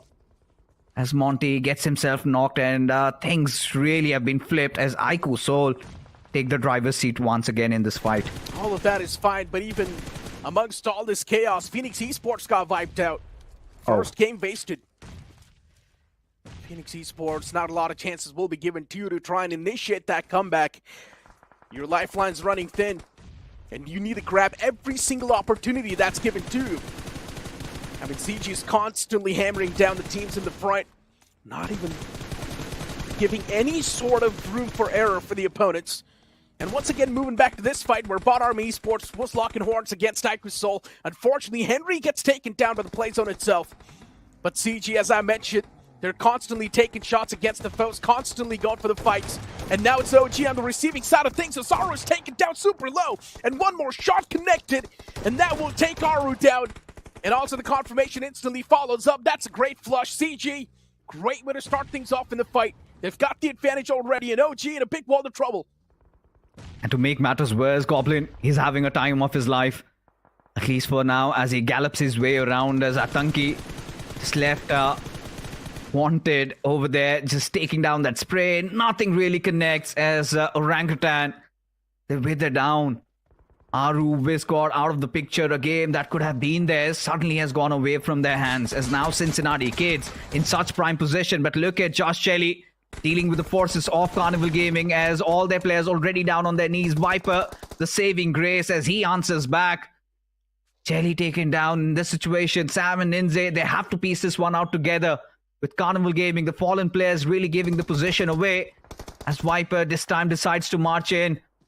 And now Sam, he's got to make a call. Does he go for the revival on his teammate, or does he sit back and fight?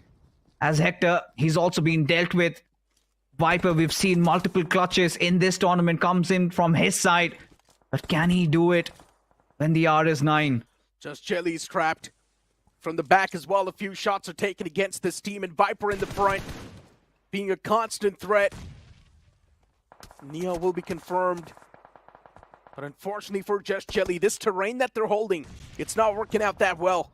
Viper is closing on up slowly and steadily, but that's also giving his position away doing so.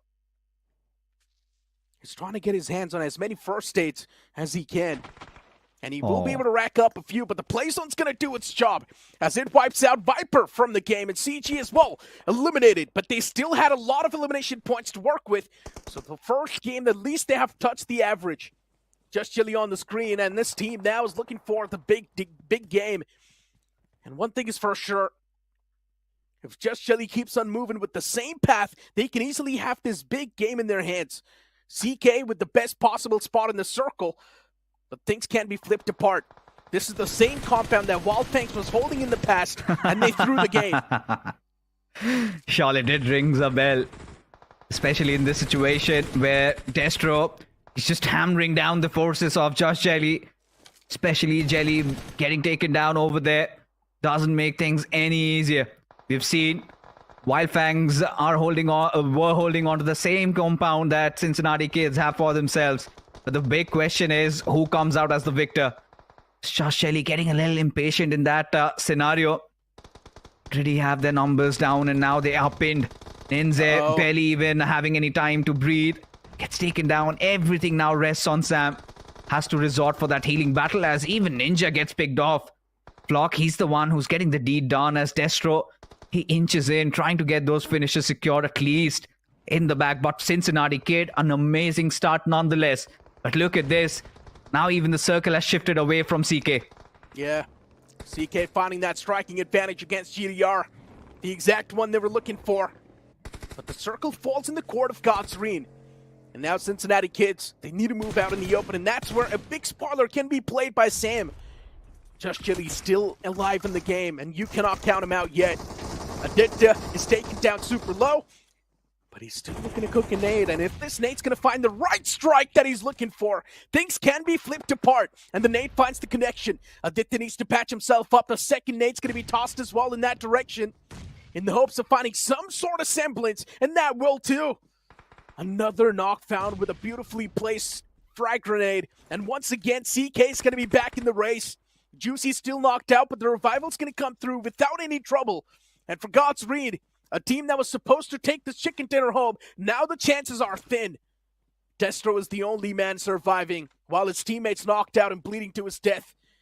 Mighty tosses out a nade, but that nade's not going to find any sort of connection. CK still does not exactly know where Destro is, while Destro keeping his position anonymous, trying to play around the minds of the opponents. He wants to have the striking advantage in his hands. At the end of the day, it's a 1-on-3, and Destro himself knows there's not a lot of chances he can take in this fight, and eventually Destro will be eliminated from the game as Cincinnati Kids. They kick things off in a great manner. Get a chicken dinner home, not with a lot of finishes though, but still a chicken dinner nonetheless to give them that momentum they need in the next two games to come, especially with Vikendi up the alley, up next. I think Cincinnati Kids, they are men on a mission at this point, showing utmost discipline in that situation when things were nigh. They really did step up. And this is where you would need all that experience coming in. You've got the pieces. Now Mighty and Aditya, they pieced it out together towards the end, dealing against the players of GDR. Destro gave in an effort. He wanted to secure an off angle. He did. But those nades were the ones that really broke GDR down, especially considering the fact that GDR this time, they had a different strategy. This time they changed their drop location. Still nonetheless a second position finish, and had quite a few finishes to even work things around. So even for Josh Jelly, the kind of a start you would expect, they have delivered a top 3 finish, a decent amount of finishes. For Cincinnati Kids, a chicken dinner with a couple of finishes in the bag. So these two teams are off to such a great start. For GDR, things are pretty much good in the hood. Nothing really to worry about. They have pretty much qualified. It's all about gathering as many points as possible. Even CG, in my opinion, did pretty good in that previous game. They had a lot of eliminations to work with and a decent standing too, considering they got eliminated maybe in the top 4 or top 5. So CG2 did pretty good for themselves, but yeah, nothing taken away from CK. That's a great start they were looking for, and let's be honest, with the way CK started things off in the challenge season, we never thought that we're going to see them in the top 16, but I'm pretty sure with this performance, they've already cracked open in the top 16, and they're going to be there. Now, let's speak a little bit more about that K9 Esports and Revenant X-Sparks fight, because let's be honest, Revenant X-Spark is not in the top 16 currently if you look at the overall standings, and K9 Esports is sitting in the top 16. If they keep on playing the same way, if they keep on touching the average, K9 Esports can keep on moving forward and maintain that spot. But once again, speaking of Revenant X-Spark, in that particular fight, they started things off with the advantage, but then later on it felt like they threw the fight away, considering things could have been played much better and much maturely. I think the only ray of sunshine I can take from that entire fiasco is now Revenant X-Spark know for sure that they've got a target on their head. Oh yeah. Now there will be teams hunting them down. Today it is K9. It is official. Even IQ Soul might take their chances against Revenant X-Spark. And tomorrow, of course, the groups will be shuffled. And you've got the forces of Versatile, even Hero Extreme Godlike waiting for you. So for now, Revenant X-Spark, they do have their work cut out, but taking a look at the match MVP will be Sham from Diesel Esports. Of course, quite a good outing for this young lad, 5 finishes nonetheless. But for Diesel Esports, I don't think just these mere 5-6 finishes is going to make the cut. If they want to make it inside the grand finals, they have to do something like CK just did, get a chicken dinner. They need chicken dinners, and that too, massive ones. They need to get a lot of elimination points as well backed with that. But CK, they're getting the finisher too, considering he was the one to land the final blow onto Destro. GDR, not exactly a sign of concern. This team was already doing really good in the top 5, so God's reign, they're not really going to be the focus. The main focus is going to be on CK. Yes, they got the chicken dinner. Yes, they're in the top 16 right now, but still they're not out of harm's way. That position can be stolen away from anyone else. They just had 13 points from that previous game, which is not enough to satisfy their needs in the overall standings. You look at the top 5 in this game, pretty much expected. Just Chili did pretty good for themselves. IQ Soul getting 10 points. That was pretty nice as well. CG, as I mentioned, did pretty good for themselves too, 7 points. But the latter half of the board is now a big concern. Phoenix Esports, a team that desperately needed points, just getting 2 points. Team Empire 2, a pretty bad performance. Myth Official, the same thing can be said for them as well. And even Red Ross. Yeah. Because this is again one of those teams that is quite talked often, given the fact that week 1, week 2 was quite stellar. Suddenly they blew off a lot of steam in week 3. They kind of became complacent, is what I can believe, given how they're playing right now. Even in this outing, they look lost. Even for Wingod, we know I do not really know if the organization is cursed, because there has been those days where they kind of tend to celebrate a little too early. Just at those last moments, they get taken out. They bow out of the tournament. So yeah, that curse is real for Wingod. It has been under the wraps, but finally it's visible. So they want to avoid those moments, those little hiccups, right? They need to have a good game in order to cement their position in the overall 16. But they're still not that far away, right? One good game, understandable, but even if they get 5 or 6 points per game, they can easily move on in the top 16. It's not even a question. That is exactly the thing that has happened to them in the past, right? They had to get what? Like 3 points in one day? They could not. So don't say again, that. Yeah, I'm not the one cursing it. They have been living with the ghosts of their past. And it was with Clutch God. My apologies. It was with Avi. I remember it was one of those official events where they had almost posted it out online that yes, they have qualified, just to realize the last day they bowed out. And this has happened to them numerous times. So the curse is still on their heads. And this is a completely revamped Wingod. But with so many of the others, especially Necro, when you look at Josh Jelly having a good game, even Cincinnati Kids having a good game, Wingod need to be alert. They need to wake up. But that being said, we're going to be tuning in for a very short break. We'll be right back after this.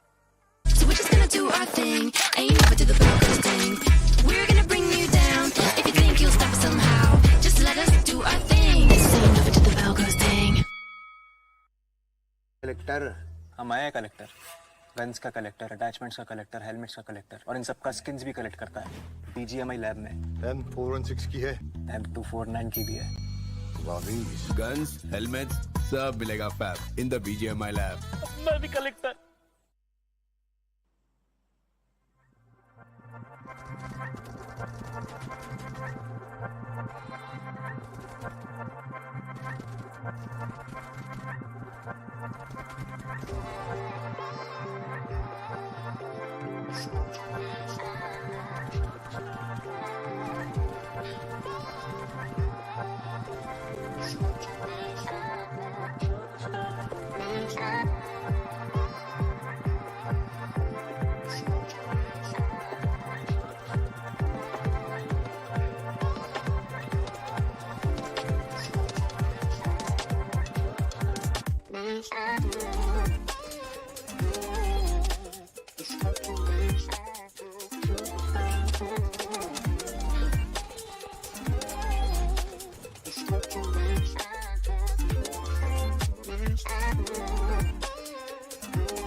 You got me thinking things I didn't mean to. You got me wanting things I never wanted. Is this the way you always get what you want? Alright, alright.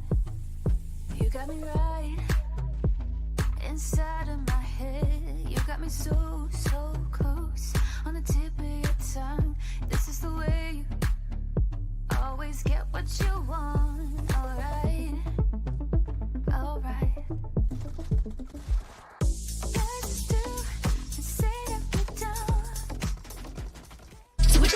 our thing. Ain't never do the bell goes ding. We're gonna bring you down. If you think you'll stop us somehow, just let us do our thing. Ain't never do the bell goes ding. Welcome back after that short break. And yeah, still a lot of names on that danger list. Even a team like Revenant Spark is not able to find that footing. But K9 Esports, they made Revenant Sparks' journey even tougher after taking them down off the rip. It's something we never saw coming. That too, K9 Esports, a team that was struggling from the start, took down a team that is being championed twice back-to-back in an official tournament. Now, that takes guts. But still, K9 Esports went for the odds, and they came out on top. Well, that was bound to happen. Everyone was expecting a situation like that all the teams who want to qualify or who are already in the top 16 might want to try and eliminate Revenant X-Park, because everyone knows Revenant X-Park is one of those teams. If they qualify for the Challenge Finals, they are a strong contender for the trophy, and everyone would want to eliminate such a threat. Yeah, but that's the funny part. K9 Esports is not exactly doing safe in the top 16. They were on the 16th spot. They were just hanging on the cusp. Imagine if it was K9 Esports getting wiped out in that fight. Then Revenant Spark would have had a major start for themselves. It would have been a great start that Revenant Spark was looking for. Before now, let's have a look at the overall standings. The top 5 pretty much the same, nothing changing. On the 6th spot is going to be Reckoning Esports. On the 7th, you've got Wildfangs, a team that's been doing pretty great for themselves today. They got a chicken dinner, so Wildfangs is off to a flying start.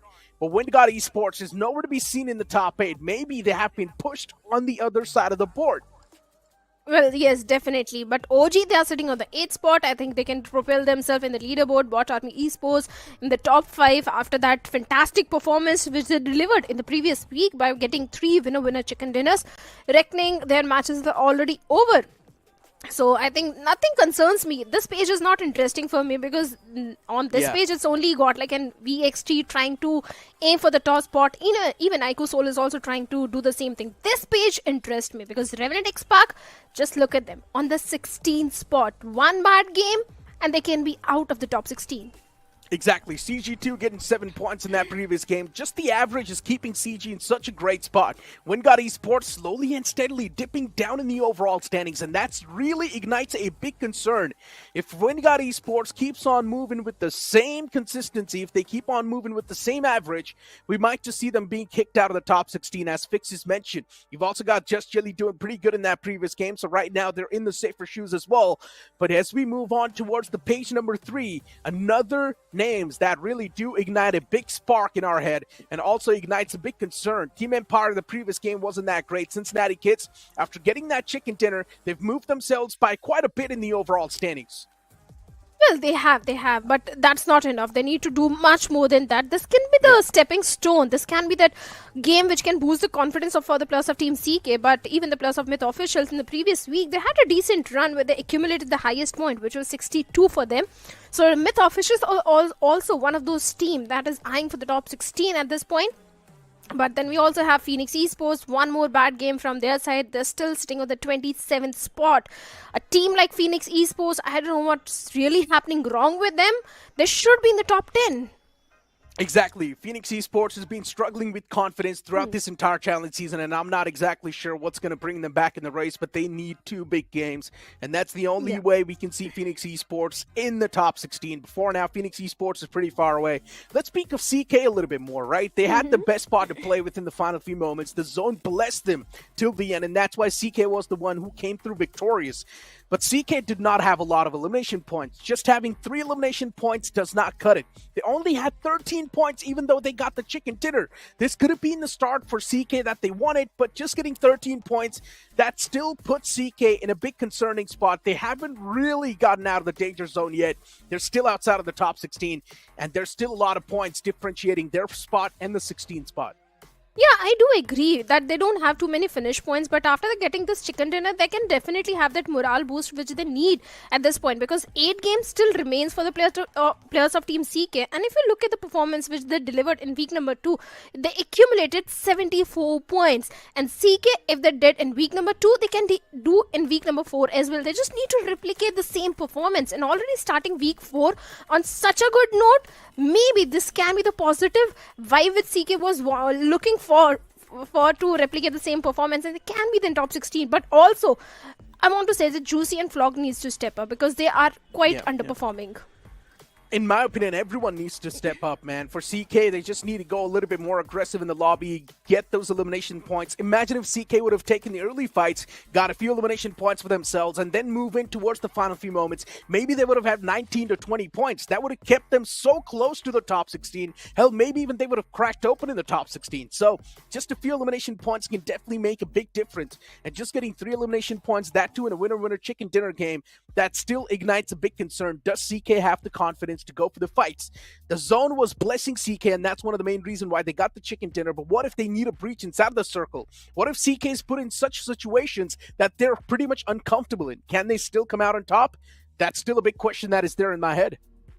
To go for those, like I said, to go for those strong 4v4 fights where CK come victorious without facing any casualty, I think Juicy and Flock really need to step up, because I was looking at the Finnish leaders and I saw that Mighty and Aditya are doing really good from the side of CK. It's just Juicy and Flock was struggling majorly in those 4v4 fights. And I think if Juicy and Flock also step up and fill in the shoes of the Assaulter, I think they can go for those aggressive 4v4 fights which you are talking about, because without finish points, I do agree with you that CK won't be in the top 16 just by placement points. Exactly. Now, even let's speak of Revan X-Park. First game, done and dusted. They do not have any sort of points. Just 1 elimination points gotten. And Shadow in the interview said that he wants to get 40 points for his team. That means 20 points per game now he needs to achieve that average of 40 points a day. And honestly speaking, that seems pretty tough. But hey, something that's not tough and something that's going to be great for you guys. The tickets are now live for the LAN finale that will be happening in Noida Indoor Stadium. Dates will be 31st Jan to 2nd February, so make sure to scan that QR code on the screen right now and book your tickets.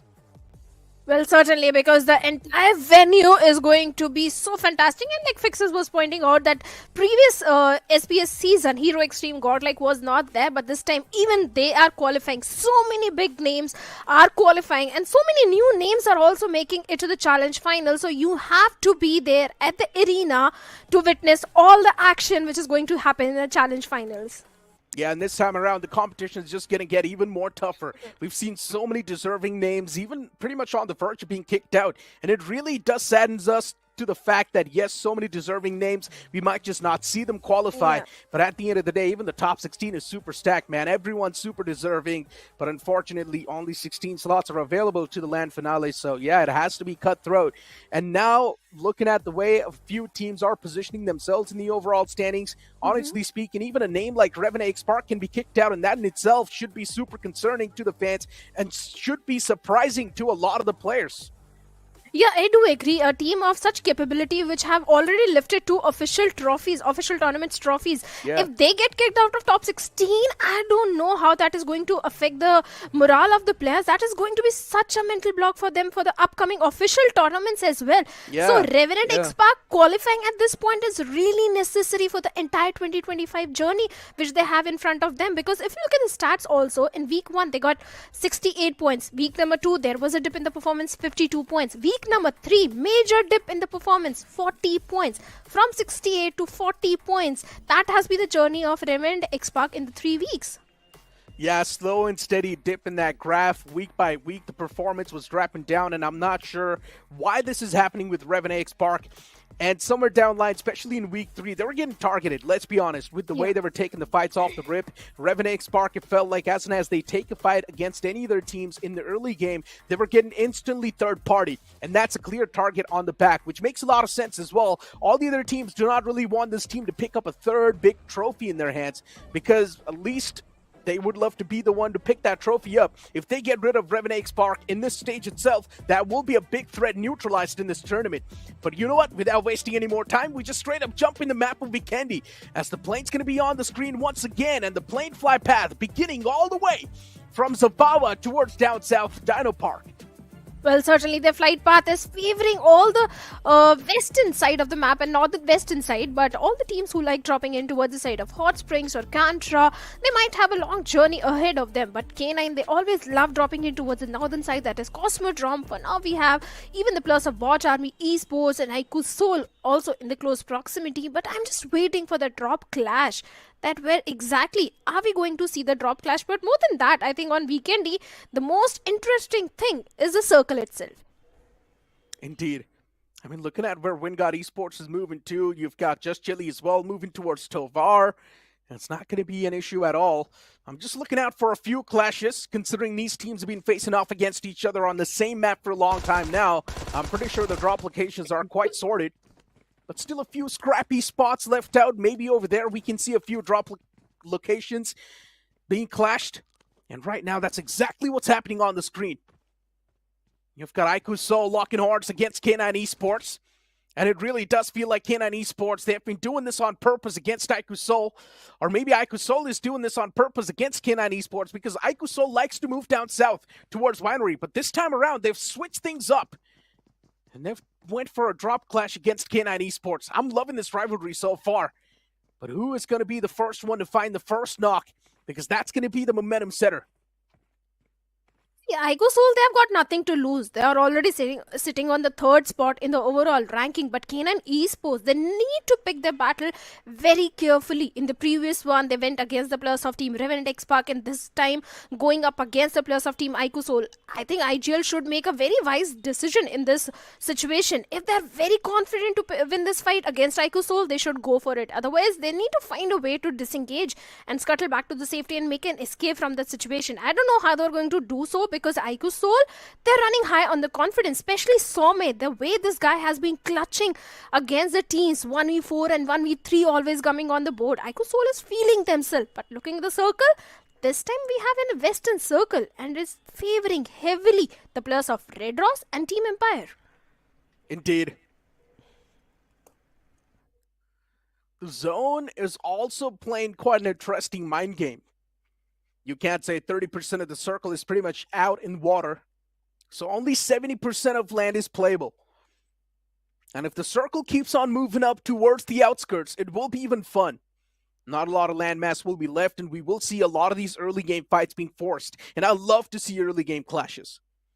Right now, K9 Esports and Aiku Soul, they've got their own individual boundaries. They know exactly where the opponents are placed. And they also know not to cross those boundaries, not to cross those borders. K9 Esports slowly and steadily looting up, getting themselves satisfied with the amount of loot they have right now.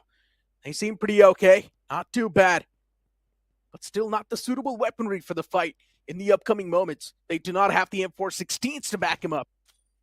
And the same thing can be said for Aiku Soul too. They do not really have that great of weaponry. A UMP-45 in the hands of Ronnie and a DBS to back it up. Up close and personal, this can be a great loadout, but not too good for mid-range and long-range. So let's see how Ronnie's going to switch things off with this one. I think from that rooftop angle, Ronnie is just trying to gather all the information on the players of Team K9. But if you look at the HP where Beast is down to 20 HP, he needs to be very careful. Because like you said, they don't have the proper resources or the loadout. But one of the player of K9 Esports, as we can see in the minimap, is going for the flank angle. He needs to be very cautious, because if he gets spotted down, there is no chance of a revival or a rescue mission coming in this situation. And K9, if they get an early exit in this one, this is really going to bother them in the overall ranking. Indeed, it will. Some and the situation, Neeraj, if you look at his position, is also trying to provide all the backline support to the players of Aiku Soul. For some reason, it feels like this fight's not going to come into fruition in the first place. But Aiku Soul, they really do want to force it. They do not want to let the players of K9 Esports escape away just like that. They know Omega is up close and personal, and they make the push happen against Omega. He instantly gets knocked out. And here comes the night. Another IGL to his death. Now Aiku Soul, as they've already found the opener, K9 Esports is found. And hopefully it's not going to unfold in quite a bad manner for K9 Esports. At least they put up some sort of a fight against the opponents. K9 Esports desperately needs these points. But they're also looking to back away from this entire spot. Slug closes on up with a vehicle. He knows that one of the players is still in quite the troublesome waters. K9 Esports with a three-man squad. It's not the first time we've seen this team with just 3 players surviving for the late game, so it's not really something that K9 Esports is playing out of the box. They can still secure a decent amount of points with just a 3-man squad. a very wise and mature decision coming from the side of IGL. K9 Esports, they are in dire need of those points. They don't need those ego fights. And I think with only 3 players remaining, they made the wise decision. But coming back to the fight which is happening up on our screens, Team Empire going up against the players of Team Cincinnati Kids. Cincinnati, they're already running high on confidence. And seems like Team Empire, they've lost on to 2 of the players. Ace and Empire, with Hunter and Savage. 2 players remaining. I don't know how this fight is going to turn out because even Team Empire, they are not in the top 16. This game is really important for the players of Team Empire as well. But 4 finishes after that chicken dinner is not going to harm the players of CK at all. These games are too important for too many names at this point. But at the end of the day, only the top 16 can make it. The deserving top 16 that we speak of. Wingod Silo P constantly bombarding that house in the compound. And for Wingod Esports, if they do manage to wipe out the entirety of God's Ring, this will be a great start to the entire week. They've already gotten 3 points, so Wingod Esports is off to a flying start in this game. But they've also lost out on 1 player doing so. So even that's going to be haunting at the back of their head. God's Rings, Ninja Jod, and Justin playing in tandem while Wingod Esports still looking for to thread the needle. Find that first opener, find that knockout that's needed to open up a lot of the possibilities. And even in the elimination feed, you see K9 Esports taking a fight against Myth Official. And somehow K9 Esports, they found the advantage. Scrappy fights happening all across the map. But this situation is quite awkward. No one wants to leave their spot. God's Ring capable enough to pull off clutches. These 2 players more than enough to shut down the entirety of Wingod, even if 1 single mistake is being made from Wingod. See, Wingod is also one of those teams which is, yes, in the top 16, but they do realize that 1 bad game and they can be out of the top 16. That could be the reason that Wingod is approaching this fight very carefully. Also, they know that opponent, the foes are the players of Team God's Reign. Like you said, they're capable of pulling off those clutches. But LeBron from the side of Wingod has been doing wonders. If you look at his journey, he's always the one to get those opening frags for the team. Oh no. But on the other side, we have Diesel also locking horns with the players of Team Red Ross. And this is not looking good at all. Yeah, Phoenix is down and dusted. Diesel Esports too. A little bit of that return pain inflicted. Gokul, Orlo knocked out, taken away to death. And now it's down to just Pari and Sham. Sham has pulled off some clutches as well, so anything is possible. But for Red Ross, they've got the man advantage in the fight. Diesel Esports is going for the revival. If this revival comes through, that means Diesel Esports, it will be a 3-on-3 fight, which sounds pretty fair to me. The revival's going to be there onto Arlo. He needs to patch himself up as soon as possible, and he will do so as well without any trouble. Red Ross, they're now trying to choke the players of Diesel Esports. Slowly and steadily move up, inch by inch, as Diesel Esports forced back with not a lot of options to try and explore. Diesel Esports is one of those teams, even they need the points desperately. The same thing can be said for Red Ross, but Diesel Esports is even in a worse condition compared to the players of Red Ross. Red Ross needs to watch out for the backlines, and Phoenix Esports, they close on up and hand out a death blow to one of the players of Red Ross. Phoenix Esports, they third party at the right time. And this third party is also going to give them that semblance of hope, those points that they need.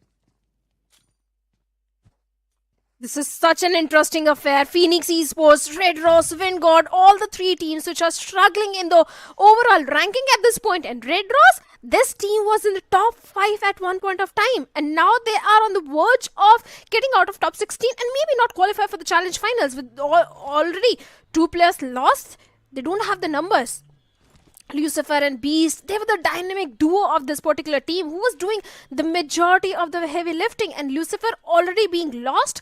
I don't know how Red Ross, how they're going to deal with such a situation. On one side, Diesel Esports, on other side, it is the players of Team Phoenix Esports as well. But we also have got the players of Team Jelly and Genesis also locking horns with each other, and Sketch out in the open, already being eliminated. And Jelly getting that 1 finish. I think Team Jelly is also looking quite wonderful in the overall ranking.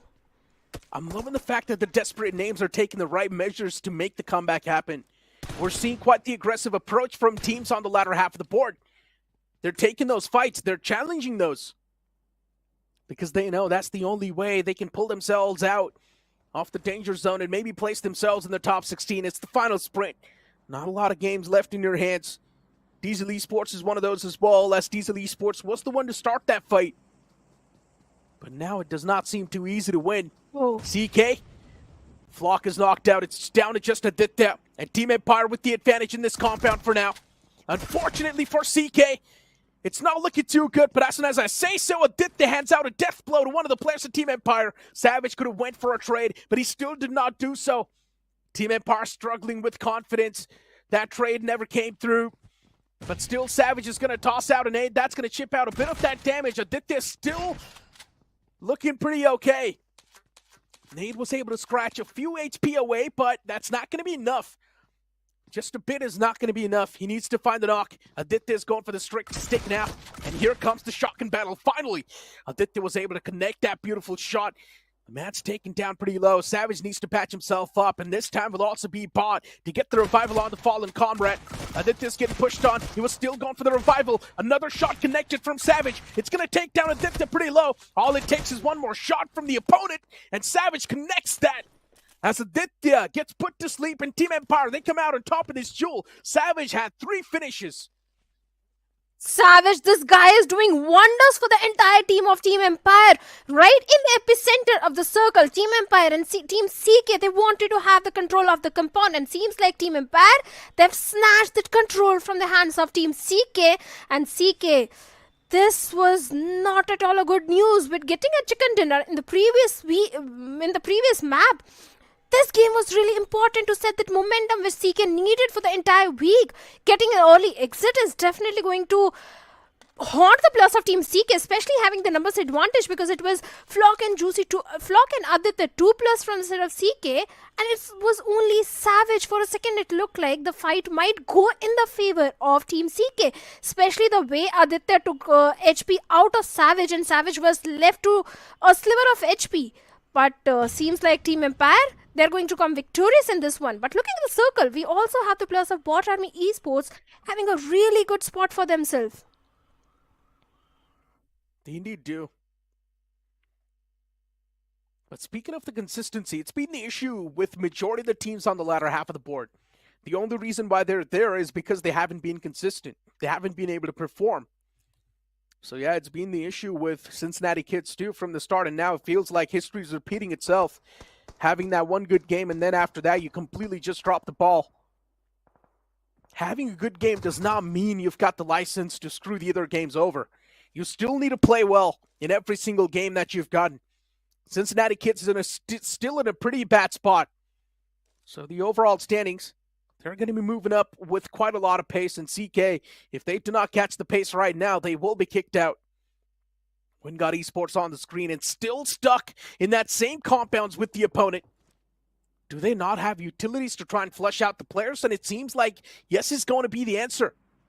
They do not have enough nades to try and flush out the players. That's why we're not seeing any sort of utilities being tossed up. But they can still use the smokes and push up. But they're not doing so. I'm not exactly sure what's going on, but this silence needs to be broken. The longer the opponents stay alive, the more threat they will be. The circle is favoring them. That could be the reason for that stalemate situation between the plus of Wingod and God's Train. But we also have got the plus of Myth Official in sort of a pickle, as Aiden out in the open has been knocked out by the plus of Team OG. And speaking about Myth, I think they had a really good week number 3 where they accumulated too many points, came so close to getting those chicken dinners, even got one chicken dinner as well. And Aiden, well, he has been put out of his misery, and OG with 1 finish point. Well, OG is already looking wonderful in the overall ranking, but Myth Officials at the 21st spot, they can't afford such mistakes. And looking at the finish feed, I can see that players of Phoenix Esports are also locking horns with the plus of Carnival Gaming, as one player from CG has been knocked out. Come on, Wingod, just toss out the smokes and do something. You still do have a few utilities that you can use to get rid of the opponents. The longer they live, the more threat they possess. Phoenix Esports As you mentioned, poking a fight against one of the players of CG. And for CG now, that's going to be a warning. If you keep on moving up with that same pathway, Phoenix Esports will try to make things even worse.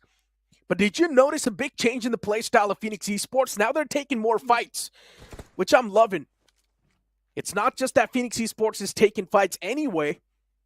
They're taking systematic fights the way they used to in the past.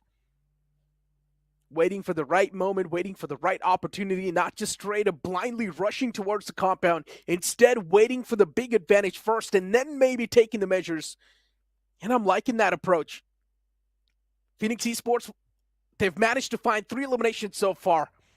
And it's working out. They're able to piece the puzzle. Yeah, since Phoenix Esports, they have the entire control of the western shoreline. They know that their backlines are pretty much clear. They can afford to take these sort of fights. And like you said, all the fights are very calculated fights which Phoenix Esports is taking at this point. But Myth officials, they need to be very careful as they were trying to pep a few bullets towards one of the team of IQ Soul. And IQ Soul, they are breaching into the compounds of team OG as AQP from the rooftop has all the vision and information onto the plus of IQ Soul. But the main question is, can he find the knock? But no, he's the one taking a hefty blow. He needs to patch himself up as soon as possible. He had the vision, but not the HP. Could not go for the second peak anyways, but IQ Soul have lost out on Flare. An instant knockout as soon as they visit the compound. And OG having an instant advantage. But as soon as I say so, even the fallen player was back on his feet, but Ari gets knocked out now, and that's going to be the instant death blow handed out. But still OG, they keep the advantage swinging with them. As even IQ Soul now, they're going to try to get back in the flow of things. Unfortunately, Knuckles on fire, and he will be knocked out as well. As OG now, they've got the major advantage in the fight. But as soon as I say so, Ronnie once again gives the advantage back to his team. Salme confirmed, and IQ Soul now in troubled waters. As Witzgod, he already took down one of the players and confirmed that elimination. Even Knuckle gets confirmed, and now it's down to just Ronnie. And I'm pretty sure Witzgod is going to try to go for that revival on his fallen comrade. That's what the main course of action is going to look like for Witzgod. But Myth official, they've already made the push happen. A third party comes into play now. Maxioso, he's closed on up towards this compound while his teammates in the back lines providing that cover. Witzgod wants to get the revival onto Athenki, but unfortunately gets confirmed by Spear. That's going to be a free elimination point racked up by Myth. And Myth need those points as Maxios is also trying to find one more connection with that grenade. But he doesn't have the information that where exactly the last player of OG is. Even Ronnie is also trying to find something with that grenade, but Maxiosi has been knocked out by Monty Bay of Bot Army Esports. A fourth party also coming into the picture, and Monty gets a confirmation point also onto Maxi. This is not looking good for the plus of Myth because let's be honest, IQ Soul and OG, they're already in the top 10. But with officials, they need those points. In a close frontal battle, seems like Witzgod is going to come victorious. 5 finishes in the favor of OG. But like I was saying, IQ Soul and OG, they're already in the top 10. But Myth, this was a major blow for them. It indeed was. A major whiff from Ronnie. Connected the first shot, but the second blow missed. And that's where Witzgod found the advantage. For OG, they've collected a decent amount of elimination points. They're also in a really good spot in the overall standings. So even if they do lose out in this game, it's really not going to hurt them too much. Even the same thing can be said for IQ Soul. That fight was pretty pointless. But still, it was taken for entertainment. And I love that. K9 Esports, a team that's desperate for points. They do not really have a lot of points to kick things off with. And that too, now it seems like they're locking horns against CG. I'm not exactly sure if this is going to be a good option or not, but CG is also one of those teams that is on the struggling side of the spectrum. And CG is stuck between 2 deep waters. There's K9 in the front, a few more teams and foes around the same vicinity, and Goblins already pushed up. The entirety of CG slowly and steadily pushing up close and personal against K9 Esports. They've closed out that distance, and Slug spots the players. Slug has got a nice off angle to play with, but as soon as his position gets compromised, things will get even worse. K9 Esports, they're able to chip out a lot of damage against the players of CG, but here comes the first blow. And that's going to give the players of CG the advantage they were looking for. Ninja Boy's taken down pretty low as well, but still he patches himself up. And he hands out that death blow to another players of CG. What just happened there? CG, they completely threw this fight. And now Ninja Boy, there's a big chance that he can pull things back in his court. This is so important for K9 as Ninja Boy gets taken down by a Viper's grenade, leaving Slug all by himself. And even the wall of death is also closing in. And Viper is looking for the confirmation point onto Ninja Boy at this point. Slug, he needs to be very careful. He needs to win this battle and go for the placement points. Even CG, they need those points. CG, they don't have the numbers advantage at this point. And Slug's position has already been compromised. But Viper also needs to patch himself up. And wall of death, the blue is dishing out a lot of damage as Viper also gets taken down. And Slug, he has got only 2 first stage to work around with. This is a doomed fight for both these teams, Neeraj. It indeed is. I mean, just look at the way K9 Esports was playing. I mean, yes, they were able to win that fight, but as you mentioned, at the end of the day, it's not going to be great for any of these teams. They do not even have a lot of first states to back them up in the first place. And Slug gets confirmed by the play zone. The wall of death is not going to have any sort of mercy on anyone. Hector, he needs to get a few more first states. I mean, he has already got 33, so I guess he's good. Hector's probably going to try to patch himself up till the end and play for the placement now. That's what CG's hoping for. CG's going to play for that average. Bot Army Esports on the screen, a team that is already doing pretty good in the top 8. Bot Army Esports does not even need to struggle too much. Just a few more points in this game, and Bot Army Esports 2 can easily secure the qualification. Neeraj, I really want to know, is there any record where two teams are holding the same compound and not moving a muscle? Because if there is, I think Wingod and Godstrand, they have already broken that record. And Circle is also favoring heavily Godstrand and Wingod right in the center of the circle and still not engaging in a fight, still not doing anything.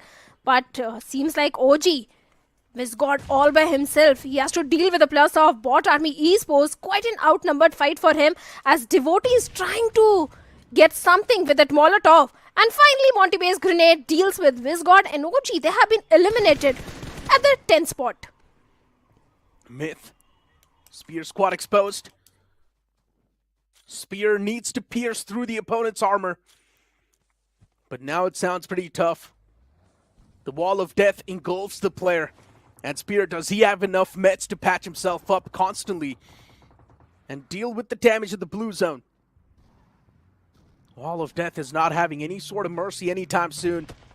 Hector's still all the way in the back going for that med strat from CG, and as I mentioned, CG's just playing for the average. CG just wants to make it in the top 16, that's it.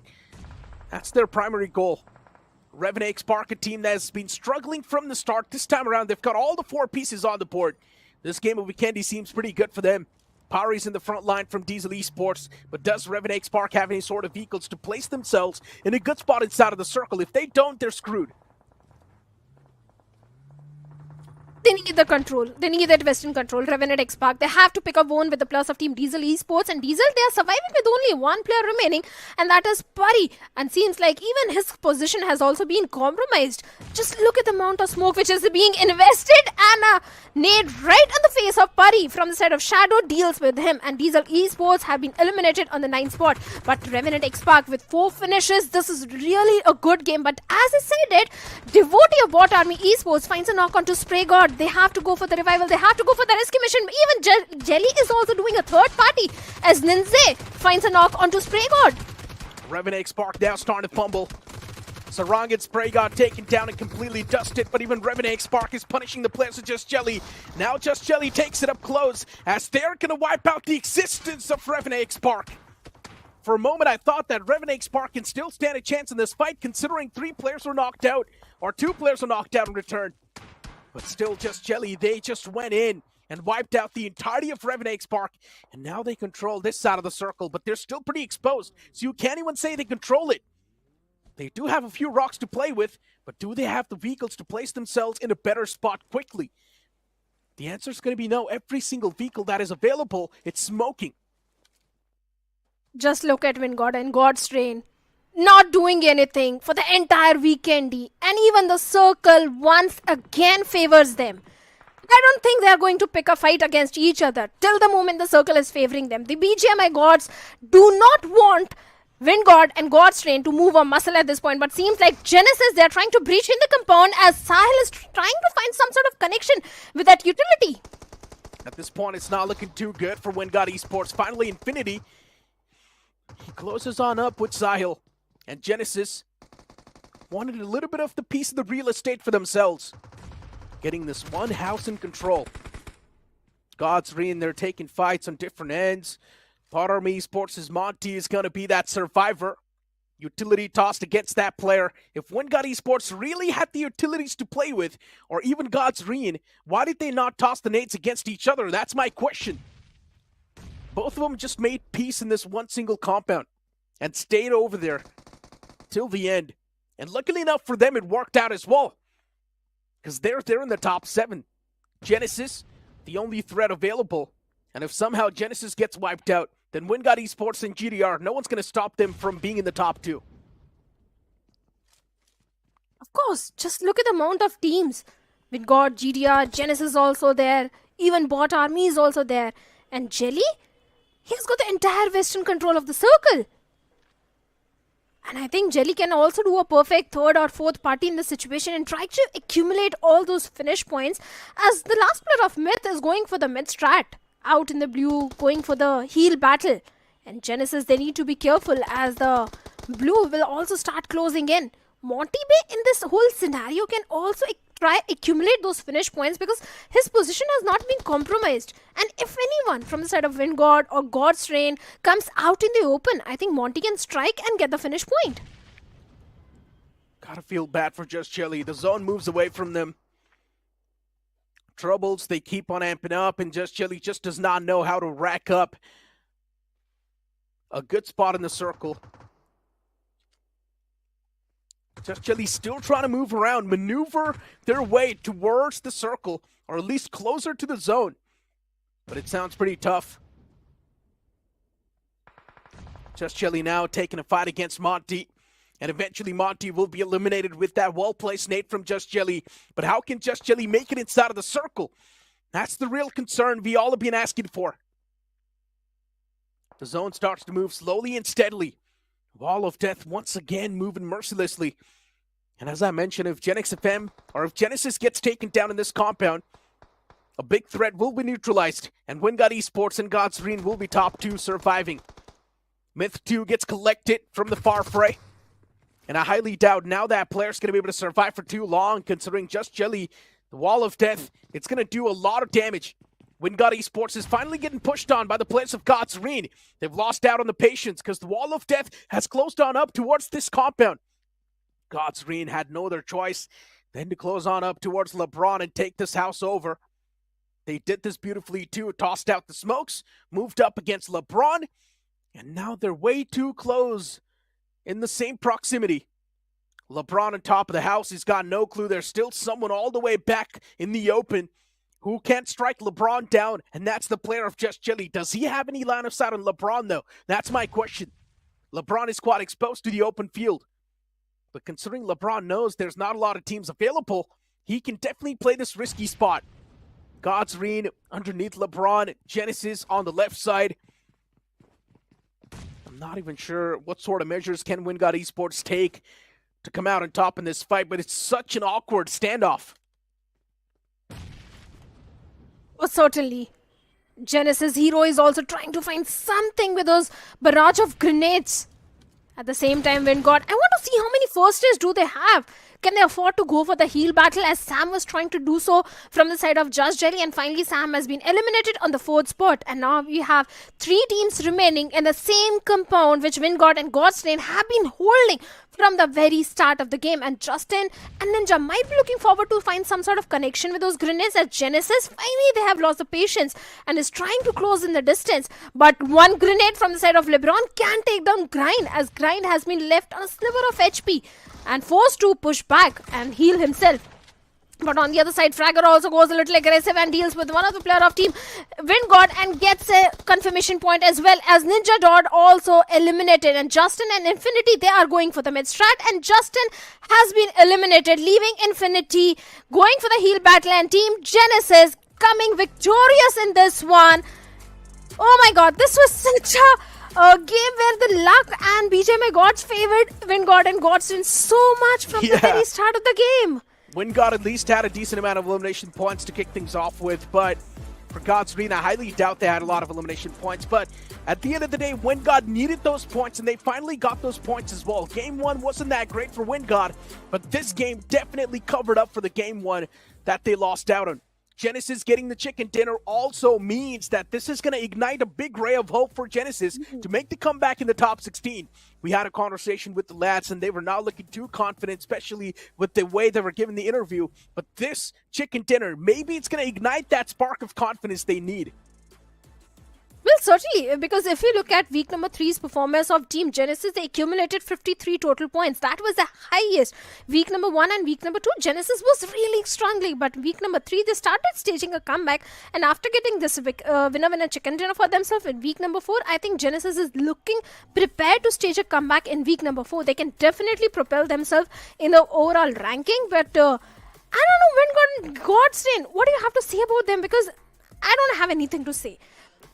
Exactly. That's going to be the same reaction from my side as well. I'm not even sure why they were there in that same compound for such a long time. I mentioned this, WinGod Esports, they've got the man advantage. If they toss out a few smokes and move in tandem, there's a big chance they can easily come out on top. But still, WinGod Esports just not having enough confidence to make that push. And I guess one of the main reasons for that is because WinGod Esports does not want to give their slot away in the top 16 and just wants to confirm that spot. WinGod Esports too, they were not looking too confident in that entire compound. Even in the final few moments when WinGod Esports could have stood a chance to take down the players of Genesis, they still did not go for that fight. Instead, the last man was going for the med strat, looking forward to secure that second spot in the game, and he did so as well. So, hey, I guess as long as they're achieving that average, that's all that matters. WinGod Esports, all the experimentation now should be done, and they need to put on a serious face because they have been able to squeeze themselves in the top 16 in quite the dominating way in the previous weeks, but now it's time for them to pin that spot down, and I guess this previous game really does do the job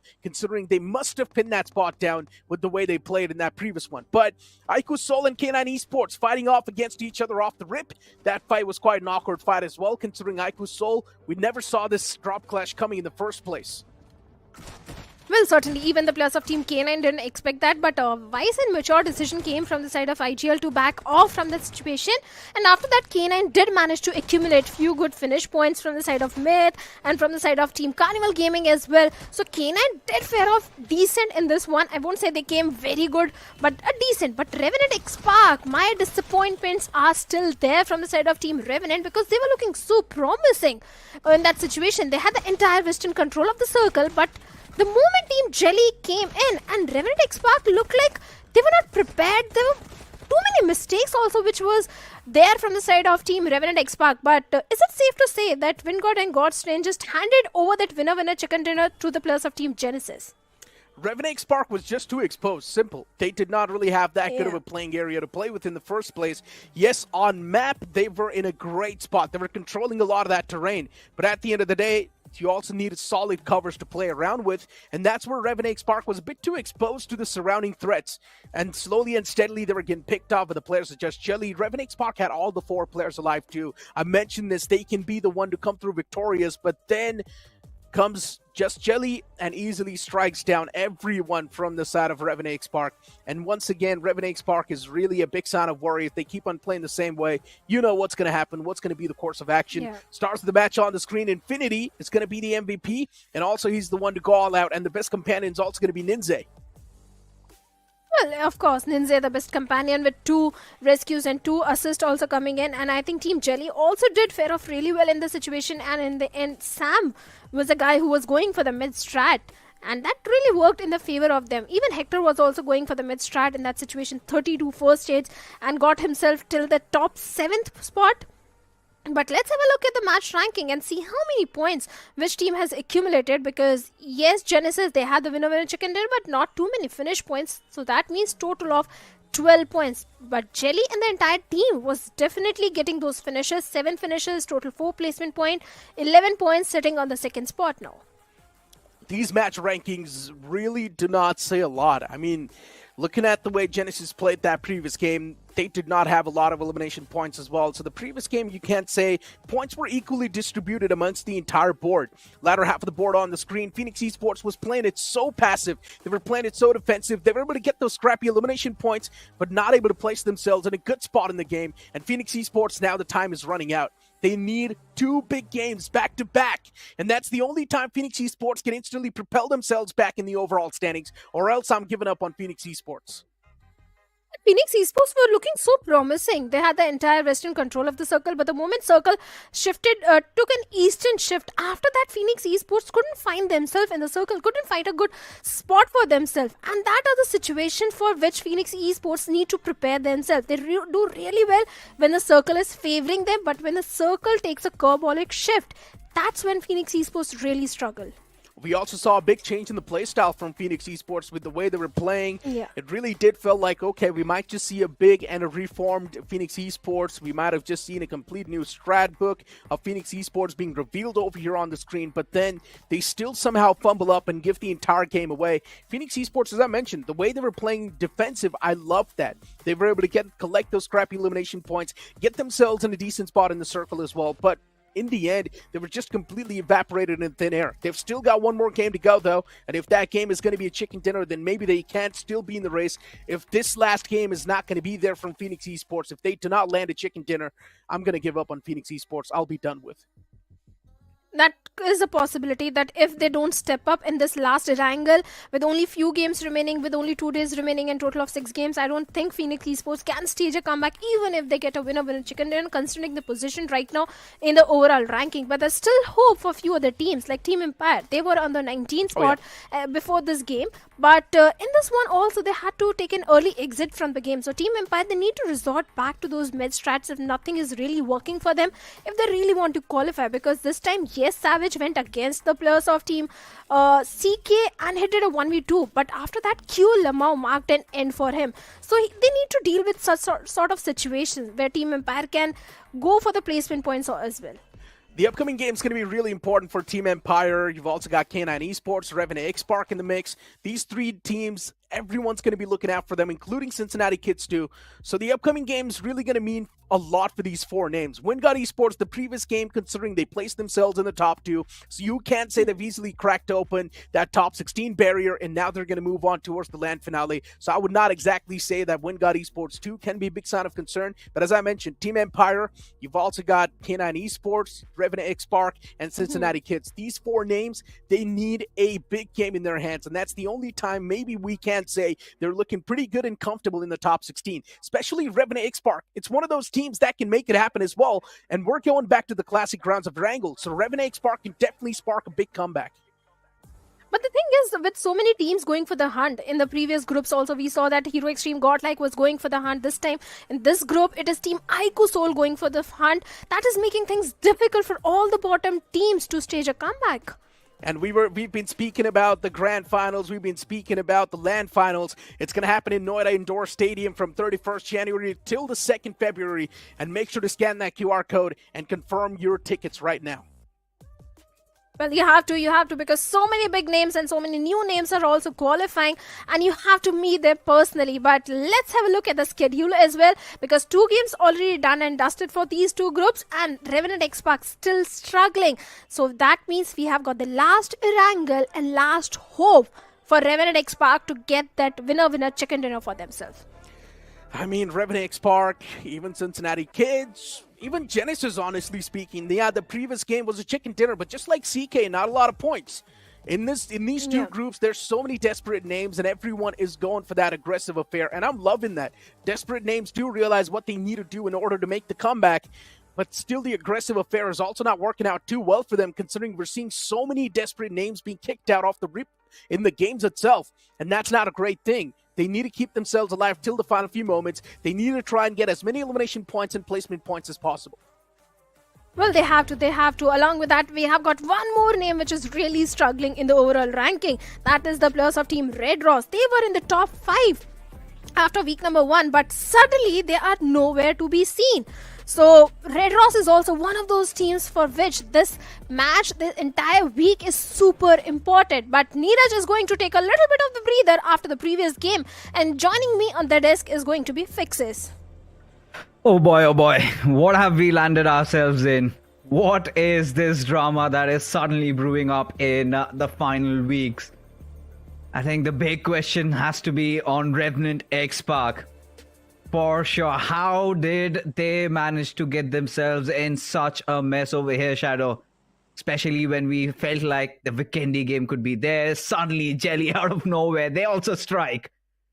Just to make matters worse, Revenant X Park surely have to come out with a chicken dinner, but nothing taken away. Red Ross, they've also been long missing ever since that huge fall down in the previous week. Feels like they need to gather themselves up once again if they have to see the days of the grand final, if they have to secure their golden tickets for Noida. As the flight path trajectory all the way, sort of this time a little bit of a breather for a lot of these teams trying to avoid those early collisions. As Orangutan dropping down, they will be heading towards Lipovka, Revenant X Park. Cause around Yasna. This time, however, Shadow, they go uncontested. Well, certainly. This time, it's only the players of Team Revenant X Park. But like you were talking about the players of Team Red Ross, I think if you notice the performance, week number 1, they got 67 points. And week number 3, with only 31 points, less than the half of what they have been getting in week number 1 and week number 2.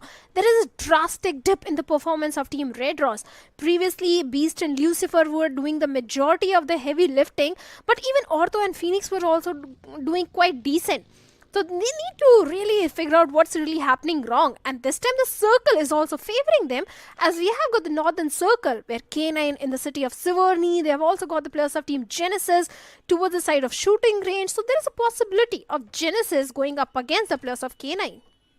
Especially with Genesis getting a chicken dinner in the previous one, will somehow give them that hope we're looking forward to.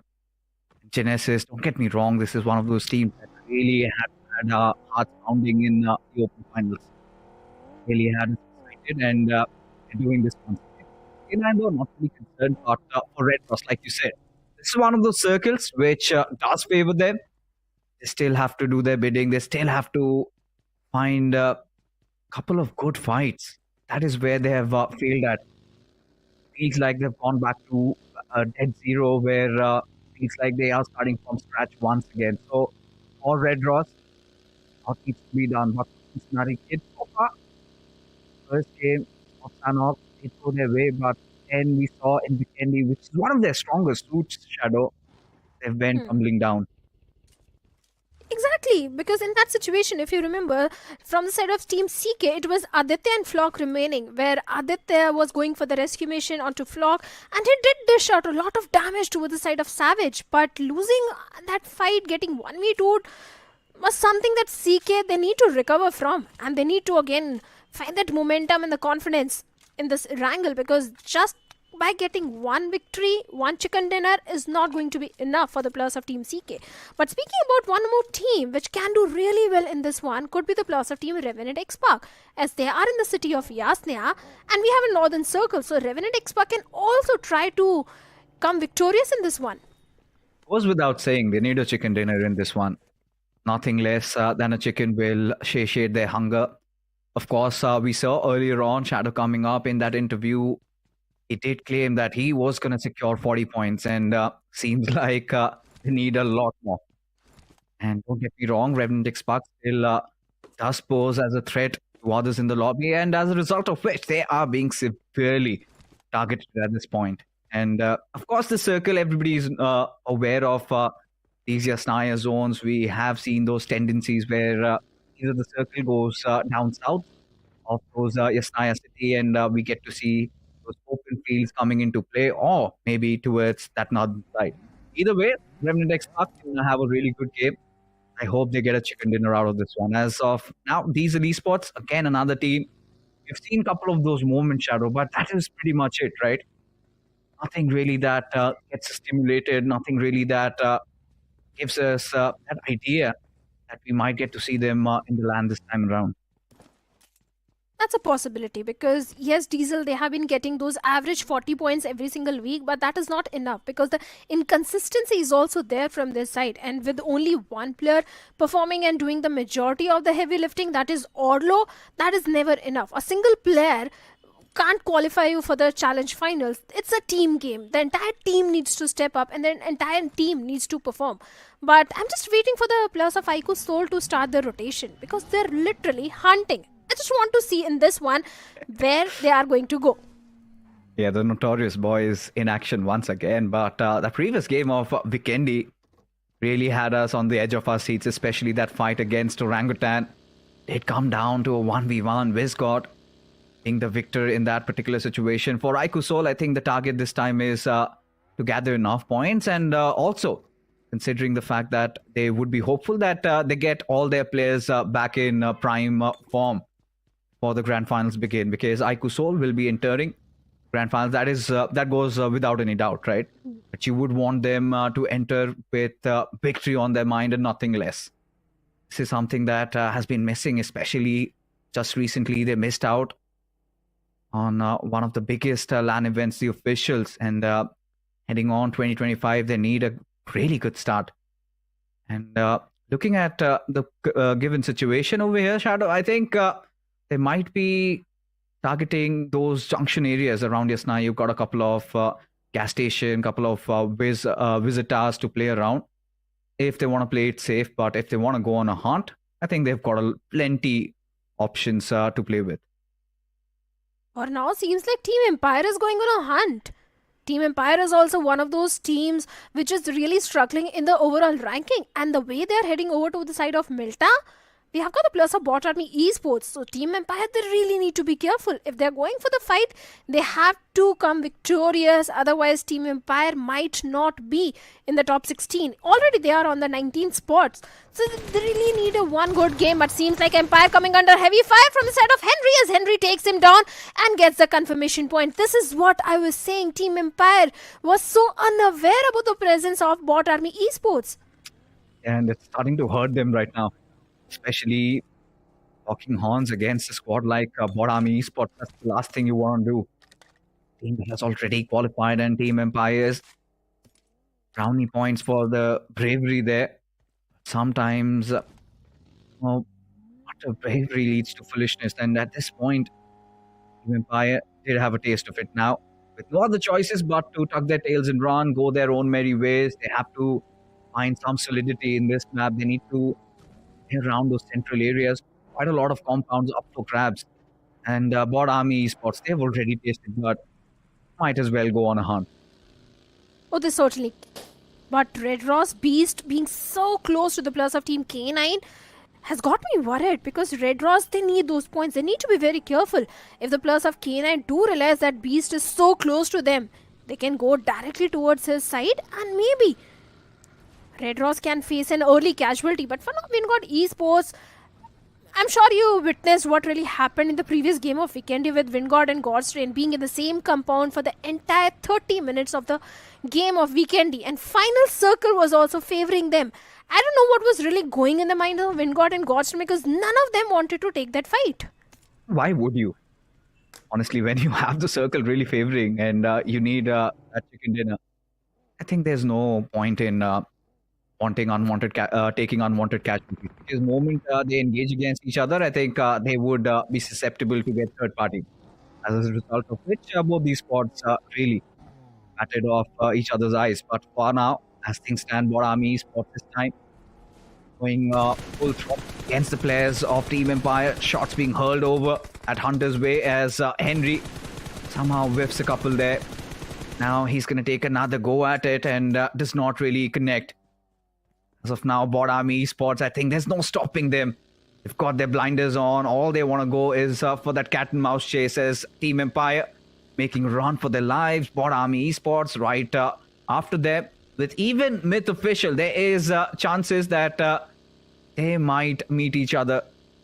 A very rough engagement almost on its way as Bot Army Esports, they've realized it's time to notch things down a little bit, not get carried away, as they gather another finish to their name. So Team Empire, their numbers have completely dwindled down. Would be really interesting if they could get a couple of position points at the very least. I'm saying Team Empire, they need to resort back to those med strats which they have been doing in the previous weeks, because honestly the rotations are not really working for them, as we witnessed in the map of Vikendi as well, that Team Empire was really struggling. Yes, the Savage did manage to get 2 finish points, but after that QLMO eliminated, and this time also in Erangel with only 2 players remaining. I think Team Empire, they need to go a little passive, and when they feel confident in the overall ranking, they can go for this again for those 4v4 fights. But Myth Official, speaking about this team, even they are also really struggling in the overall ranking, as they are somewhere towards the 21st spot.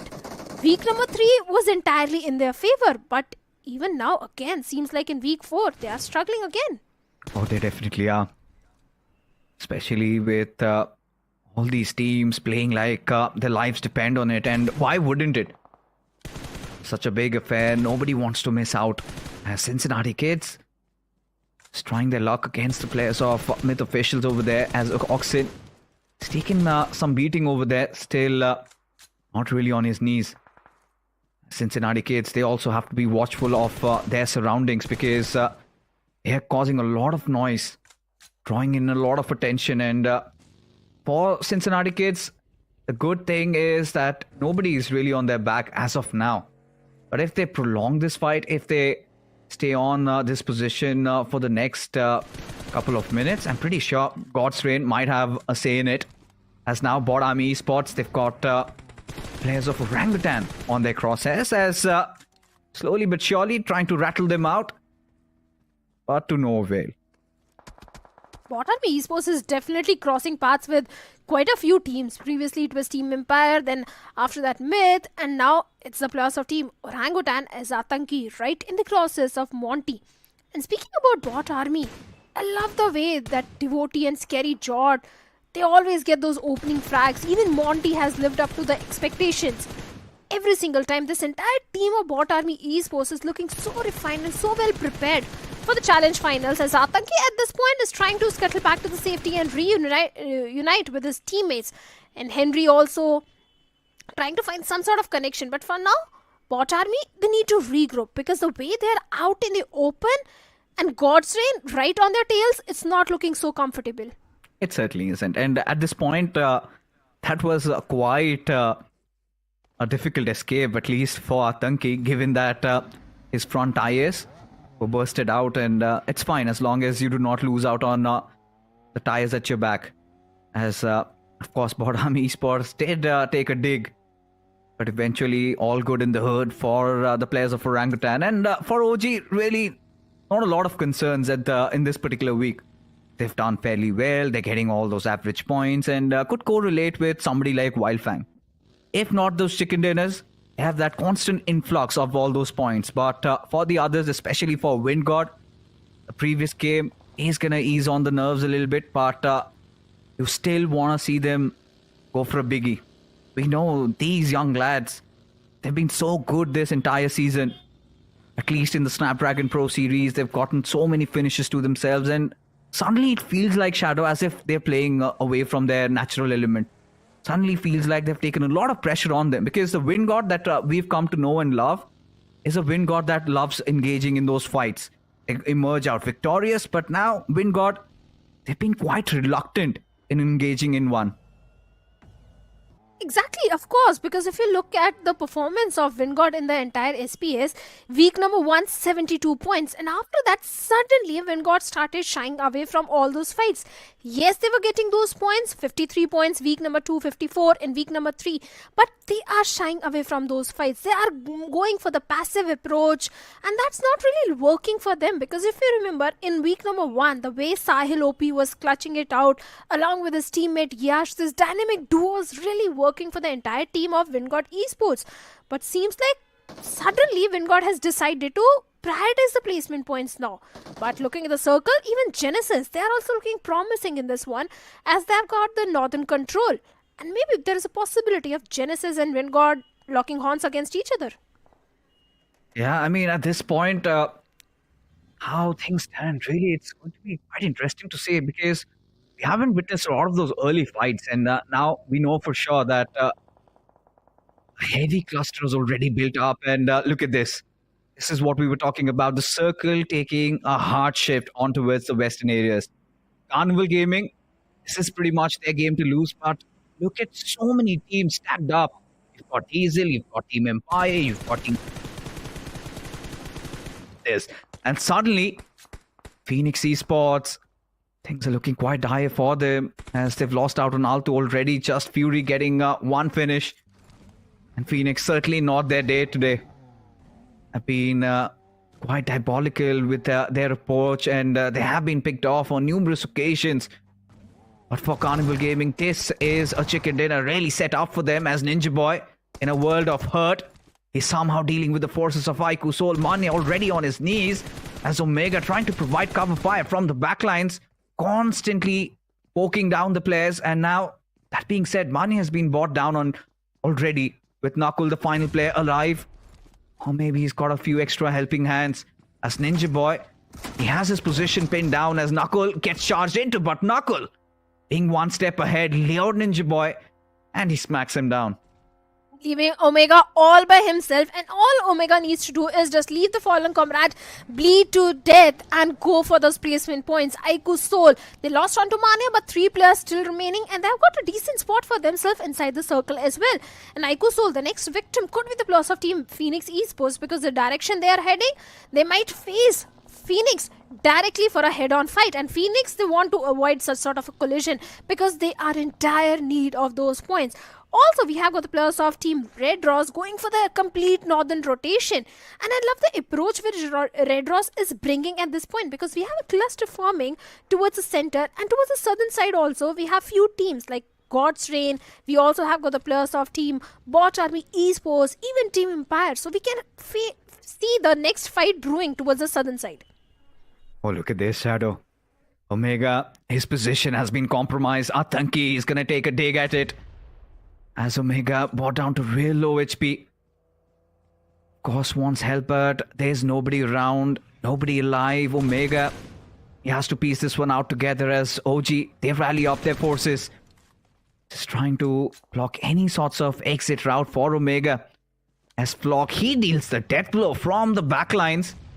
And OG, they're not going to be pleased with it. Of course, they wanted that finish to their name, and they wanted to start opening up their accounts in this game. But regardless, OG has got such a good position to play around. And having all 4 of their players alive, even they would be dreaming of getting a chicken dinner in this one. Oh, certainly, because they have kept themselves towards the eastern side, and not a lot of traffic is there. But even Revenant X-Pac, they decided to go for the southern rotation, and seems like God's Reign, they have got Revenant right in the crosshairs, as Prey God has been knocked out. An instant confirmation already there. Revenant X-Pac, what are they doing? Not looking good at all. Already lost onto one of the player, and now they have to take a different route inside the circle. This is not looking so promising at all, but God's Reign, they can definitely try to look for the potential dominant control from the southern side, as they have got the entire control of the school apartments as well. This is just getting worse for Revenant X-Pac. And if they do not get a chicken dinner in this one, given the fact that all these teams are going for such a nice push, the ones especially struggling, they've had such a great day in the office, things would be very, very dire for Revenant X-Pac, and it's going to be so poetic, where Wild Fangs have already secured their berth, and Revenant X-Pac are still fighting for one.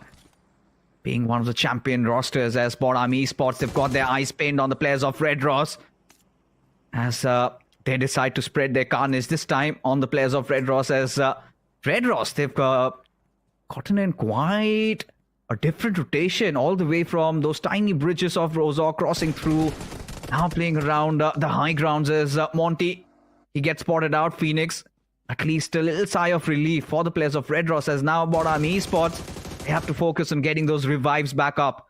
But Devotee, he's a man on a mission. He does not care. He just wants finishes to himself. I think Devotee wanted to go for the rescue mission onto Monty, and the moment he realized that one more 4 team is also in the close vicinity, he decided to not overextend, and Scary Jord instead is going for the revival. On the other side, we also have the players of Myth in some sort of a pickle against the players of Team Aiku Soul, and seems like Oxen has also been eliminated, and Orlo of Diesel Esports is also keeping an eye on the players of Bot Army. And this is not looking good at all for Bot Army, because yes, they have got the higher ground, but they have to deal with Diesel and Red Ross, both the teams. But Orlo, let's see what's going to be the decision, as Q Lamar finds a confirmation onto Monty. Seems like Just Jelly is also doing a third party in the situation. And Scary Jord once again knocked out. Henry comes for the aid, comes for the rescue. This is not looking really good for the players of Team Bot Army, as Henry has also been eliminated by the players of Team Just Jelly. Keo Lamau doing the perfect third party and becoming a nightmare for the players of Team Bot Army Esports, getting those 2 finishes. Diesel Esports, they need to find themselves a better spot. And for now, they are going for the southern rotation and taking the brunt of the blue. Diesel Esports, this sort of decision making can haunt them, because if they're trying to come from the southern side, OG is ready to welcome them. It's fine because they had no other options, because if they had injected themselves from that western side, Team Empire and even Red Ross were present to welcome them with not garlands, of course, with a lot of bullets. But for Aiku Soul, things still looking quite dandy, especially that little bit of a jump scare a couple of moments ago when they engaged against K9. This Orangutan and Diesel, this is what you were talking about, Shadow. As Sham, he's been put down to the ground. Viscott also goes falling down as Diesel Esports has somehow survived the scare, with OG having lost everybody barring Atanki. Maybe a little late to the party though, as Pari, one of the players surviving in a 1v2 situation. Atanki finds himself in such a rough spot, with Diesel Esports also getting shot from the backlines, as Atanki, he's gonna do whatever it takes, because he's really out of meds at this point, as OG still are in much better position in terms of the overall standings. Can't really say the same for Diesel Esports, as Pari, he's gonna have a go at it. Throws a couple of grenades, nothing really connecting, nothing even getting close to Atanki, as he's gonna respond back with one of his own. Atanki being hurled down with so many utility at his direction, and he's refusing to give up, refusing to die. Atanki has to step out of his cover, as Orlo out in the open. Atanki, that smoke really hindering his vision over there. Brought down to real low HP, but Orlo out in the open, still taking a dig. Atanki surviving that scare. Still alive, still breathing. What on earth is happening, Shadow? Atanki refuses to die. On the other side in Rozhok, we also have the players of Team Just Jelly locking horns with the players of Team Phoenix Esports, as Venom has been knocked out, and Just Jelly and the entire team, the way they are doing third party is really impressive. But more than that, the way Atanki is surviving, look at the amount of smokes being utilized. And Diesel Esports, they are feeling so underconfident despite having the numbers advantage. They're not feeling confident to go up against Atanki at this point. They're trying to get the confirmation point just by the use of grenade. And finally, Orlo finds Atanki and shuts him down. 5 finishes, a good start, but only 2 plus remaining for Diesel Esports. And they've made so much noise, so much commotion. Everybody knows in the lobby, especially God's Raid, they're waiting like hounds for the players of Diesel to start closing in. And Aiku Soul, seems like they find themselves in unfamiliar territory at this point, with already knuckled down and out, almost on the verge of getting eliminated, with no aid coming to his way, as Phoenix Esports, this time they have made it inside the top 12, but they need to dig in a little bit more deeper. With Just Shelly, they have been having a great day in the office so far. They have been so fatal against their foes, not really shying away from fights. Went up against Revenant X-Park, Sam clutching it out. And this time they've got their eyes pinned on the players of Phoenix Esports, as look to give another upset to such a big team, as now they will be on their tails, as Phoenix Esports, Just Jelly, everybody diving in, find some semblance of cover in such a chaotic circle, as Red Ross really just have one shack to play around with, as Lucifer, he gets hurled upon. Ninja has been dealt with, at least that initial scare swatted off. But Red Ross, they need more than this. Kiolamau completely lost out in the open, as Sam, he's also going to be put down to the ground. Carnival Gaming still alive, 11 teams, and we've got that 5th circle in front of us. This is looking oh so scary, Shadow. And the circle is favoring the players of Team Revenant X-Park, and Shadow gets one knock onto one of the players of Phoenix Esports. Let's see if they can get the confirmation point. They also need to defend the area. Carnival Gaming, they also need to migrate inside the circle, but first they have to deal with the players of Team Red Ross, as the Red Ross is just waiting, and they are also coming under heavy fire, as Goblin is trying to find some connection with those grenades. But Ronnie from the backline finds a knock onto Neo, and now Carnival Gaming, they have to go for the rescue mission. Ronnie is also taking the brunt of the blue, but Carnival Gaming in front of them, they also have the players of Team Cincinnati Kids. This is not looking good for CG or Red Ross either. Not at all. Not at all. At this point, Carnival Gaming, they need to get Neo back up to life. Red Ross constantly bombarding and trying to make sure that nobody comes through that smoke alive. As of now, as we take a look at the circle, still favoring the likes of Genesis as Revenant X-Park finally get themselves in action under heavy pressure. As Carnival Gaming, it was all a ruse. The smoke's being laden down as Carnival Gaming, they decide to charge in on the players of Genesis as Hero somehow still alive, somehow bobbing and weaving, but Viper will make it out of that situation alive. Keeps the beacon alive for this team. Has the mantle going in his favor as Carnival Gaming, they survive another scare. A very good push. But look at this. God's Reign in troubled waters. Still have the circle though, but so many teams around them. Real estate prices around these apps have definitely risen up. This time Robinson is playing instead of Destro. Godstrain, yes, they have to deal with the players of Revenant X-Park. Even Phoenix can do a third party as Sarang finds a knock onto Robin with a grenade. Wingod Esports Infinity is also in the close proximity. He can also try finding few knocks here and there.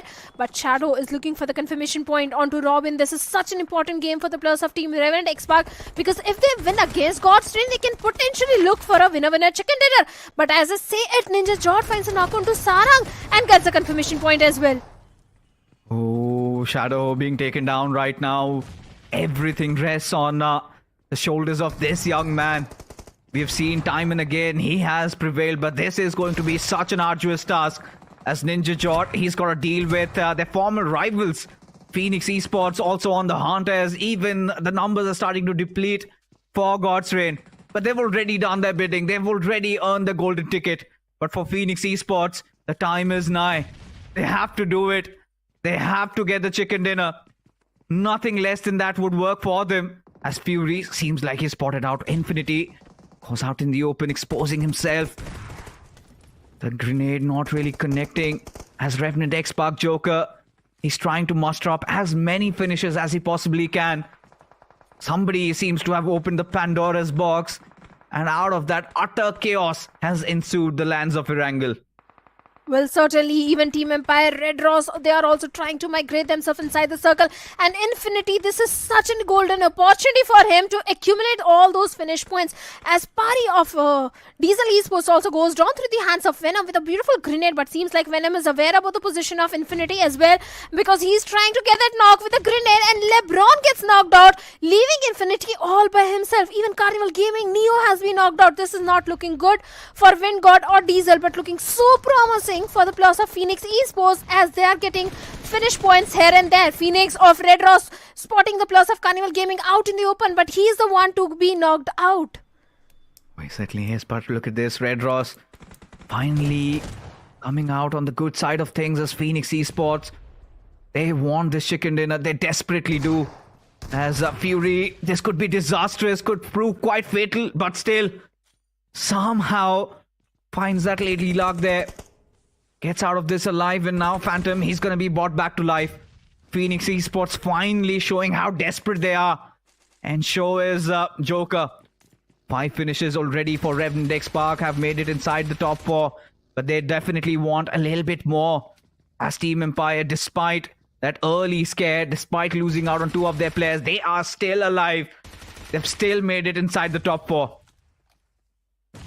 Well, certainly because of Joker inside top 4, but they also need more placement points, as Hunter is also in a sort of a pickle, leaving Ace all by himself from the side of Team Empire. All the teams who are struggling in the overall ranking have made it inside top 4, and Joker right on his face, Fury's nade marks an end for Revenant X-Park. And Phoenix, they are looking so prepared to get this victory in their backpack, as Ace position has also been compromised, but Ortho, he can reign on the parade of Phoenix Esports at this point.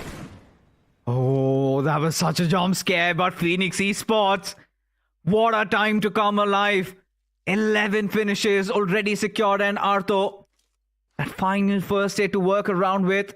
I'm pretty sure his position already given away courtesy to that buggy lying down over there, as that grenade gets flung over, barely missing by margins. As Artho gets taken down courtesy to that play zone. as Phoenix could not get their tally 2-12.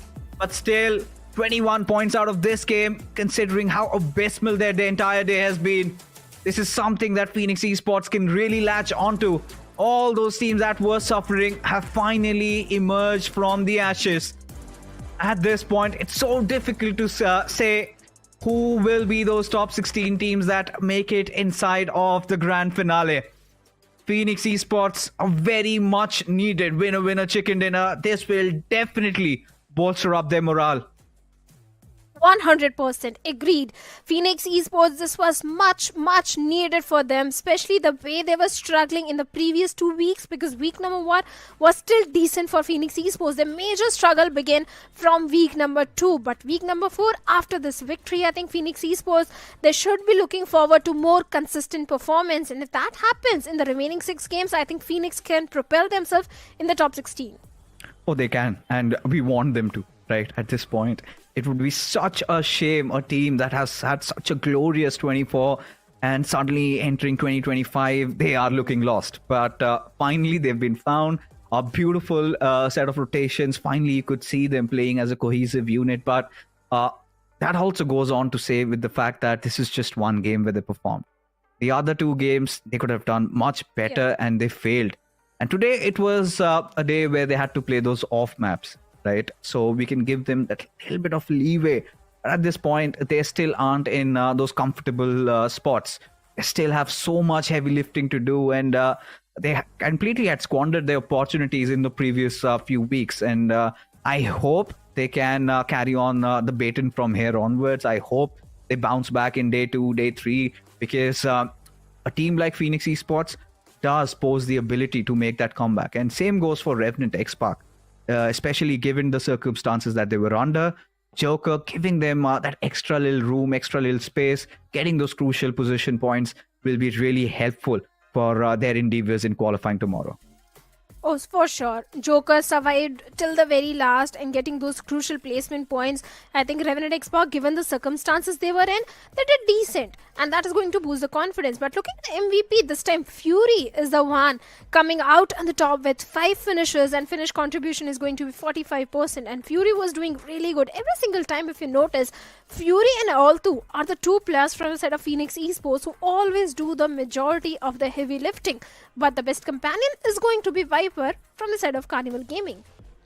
Yeah, I think for Carnival Gaming, for a long time, they were holding on to such a nice spot. And especially towards the end, you could see, right, so much chaos. And it was one player, I think it was Neo, that somehow withstood that push coming his way. And even Viper played a key role in getting those revs back up, or could be Viper. I mean, things happened in a flash, so difficult to really comprehend what happened there. So many fights breaking down. And this is exactly something that we have to be looking forward for tomorrow and day after. Because now you're seeing a pattern. Now you're seeing that all these teams, before they fizzle out, they're putting everything that they've got in them, because everybody wants to be a part of that LAN. And I think, to utter disappointment, half of the lobby cannot. I'm talking about just top 16 making out of the 32 teams partaking in the challenge season. But for what it's worth, it was another great game of Erangel. And I'm pretty sure we're going to see more of that tomorrow. Of course, because tomorrow is going to be once again a comeback day for so many teams like Phoenix Esports. They got a victory in this one, so they'll be looking forward to more aggressive gameplays. Because, like you said, in the previous 2 off games, Phoenix Esports did showcase a good rotation. But looking at the match ranking, now they are on the top with 21 points. Red Ross, even this was much needed from the side of Red Ross. 9 total points in their favor. Team Empire, even they also did fairly well in this Erangel, total of 9 points. Revenant X-Park, Jokers survived till the very last few moments, a total of 9 points. Yes, Revenant X-Park should have got more than 9 points in this one and the entire day also, but still 2 more days remaining. There's still hope for Revenant X-Park. There's still hope, and that is something that we hold on to very dear, because it would be such a shame if Revenant X-Park does not make it inside of the grand finals, especially when already we have established the fact that Wildfangs have secured their berth, and a team that was under the constant hammer, so much criticism around their slot them being one of the invited teams, were they worthy? I think they did answer back to their critiques with their performance. And slowly but surely, they did climb up the ranks and now are in such good position. And whereas when you look at Revenant X Park, everybody thought that this is a team that is going to have no trouble in qualifying. It's just another day in the office. And now here the players are absolutely sweating to their very bones. So at this point, it's so difficult to say what is going to happen. But one thing is for sure, the tickets have gone live. All you got to do is scan the QR code and you need to claim your seats now and book your date. 31st January to the 2nd of Feb. It is going to be such a gala affair. All your favorite teams have made it, and we're all hoping that Revenant X Park also does, because this time the Snapdragon Pro Series brings in so much of that entertainment, that mix of the veterans coming up. We've got so many new lineups also coming into play. So difficult to really say who goes out as the victor, who will emerge out as the champion. There are so many teams which we casters want to see in the challenge finals. We want Revenant X Park, we want K9 to be there, we want 8-bit also be there, Cincinnati Kids, we want everyone, but only top 16 make it. But Revenant X Park, speaking about them, if they don't stage a comeback tomorrow, I think day 3, there won't be any hope for Revenant X Park. I'm saying this because already they have a bullseye target behind their back, and day number 3 is going to be much more difficult for Revenant X Park because no one wants to see them in the challenge finals because they know that they are the contender for the trophy, and everyone just wants to eliminate Revenant X Park in the challenge season itself. It was just an early taste of what's coming up for them tomorrow, because tomorrow we'll have different groups coming into play. Who knows, Versatile decides to charge in at them, even if it comes down to the Team X-Park going up against a lobby in which Hero Extreme Godlike is there. I'm pretty sure Punk might have to say something about it. So especially with how well Hero Extreme Godlike has been performing, the pressure absolutely taken off from them. It feels like they're unleashing themselves, both Versatile and a Hero Extreme Godlike. At this situation, if you are Revenant X Park, you have to be watchful. You cannot get complacent, because when we take a look at the overall rankings, this is what I'm talking about. Hero Extreme Godlike, Versatile is really cut apart from the rest.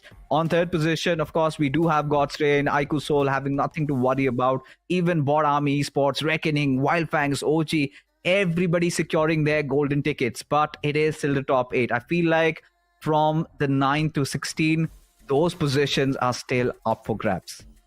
Oh, they are certainly. But K9 on the 16th spot, they really need those average points. Not just average. I think K9 really need a chicken dinner at this point. Metal Esports, even they had decent games today. Total of 173 points sitting on the 15th spot. I think everyone from 13th to 16th, the positions can be shuffled over. Anyone can come on the top and they can be pushed out of top 16. That's still a possibility. But Team Empire, the way they played this last Erangel, if they continue to do so, there is still a chance for Team Empire, Phoenix and 8-bit. Even for Hidden Ones, I'll say, there is still a chance to propel themselves in the top 16. Tomorrow, at least Team Empires to, even Genesis, like you said, Shadow, 2 big games is all it takes to narrow in that gap. And they also have to make sure of the fact that the ones above them do not have a good day. Because even if they get those constant influx of points and you have Metal, Revenant X Park, all of them also performing, then that makes no sense. But seems like this is where things are looking very, very bleak.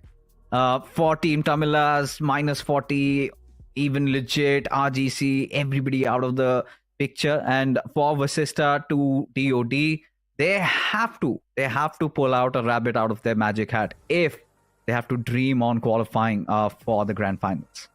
Yeah, the chances of them, like minus 40, all the teams who are in the bottom 5, the chances of them making into the top 16 are quite less. Very less, in fact, to be honest. All they can do is just leave a remarkable performance, or maybe just try and take a head-on fight with the plus of Kane and everyone who is trying to make it in the top 16 and ruin their game. They can definitely try doing that. But for all the other teams who are already in the top 5, Godlike, Aiku Soul, they are going on a hunt. So everyone who is facing Godlike and Soul, they need to be very cautious, because you don't know, Godlike and Soul might be going for the hunt against you. Yeah, a lot of teams on the hunt, and one of the teams that used to go on a lot of hunt, and we've got a lot of questions. So I'll take the privilege of welcoming not just an esports athlete, but one of my little brothers. I've got Infinity coming up with us, and as we have a lot of questions for him as to what's going on, if he's really excited, are they ready? So can we have Win God in front of Infinity in front of us? तो मेरे भाई infinity स्वागत है आपका and hello first of all I don't know बधाई दूं या फिर अभी भी धड़कने अटकी हुई हैं हमारी कि आप लोग क्वालिफाई करोगे या नहीं, क्या लगता है 193 पॉइंट्स इनफ है या और चाहिए?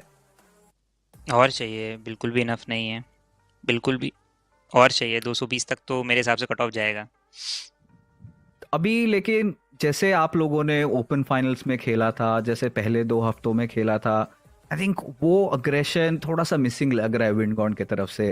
क्या चीज़ें थोड़ी सी अलग हो रही हैं? क्या चीज़ें आपके हिसाब से काम नहीं कर रही है? बिकॉज डिसेंट परफॉर्मेंसेस आ रहे हैं, बट नीचे की जो टीम्स है इन्फिनिटी वो कैचअप कर रही है। मतलब भाई 2 वीक तक भी नहीं, सेकंड वीक से ही हमारा चोक होना स्टार्ट हो गया था। पहला वीक तो मैं फिर उस हिसाब से लकी ही बोलूँगा कि लकी गया, एंड दूसरे वीक से हम थोड़ा चोक करना स्टार्ट कर दिए थे लास्ट डे से। एंड देन जब हमारा थर्ड वीक चालू हुआ उसके फर्स्ट डे अच्छा गया, उसके लास्ट डे भी फिर 3 पॉइंट ही आए थे कुछ। नहीं भाई अब अप डाउन चल रहा है परफॉर्मेंस मेनली, तो अभी 2 दिन में ही फोकस रहेगा, ज़्यादा पॉइंट चाहिए नहीं है। तो अभी यहाँ से तो थ्रो कर नहीं सकते क्योंकि राउंड 1 से आए हैं, तो हाँ कर तो लेंगे, इतना तो कॉन्फिडेंस है। वेल कर तो लेंगे, बट इन्फिनिटी मैं आपसे जानना चाहती हूँ, आपकी टीम में ना साहिल और यश की साइड से तो अच्छा परफॉर्मेंस हमें हर बार देखने को मिलता है। What's really happening wrong with LeBron? उनको क्या हुआ है? उनका कुछ है नहीं, उनको हमने बस कहा है तुम आईजीएल करो, मारने के लिए हम 3 काफ़ी हैं, तो वही चलता है अपना। उसको हमने छूट दी हुई है मरने की। अच्छा, मतलब वो अभी जैसे सेंसे जल्दी जल्दी मर जाता है, ऐसे ओमेगा जल्दी जल्दी फिनिश हो जाता है, वैसा वाला चल रहा है। बट आई थिंक इन्फिनिटी आप अभी रिसेंटली ज्वाइन किए हो विन गॉड में, बट एक कर्स भी उनका भी चल रहा है एज एन ऑर्ग। हमने देखा है कि पिछली बार भी एक ऑफिशियल टूर्नामेंट आया था और उन्होंने पहले ही घोषणा कर दी थी कि हम तो क्वालिफाई कर रहे हैं, और फिर चीजें डामाडोल हो गई थी। क्या इस बार आप प्रिपेयर्ड हो? इस बार चांस पे नहीं छोड़ेंगे, फुल डांस करेंगे, पूरा ग्रैंड फाइनल से इस बार मिलेंगे? ग्रैंड फाइनल में मिलके आपके साथ जरूर डांस करेंगे। अभी तो कोई घोषणा नहीं कर रहा, क्या पता अभी भी कुछ भी हो सकता है। वो तो 6 पॉइंट की बात थी कुछ उनकी, अपने को तो अभी 20-25 चाहिए समथिंग, तो पहले वो निकालते हैं फिर लैन की पार्टी का डिसाइड करते हैं क्या होगी। बट अभी आप मुझे बताइए कि आपके स्क्वाड के अंदर की मेंटालिटी कैसे चल रही है, प्लेयर्स के बीच की जो तालमेल कैसी है, सब बढ़िया वेल जेल्ड हो या फिर अभी भी वो आप कोऑर्डिनेशन बिठा रहे हो या फिर कुछ भी? नहीं, अभी भी कोऑर्डिनेशन बिठाना बहुत ज़्यादा मतलब नीडेड है। यश साहिल अभी जस्ट ESL में ही ऐड हुए थे, उससे पहले दोनों अलग टीम्स में थे। एंड यहाँ तक अभी कोऑर्डिनेशन के लिए हम मेनली चोक कर रहे हैं, नहीं तो गन पावर में तो तीनों अच्छे सॉल्टर्स ही हैं। एंड लेब्रॉन भी ऐसा, वो 2 आईजीएल जिनसे कंपेयर किए उनके जैसा नहीं है, उनसे तो बहुत अच्छा आईजीएल करता है वो, एंड गन पावर भी उसके पास बहुत ज़्यादा ही है। तो बढ़िया आईजीएल वो भी है। हम में तो बढ़िया क्या कर रहा है लेब्रॉन। बिल्कुल बिल्कुल, वो तो बेस्ट ही दे रहा है अपना, एंड हम असॉल्टर्स को वही स्टेप अप करके बेस्ट देना है ताकि लास्ट डे तक बात ना जाए। बस यही मेंटालिटी चाहिए थी इन्फिनिटी की, लास्ट डे तक बात ना जाए, आगे पूरा पूरा हमें देखने को मिले। इस बार विन गॉड आई थिंक एक नई लहर आई है तुम लोग के साथ, एक नई बहार आई है, और उम्मीद करता हूँ ग्रैंड फाइनल्स तक भी जाओ और वो ट्रॉफी पे भी अपना हाथ लगाओ, क्योंकि बहुत टाइम हो गया इन्फिनिटी तेरे को अपने पीक पे आते हुए देखने के लिए। फाइनली अच्छा लग रहा है, बट चल all the best, thank you and hope to meet you in Noida soon brother. Thank you so much, bye bye. Finally, this is what I want to see from players coming in, supporting each other, knowing where their mistakes lie, and know that they still have a task at hand. I think a great personality, of course, came in with a little bit of batters. Loved every bit of it. Even I also loved it, and the way he said LeBron is just doing the IGL, V3 assaulters are doing the majority of the heavy lifting. So everyone's role is pretty much specified what needs to do, and I think they are doing fantastic in the overall ranking. Also, it's not like the performance has been too shabby. Nothing to complain about. It's just that in week number 1, that accumulated so many points that we had raised the bar of expectations quite high, especially the way they were performing in the open finals. But I think Vingod will for sure make it to the challenge finals. Fingers crossed, because even he knows that so many teams are really pushing through, and they have a lot of work to do. They need to secure those 220 points is what they have said. sort of did remind you of how global esports used to play under the leadership of Mavi. One player goes, just gives calls, the others do the bidding. But that being said, we of course have come to the end of today's show, ladies and gentlemen. We are going to be taking your leave. We're going to be coming back soon tomorrow, so make sure you do not miss out, because a lot on the line. It is the qualifications to the grand finals at stake. So we're just gonna do our thing, and you never do the bell goes ding. We're gonna bring you down. If you think you'll stop us somehow, just let us do our thing. So you never do the bell goes ding.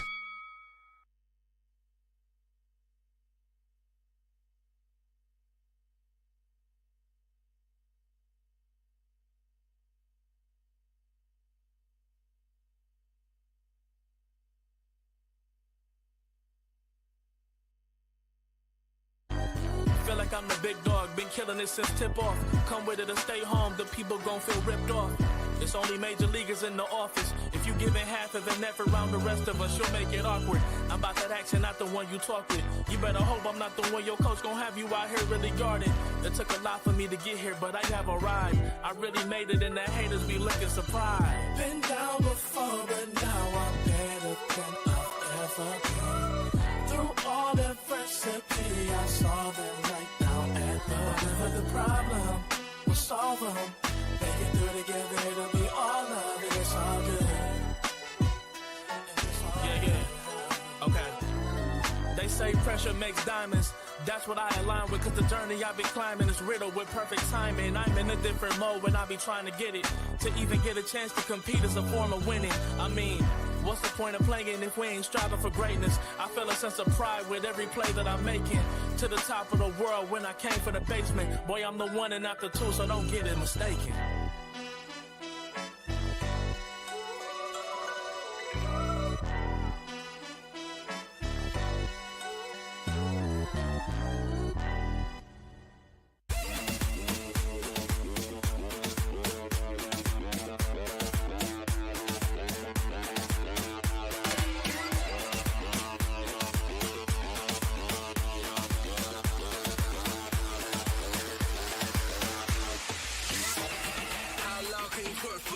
I'm in the strip clubs that you work for.